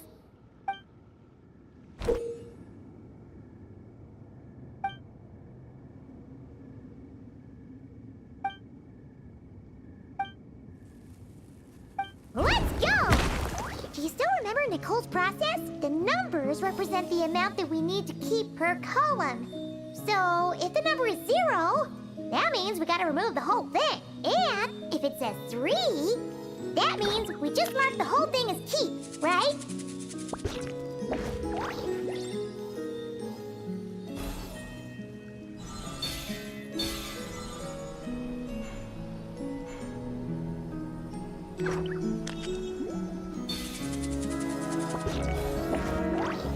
This one seems to be giving you some trouble. Need any help?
Okay, after careful inspection, Paimon's found a piece that we need to remove.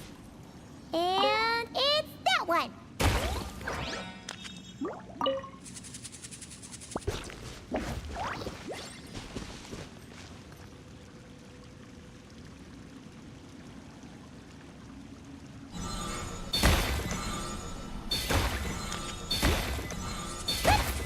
Looks like we made a mistake here. Reset and try again.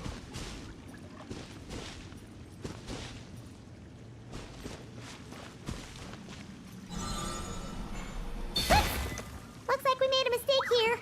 Reset and try again.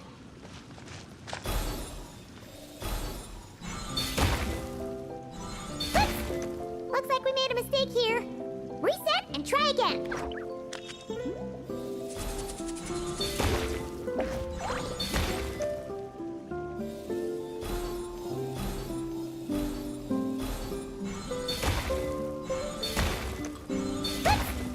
Looks like we made a mistake here. Reset and try again. Looks like we made a mistake here. Reset and try again.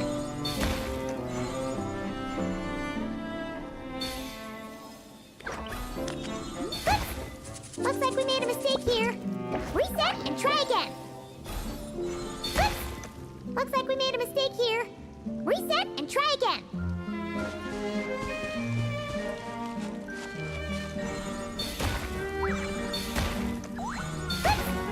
Looks like we made a mistake here. Reset and try again. Looks like we made a mistake here. Reset and try again. Looks like we made a mistake here. Reset and try again.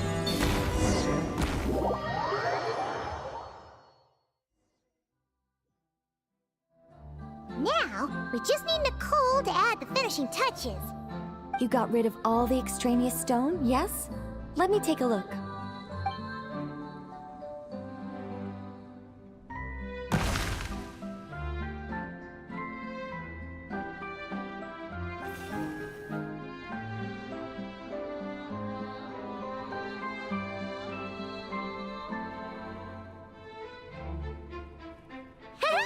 It's done! Oh, it's the Mage's Lodge! When did that get there? Is this the power of a mage? The young visitor's voice was filled with wonder. I am truly amazed. Aha! Finally, the story continues. So, what happened to the mage and her young visitor? They lived happily ever after. The end.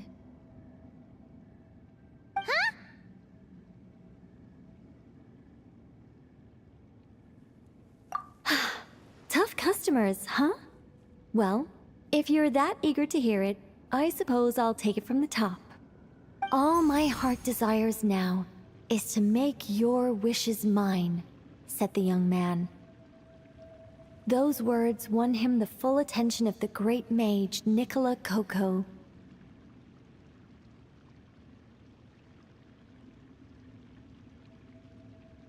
But just as they had started warming up to one another, a group of uninvited guests stormed in, seized the mage, and absconded with her.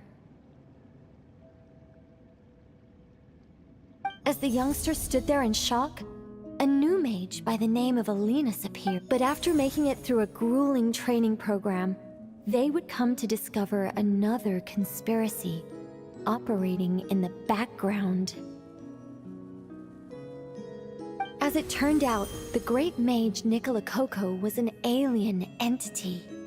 Her true identity was the first daughter of King Meowtress, the third of Planet Meow. She had come disguised as a mage as part of a secret plot to trick the entire world into worshipping Planet Meow. Oh, great mage! Have you been lying to me all this while? The youngster's voice trembled as their heart began to break. Leave me. War is destined to break out between our planet and yours. We were foes from the very start. The mage turned her face away, refusing to let anyone see the tears welling up in her eyes. But the youngster bravely reached out and grabbed her by the arm, swearing to never leave her.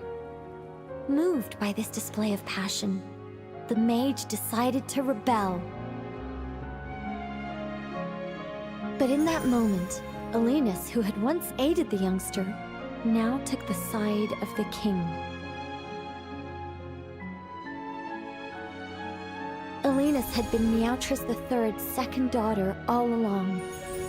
She had only helped the youngster in the hopes that her sister might be incited to treason, thus giving her the chance to usurp Nicola's place in the line of succession.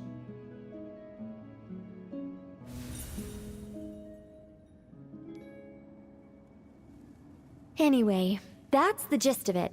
In the end, the youngster, who by this point had turned into a cat, worked with the mage to successfully foil the king's plot. Then, they returned to the mage's lodge together and lived happily ever after in peace and quiet. The end. That was amazing! This story has everything! True love, rebellion against injustice.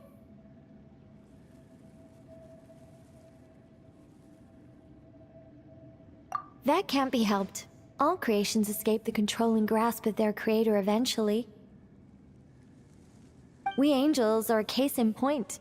Once, we were tasked with guiding human beings, but because some of us chose a different path, our entire race was punished. If even the heavenly principles can't fully control their own creations, what chance do I stand? Fate is always ineffable, and yet, I still hope I can guide those I meet towards a happy ending to their tale. That applies to characters in my stories as well. Anyway, the story's over now, And I'm running a little low on energy. Next time I've got a good story to tell, I'll share it with you, all right?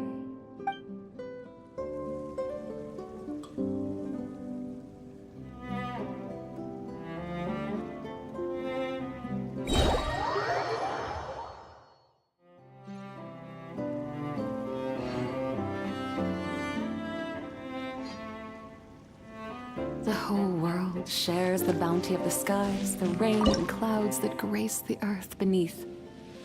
The moon was never meant to be a foreign realm.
Careful! It could be a trap!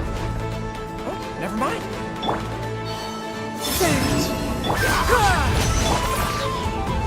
Target acquired. Go, Shadow of Darkness!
From the heavens.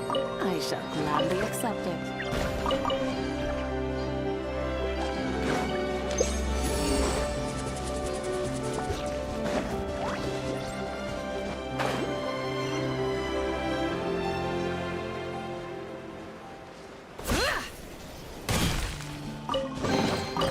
There is no harm in claiming forsaken possessions.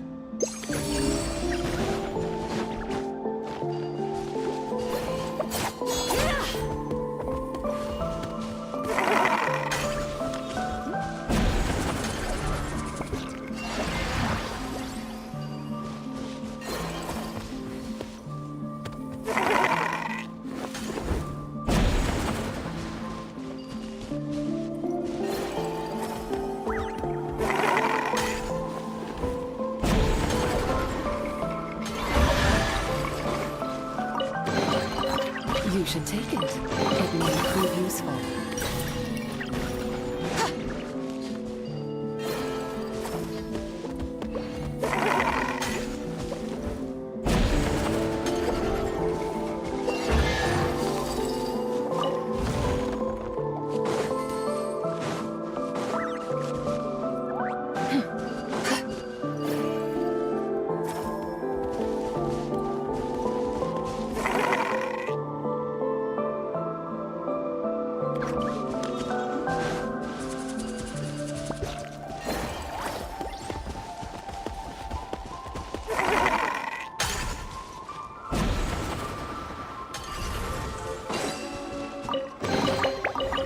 No harm in claiming forsaken possessions.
You should take it. It may prove useful.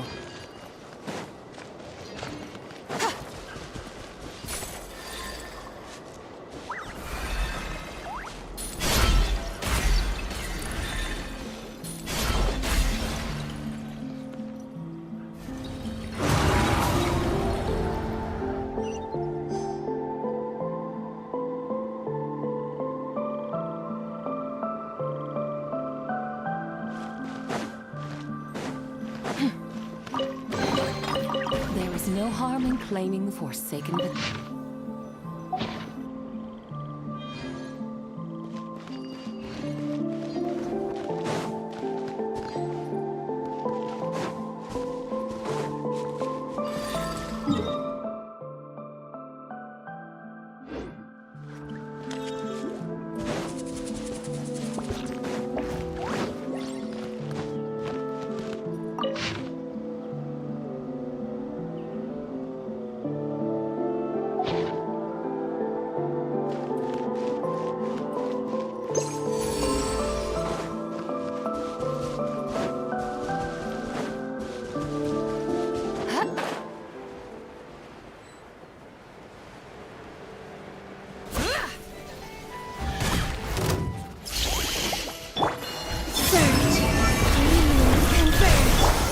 Pull in!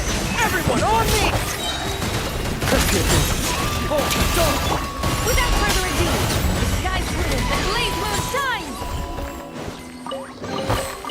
There is no harm in claiming Forsaken possessions.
Be cleansed.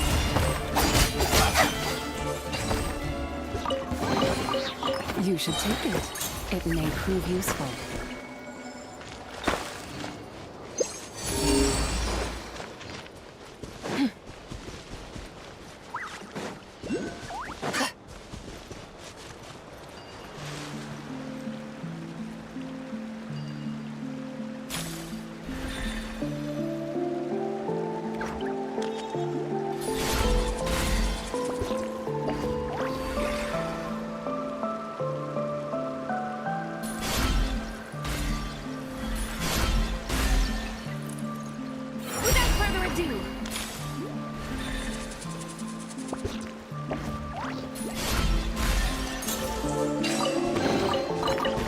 A gift from the heavens.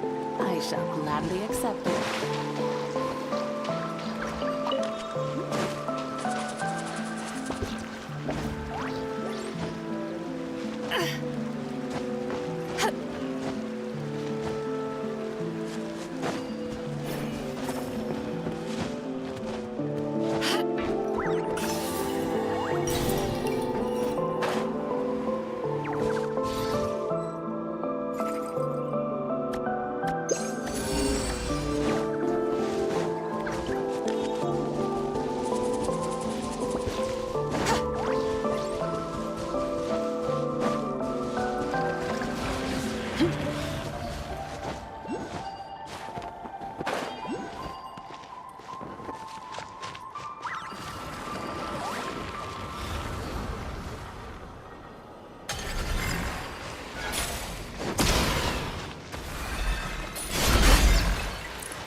You should take it.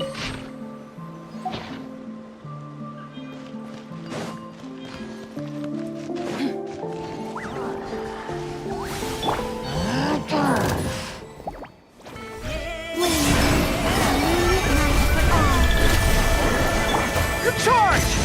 Follow my lead. Rally! Be gone, Shadow of Darkness! Be cleansed.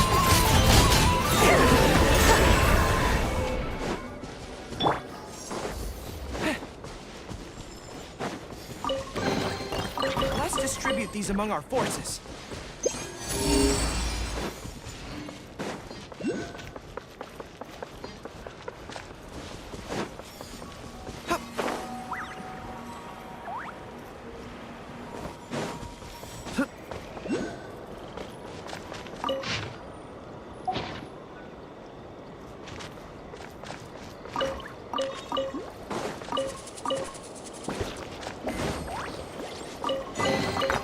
The tide of battle is in our favor.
Rally! Go on, Shadow of Fortune! The Glaze Moon time!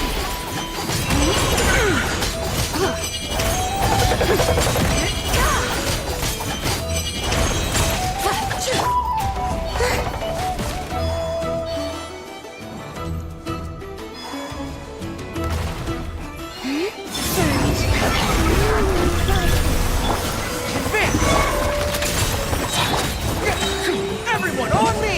Might compels you!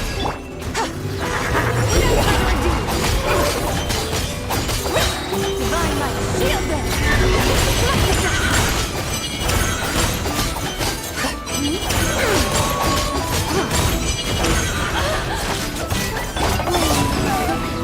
A moonlit night for all. All in! Go get it, Aiden! Rally! Go on, Shadow of Fortune! The Glaze Moon time!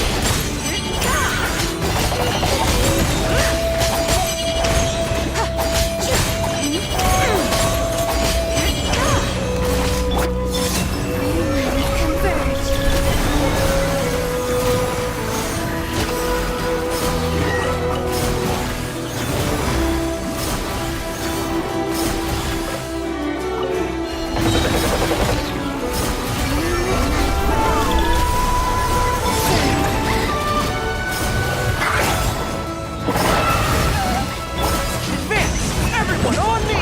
You got this! Hold the door!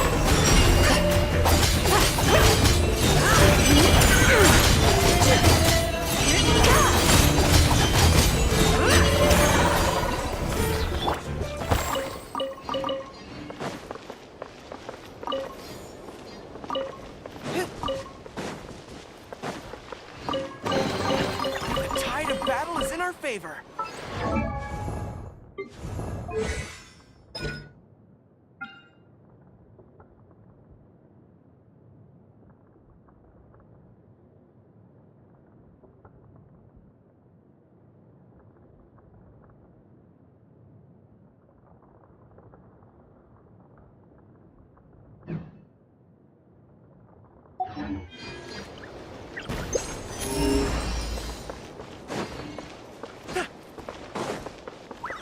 Follow my lead.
Distribute these among our forces.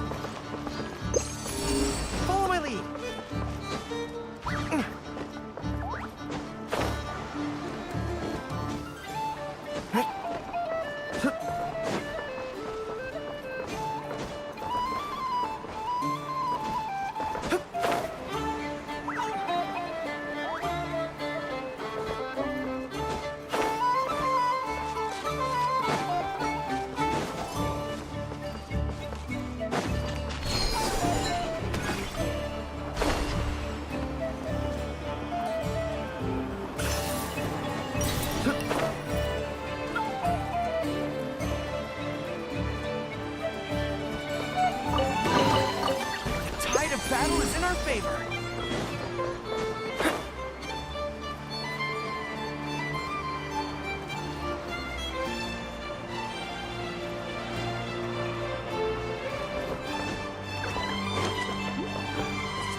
forces.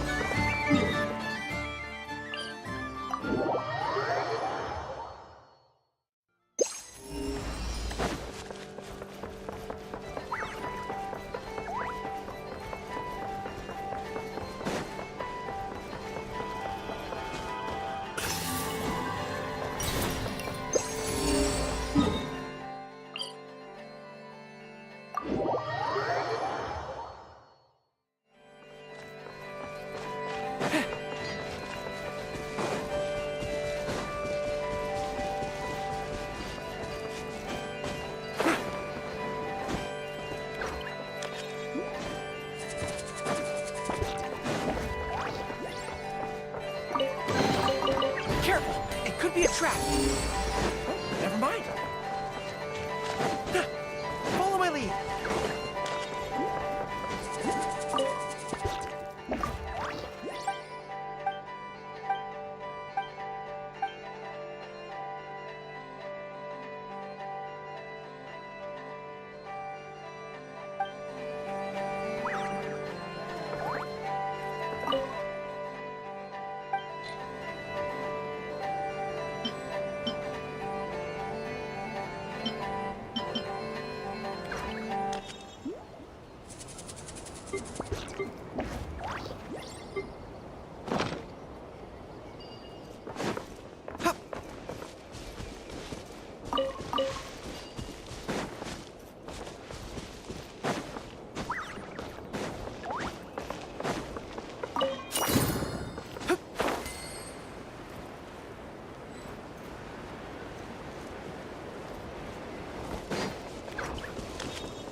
You should take it. It may prove useful.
heavens. I shall gladly accept it.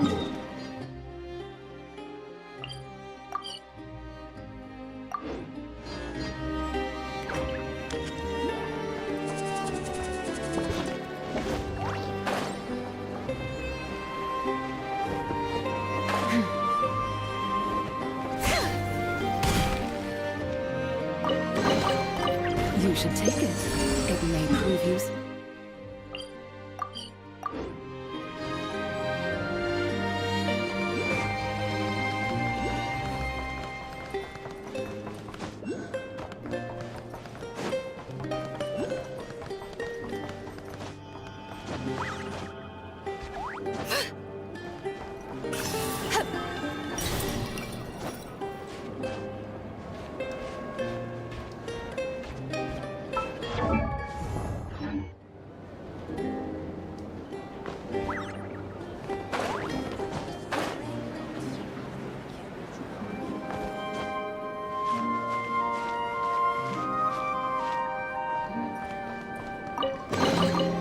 You should take it. It may prove useful.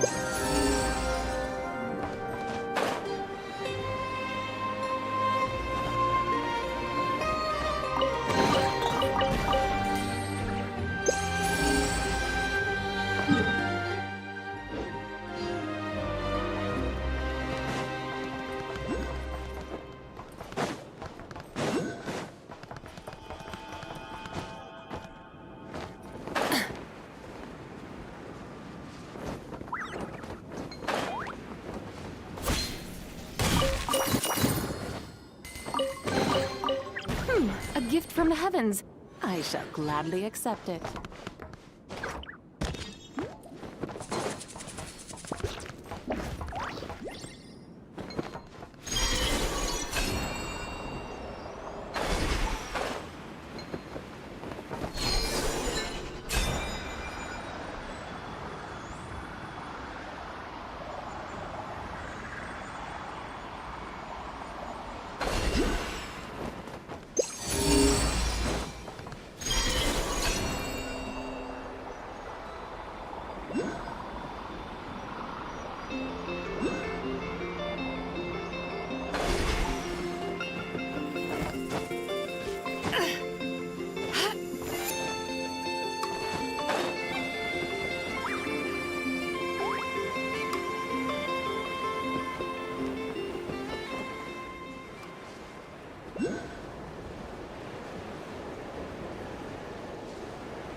No harm in claiming forsaken possessions.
There's no harm in claiming forsaken possessions.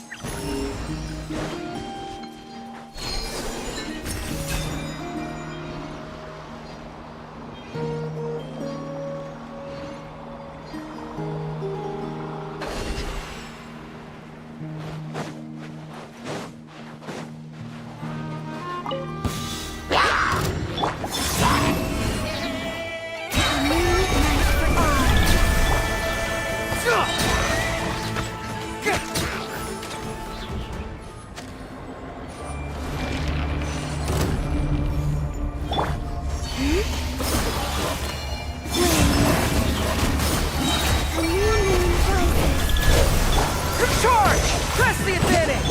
You got this! Hold the jump! Be cleansed! The sky's clear! The glaze moon shines!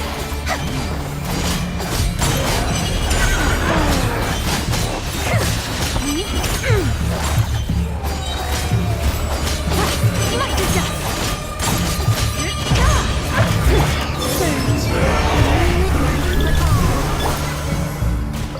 All in! Everyone on me! Go get it, maiden! Light compels you! Lofty wisdom will show us the way!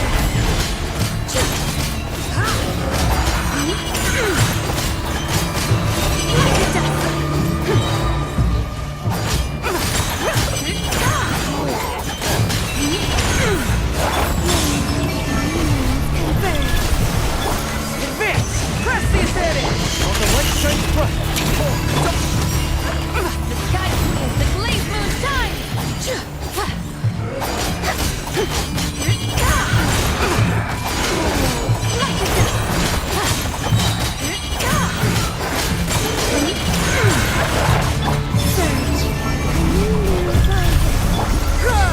Everyone on me! Go get it, maiden! Go, shadow! Divine light, shield me!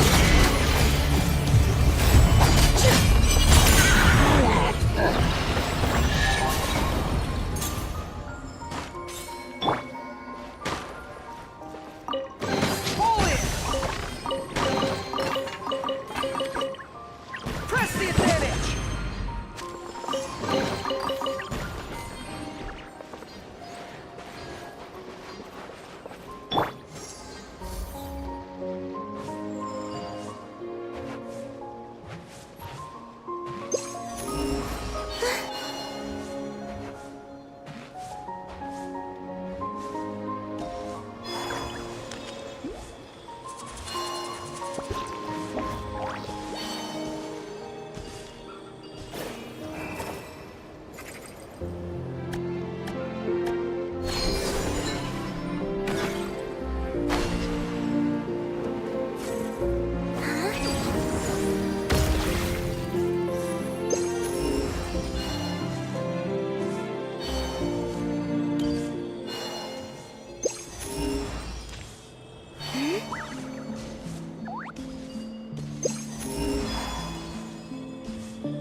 You keep them. I no longer need offerings.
keep them. I no longer need offerings.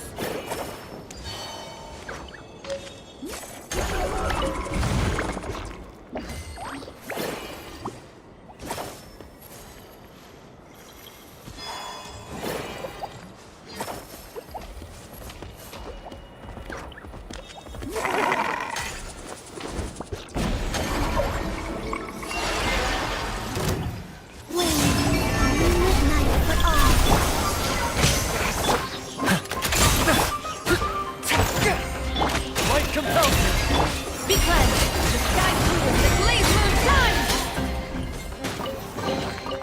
There is no harm in clay.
Careful!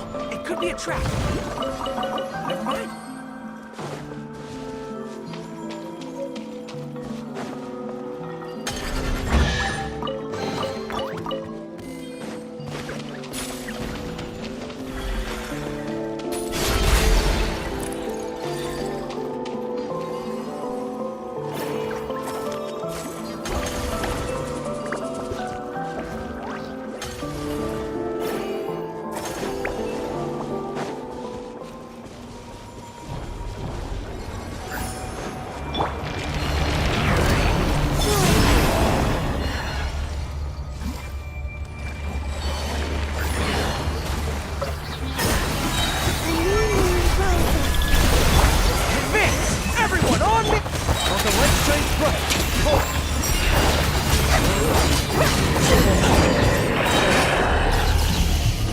Lofty wisdom will show us the way!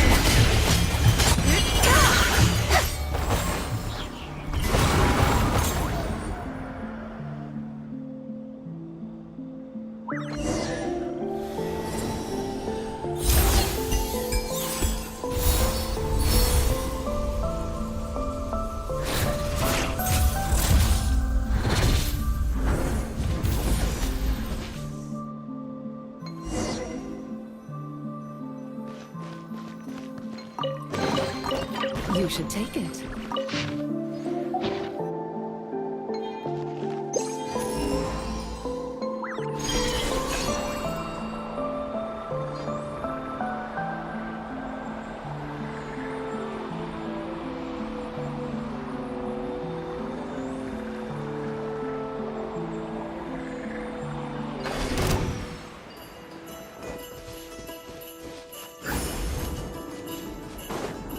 When a moonlit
Careful! It could be a trap! Never mind!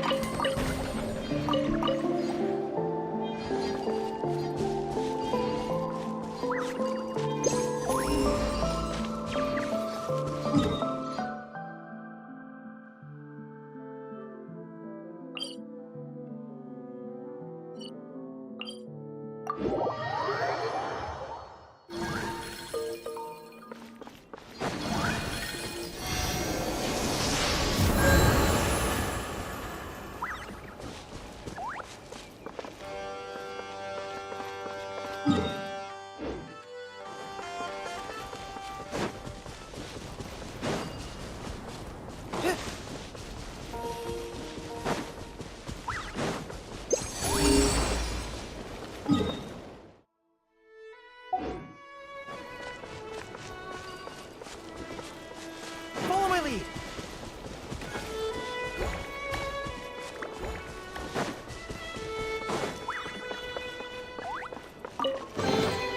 Careful! It could be a trap! Oh, never mind!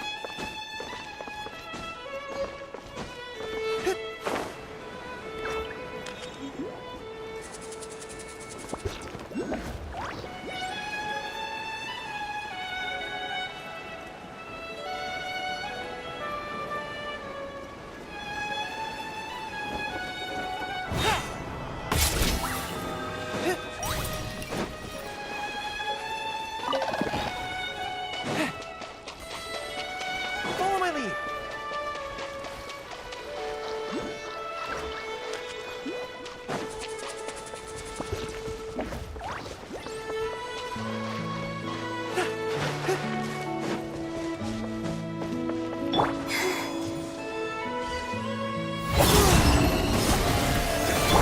Advance!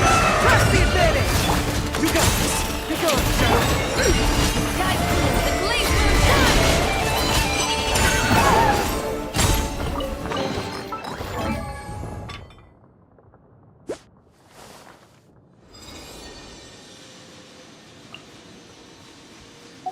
There's no harm in claiming forsaken possessions.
most miraculous.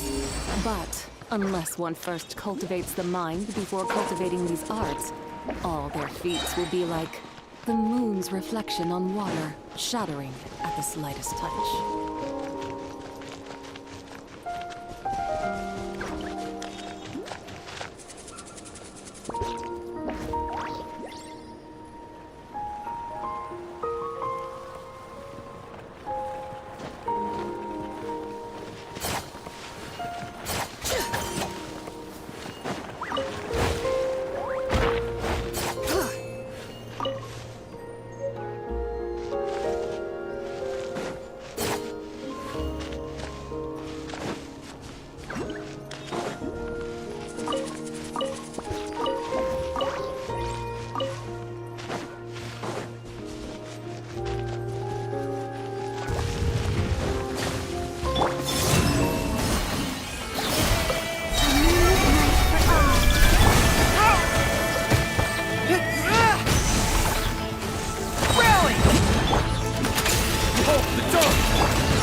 You should take it. It may prove useful.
forsaken possessions.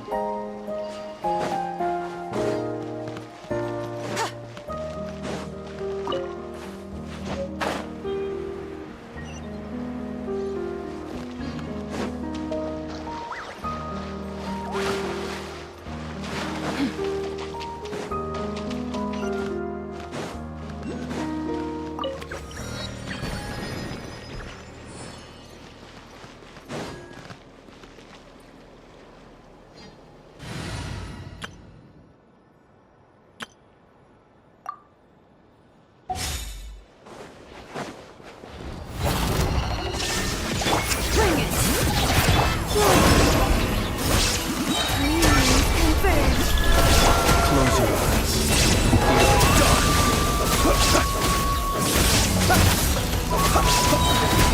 To the dust.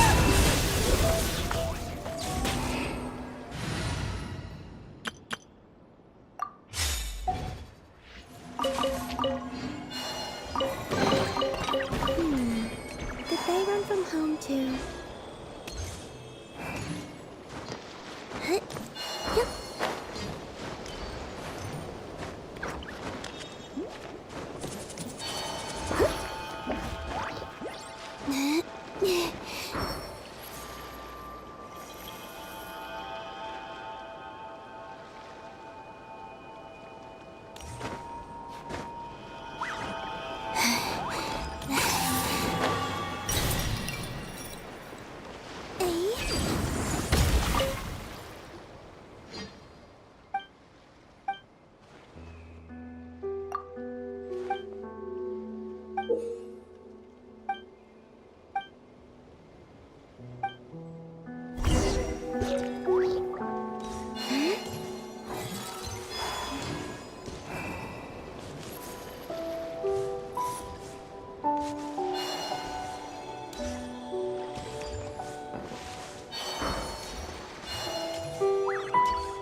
keep this close.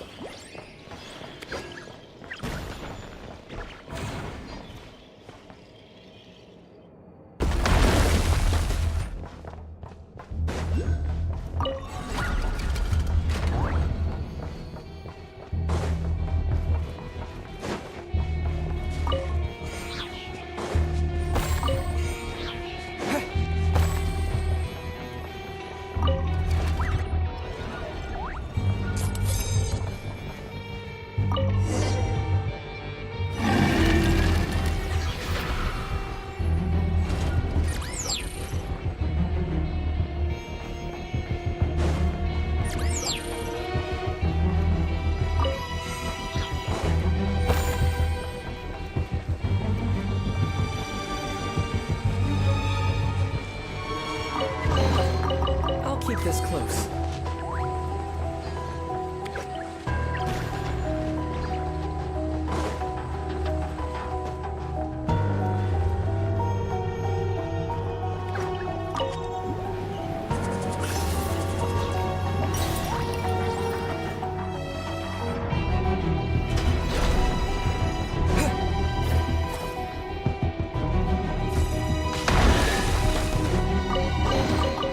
Is this an answer from this world?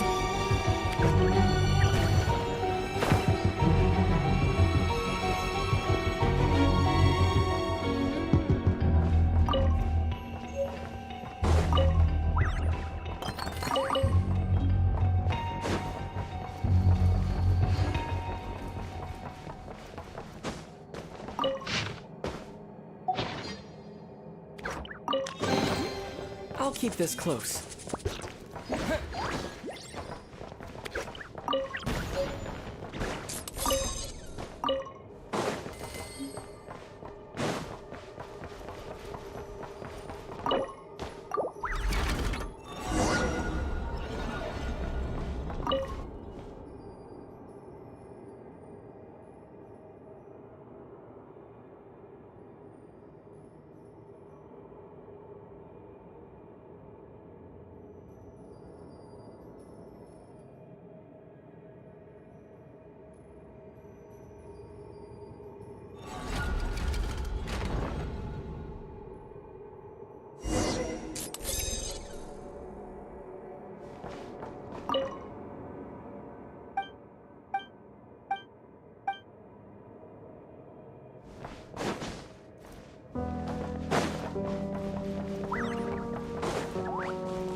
A reward on the road.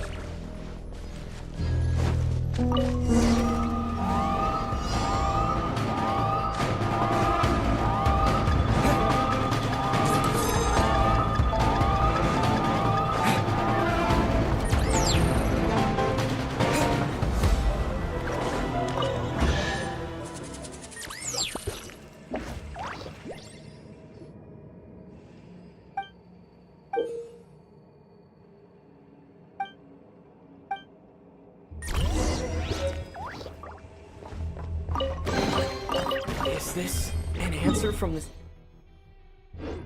world?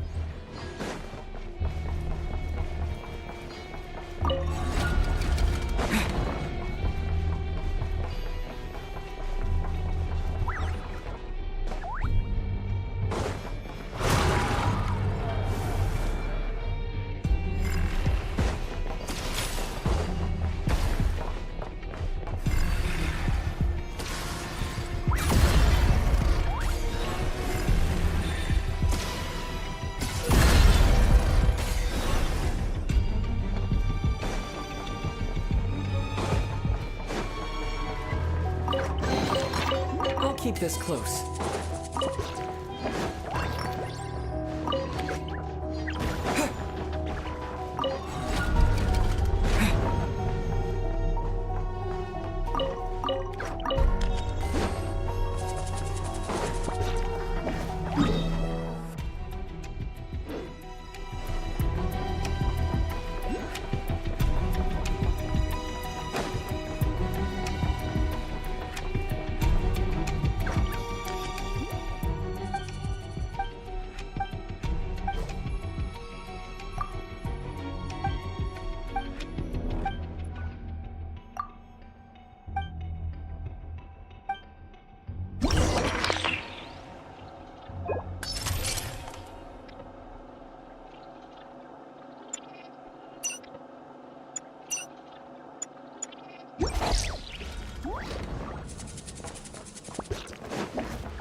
keep this close.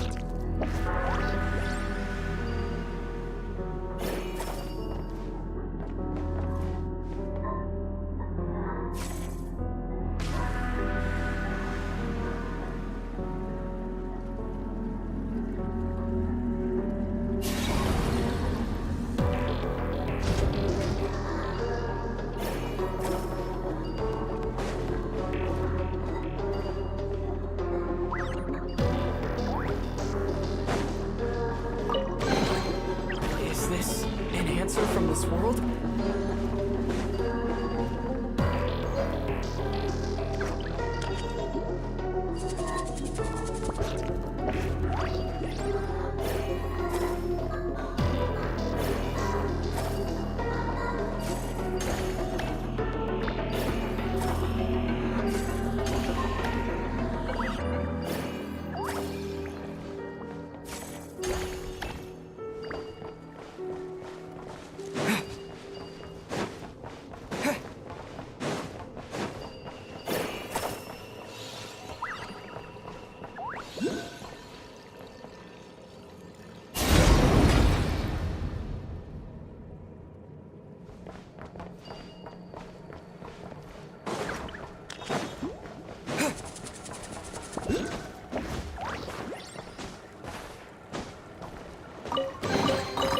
Is this an answer from this world?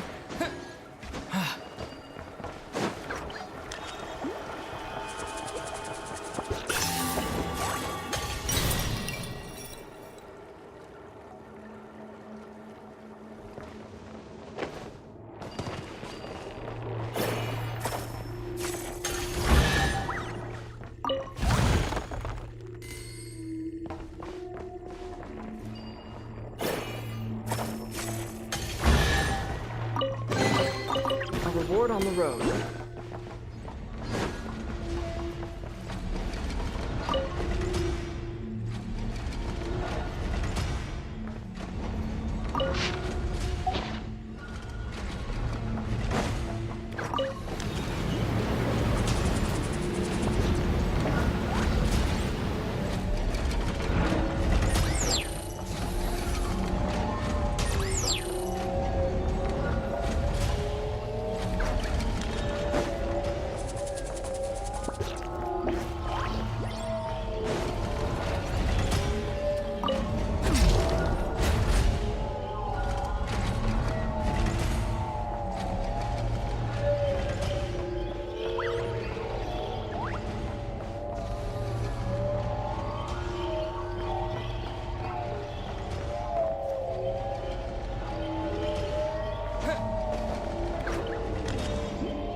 close.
I no longer need offerings.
You keep them. I no longer need offerings.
Would you like to go moon gazing? You can sit in my rocking chair and admire the view. Or we could go to the moon and gaze down at that. Whatever you prefer.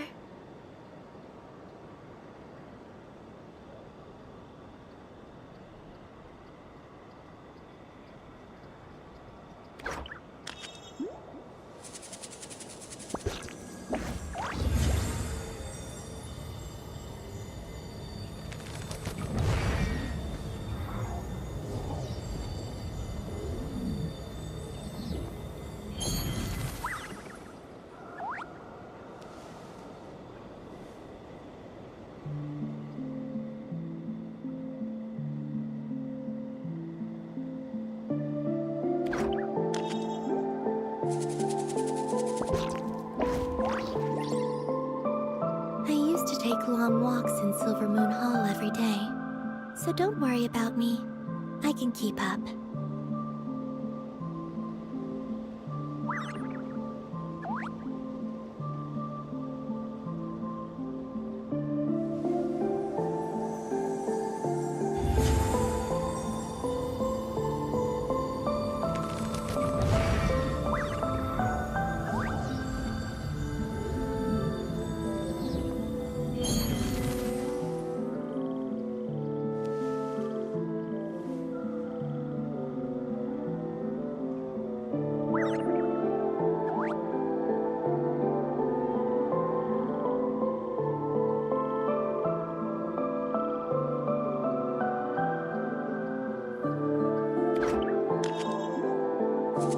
Would you like to go moon gazing?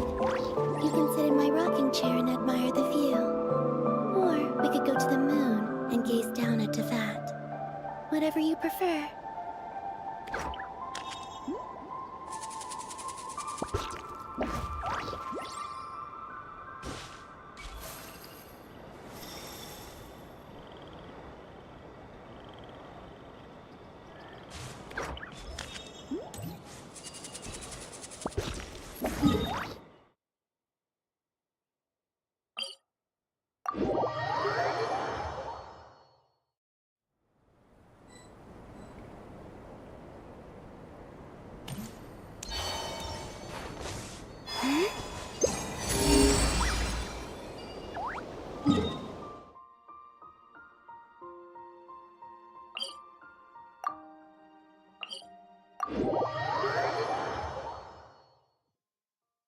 Taking shelter and listening to the rain cleanse the earth makes me feel safe. Like being home.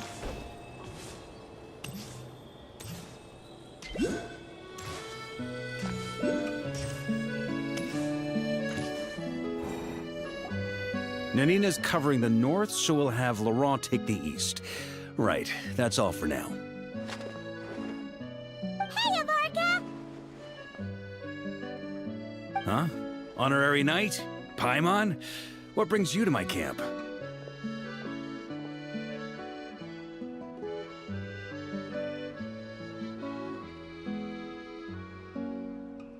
Not at all. Any camp of the Knights of Favonius is your camp too. So make yourself at home. Though, you should give me a heads up next time so I can have the quartermaster break out the good stuff for you. Is this really the Expeditionary Forces camp? Paimon was expecting it to be a bit more... crowded? Not many from the force are still stationed here. And of those who are, we're also gathering all the Abyss-related intel we can. Situation in Nodcry's stable for now, but we must remain vigilant. You never know when the Abyss will come roaring back. Intelligence is the foundation of any campaign. It's not just enemy movements. Terrain or shifts in the weather can mean the difference between victory and defeat. Moving forward, we plan to form a long-term partnership with the Northern Intelligence Network. Turn this temporary camp into an intelligence station. An intelligence station? Haha, as if. Name one book with a camp this lightly defended in it. During these years out on campaign, we've found that different abyssal disasters are occurring all over Teyvat. They're unnaturally cunning, always shifting, with no two attacks quite going off the same. I hope to use the Northern Intelligence Network to share our findings. and use that collaboration to keep gathering information on the Abyss. This isn't any one nation's burden. Every day, countless winds blow through Notcry. I'd say that makes it the perfect place to set up an outpost. Oh, so that's why. So this is chivalry in action. Haha, well, chivalry's good and all, but in reality, we've only just established this station, and don't even have a good map of the nearby terrain. If you stumble across any building materials or intel nearby, don't forget to bring them back with you. Rest assured, you're our honorary knight. We'll look after you. One expedition wrapped. Grandmaster! We've got big trouble, sir! Oh, what is it? That important guest we were expecting today? What? Is it? Yes, sir, it's him. Most of our available manpower is tied up in patrols. Who do we reassign? No need. Just point me in the right direction. I'll handle it myself. Honorary Knight, Paimon, till next time.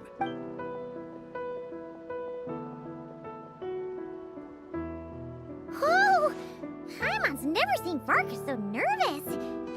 Yeah, that's probably it. Let's follow him and see if he needs help.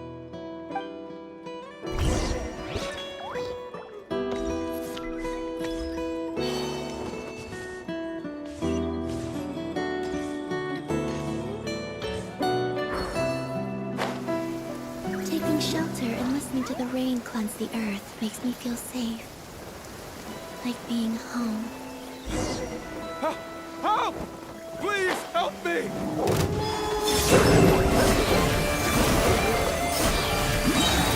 A new moon rises. All the right strength! Hold the door! Without further ado!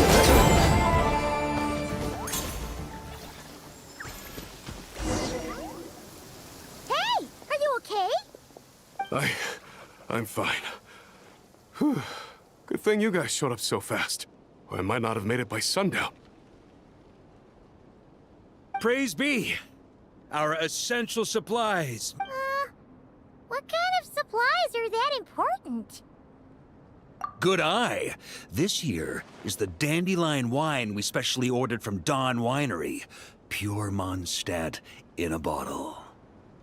You have no idea what it took us to get it here, all the way from there. Ha! And a fine job you did. You're drinking with us at the feast tonight. Whole camp's been looking forward to toasting you. So, the only reason you were in a hurry was to make sure the drinks got there in time? And here Paimon thought you were finally being serious about something serious. What's that? Are you saying drinking isn't the most serious of serious business? Because I'd love to have a drink right about... Wait! Please, wait a second. Now is not a good time. Yeah, listen to him. First, you gotta take care of the serious... This is a custom brew. It needs to be kept constantly rolling to prevent settling and keep its flavor. Having sat for so long, I'd say the taste has degraded. 10%! Unacceptable! Nobody touches a drop till it's ready. Okay, you do you then. We specially commissioned someone to build a mechanism that keeps the barrels rolling. Looks like it broke in the fall, though. So we just keep whacking the wooden barrels and roll them to their... Aye, teaches force control and precision. Need both. Keep right then. All yours. Don't worry about knocking them...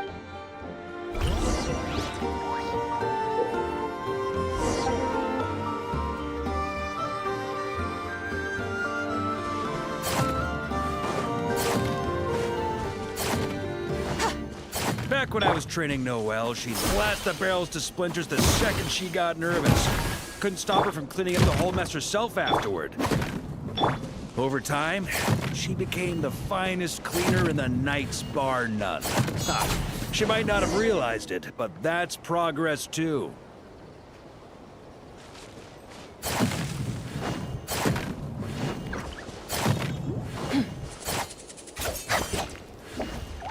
First time I did this training with Razor, it took us an entire day to finish. You know why? He spent a quarter of the day rolling the barrels, and the other 3/4 trying to figure out what the heck I was talking about.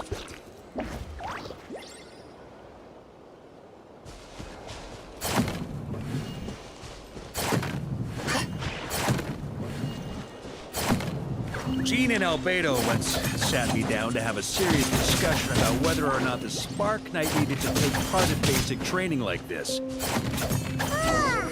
Paimon's hands are sore just from watching you. There's gotta be an easier way, right?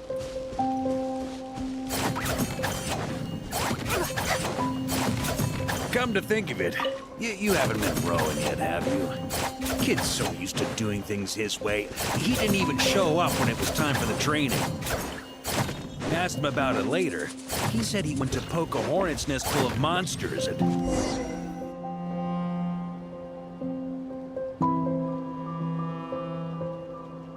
Ah, Grandmaster! Honorary Knight! They're back! They're back! They're back! Everyone, follow... Wow, we're this popular? How the wind carries that scent from afar. A special brew from Dawn Winery to boot. They're back. All my precious memories. Oh. So, the welcome isn't... Yes, this is it! This is the tape! Amazing! I was starting to think I'd already forgotten. If the taste hasn't changed, then my home back in Springvale probably hasn't changed either. Right? Thank you, Honorary Knight. That's enough. Put a cork in it, everyone. Barrels stay sealed until everyone's back. Let's finish the party prep and... Oh, yes, sir. On it. Like I said, drinking is the most serious of serious...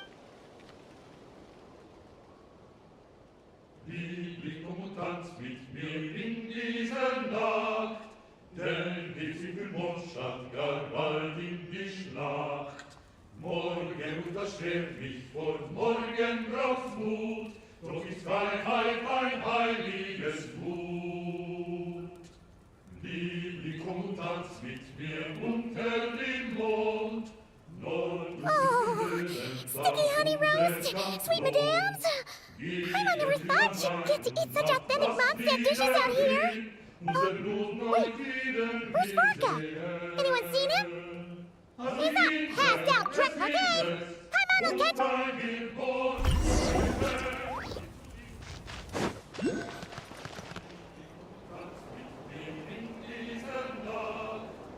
So, what's the hero who saved our savior and brought it back to camp doing in a corner like this?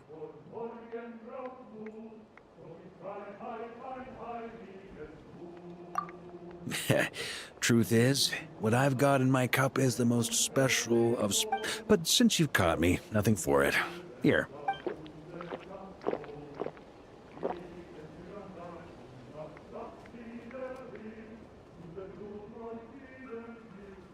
Got me. Just a joke. Not a drop of liquor on me right now. If you're thirsty for a real drink, a camp always needs to have one sober soul to guard their drunk comrades from things that go bump in the night. Rotten luck, eh? Just so happens that tonight, it's my turn to... So, on this night when they're all drunk, I can't be.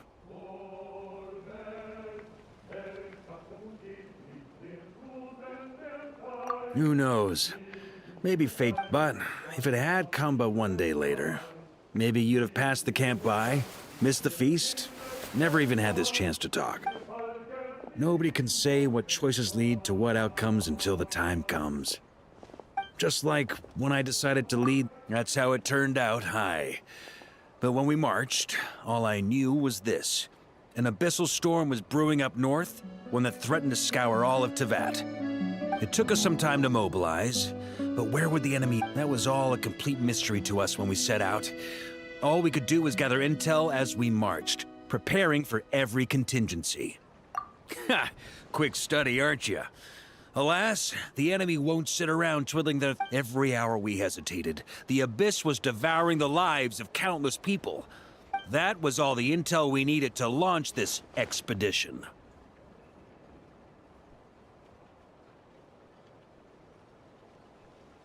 None of that formality, Honorary Knight. And you're no different. Your journey's also be it Mondstadt back then, Dvalin, or Nodcry now, the Expeditionary Force. The fact that we can sing around the bonfire. Who's to say the wine we didn't drink tonight? So cheers to tomorrow, to hope.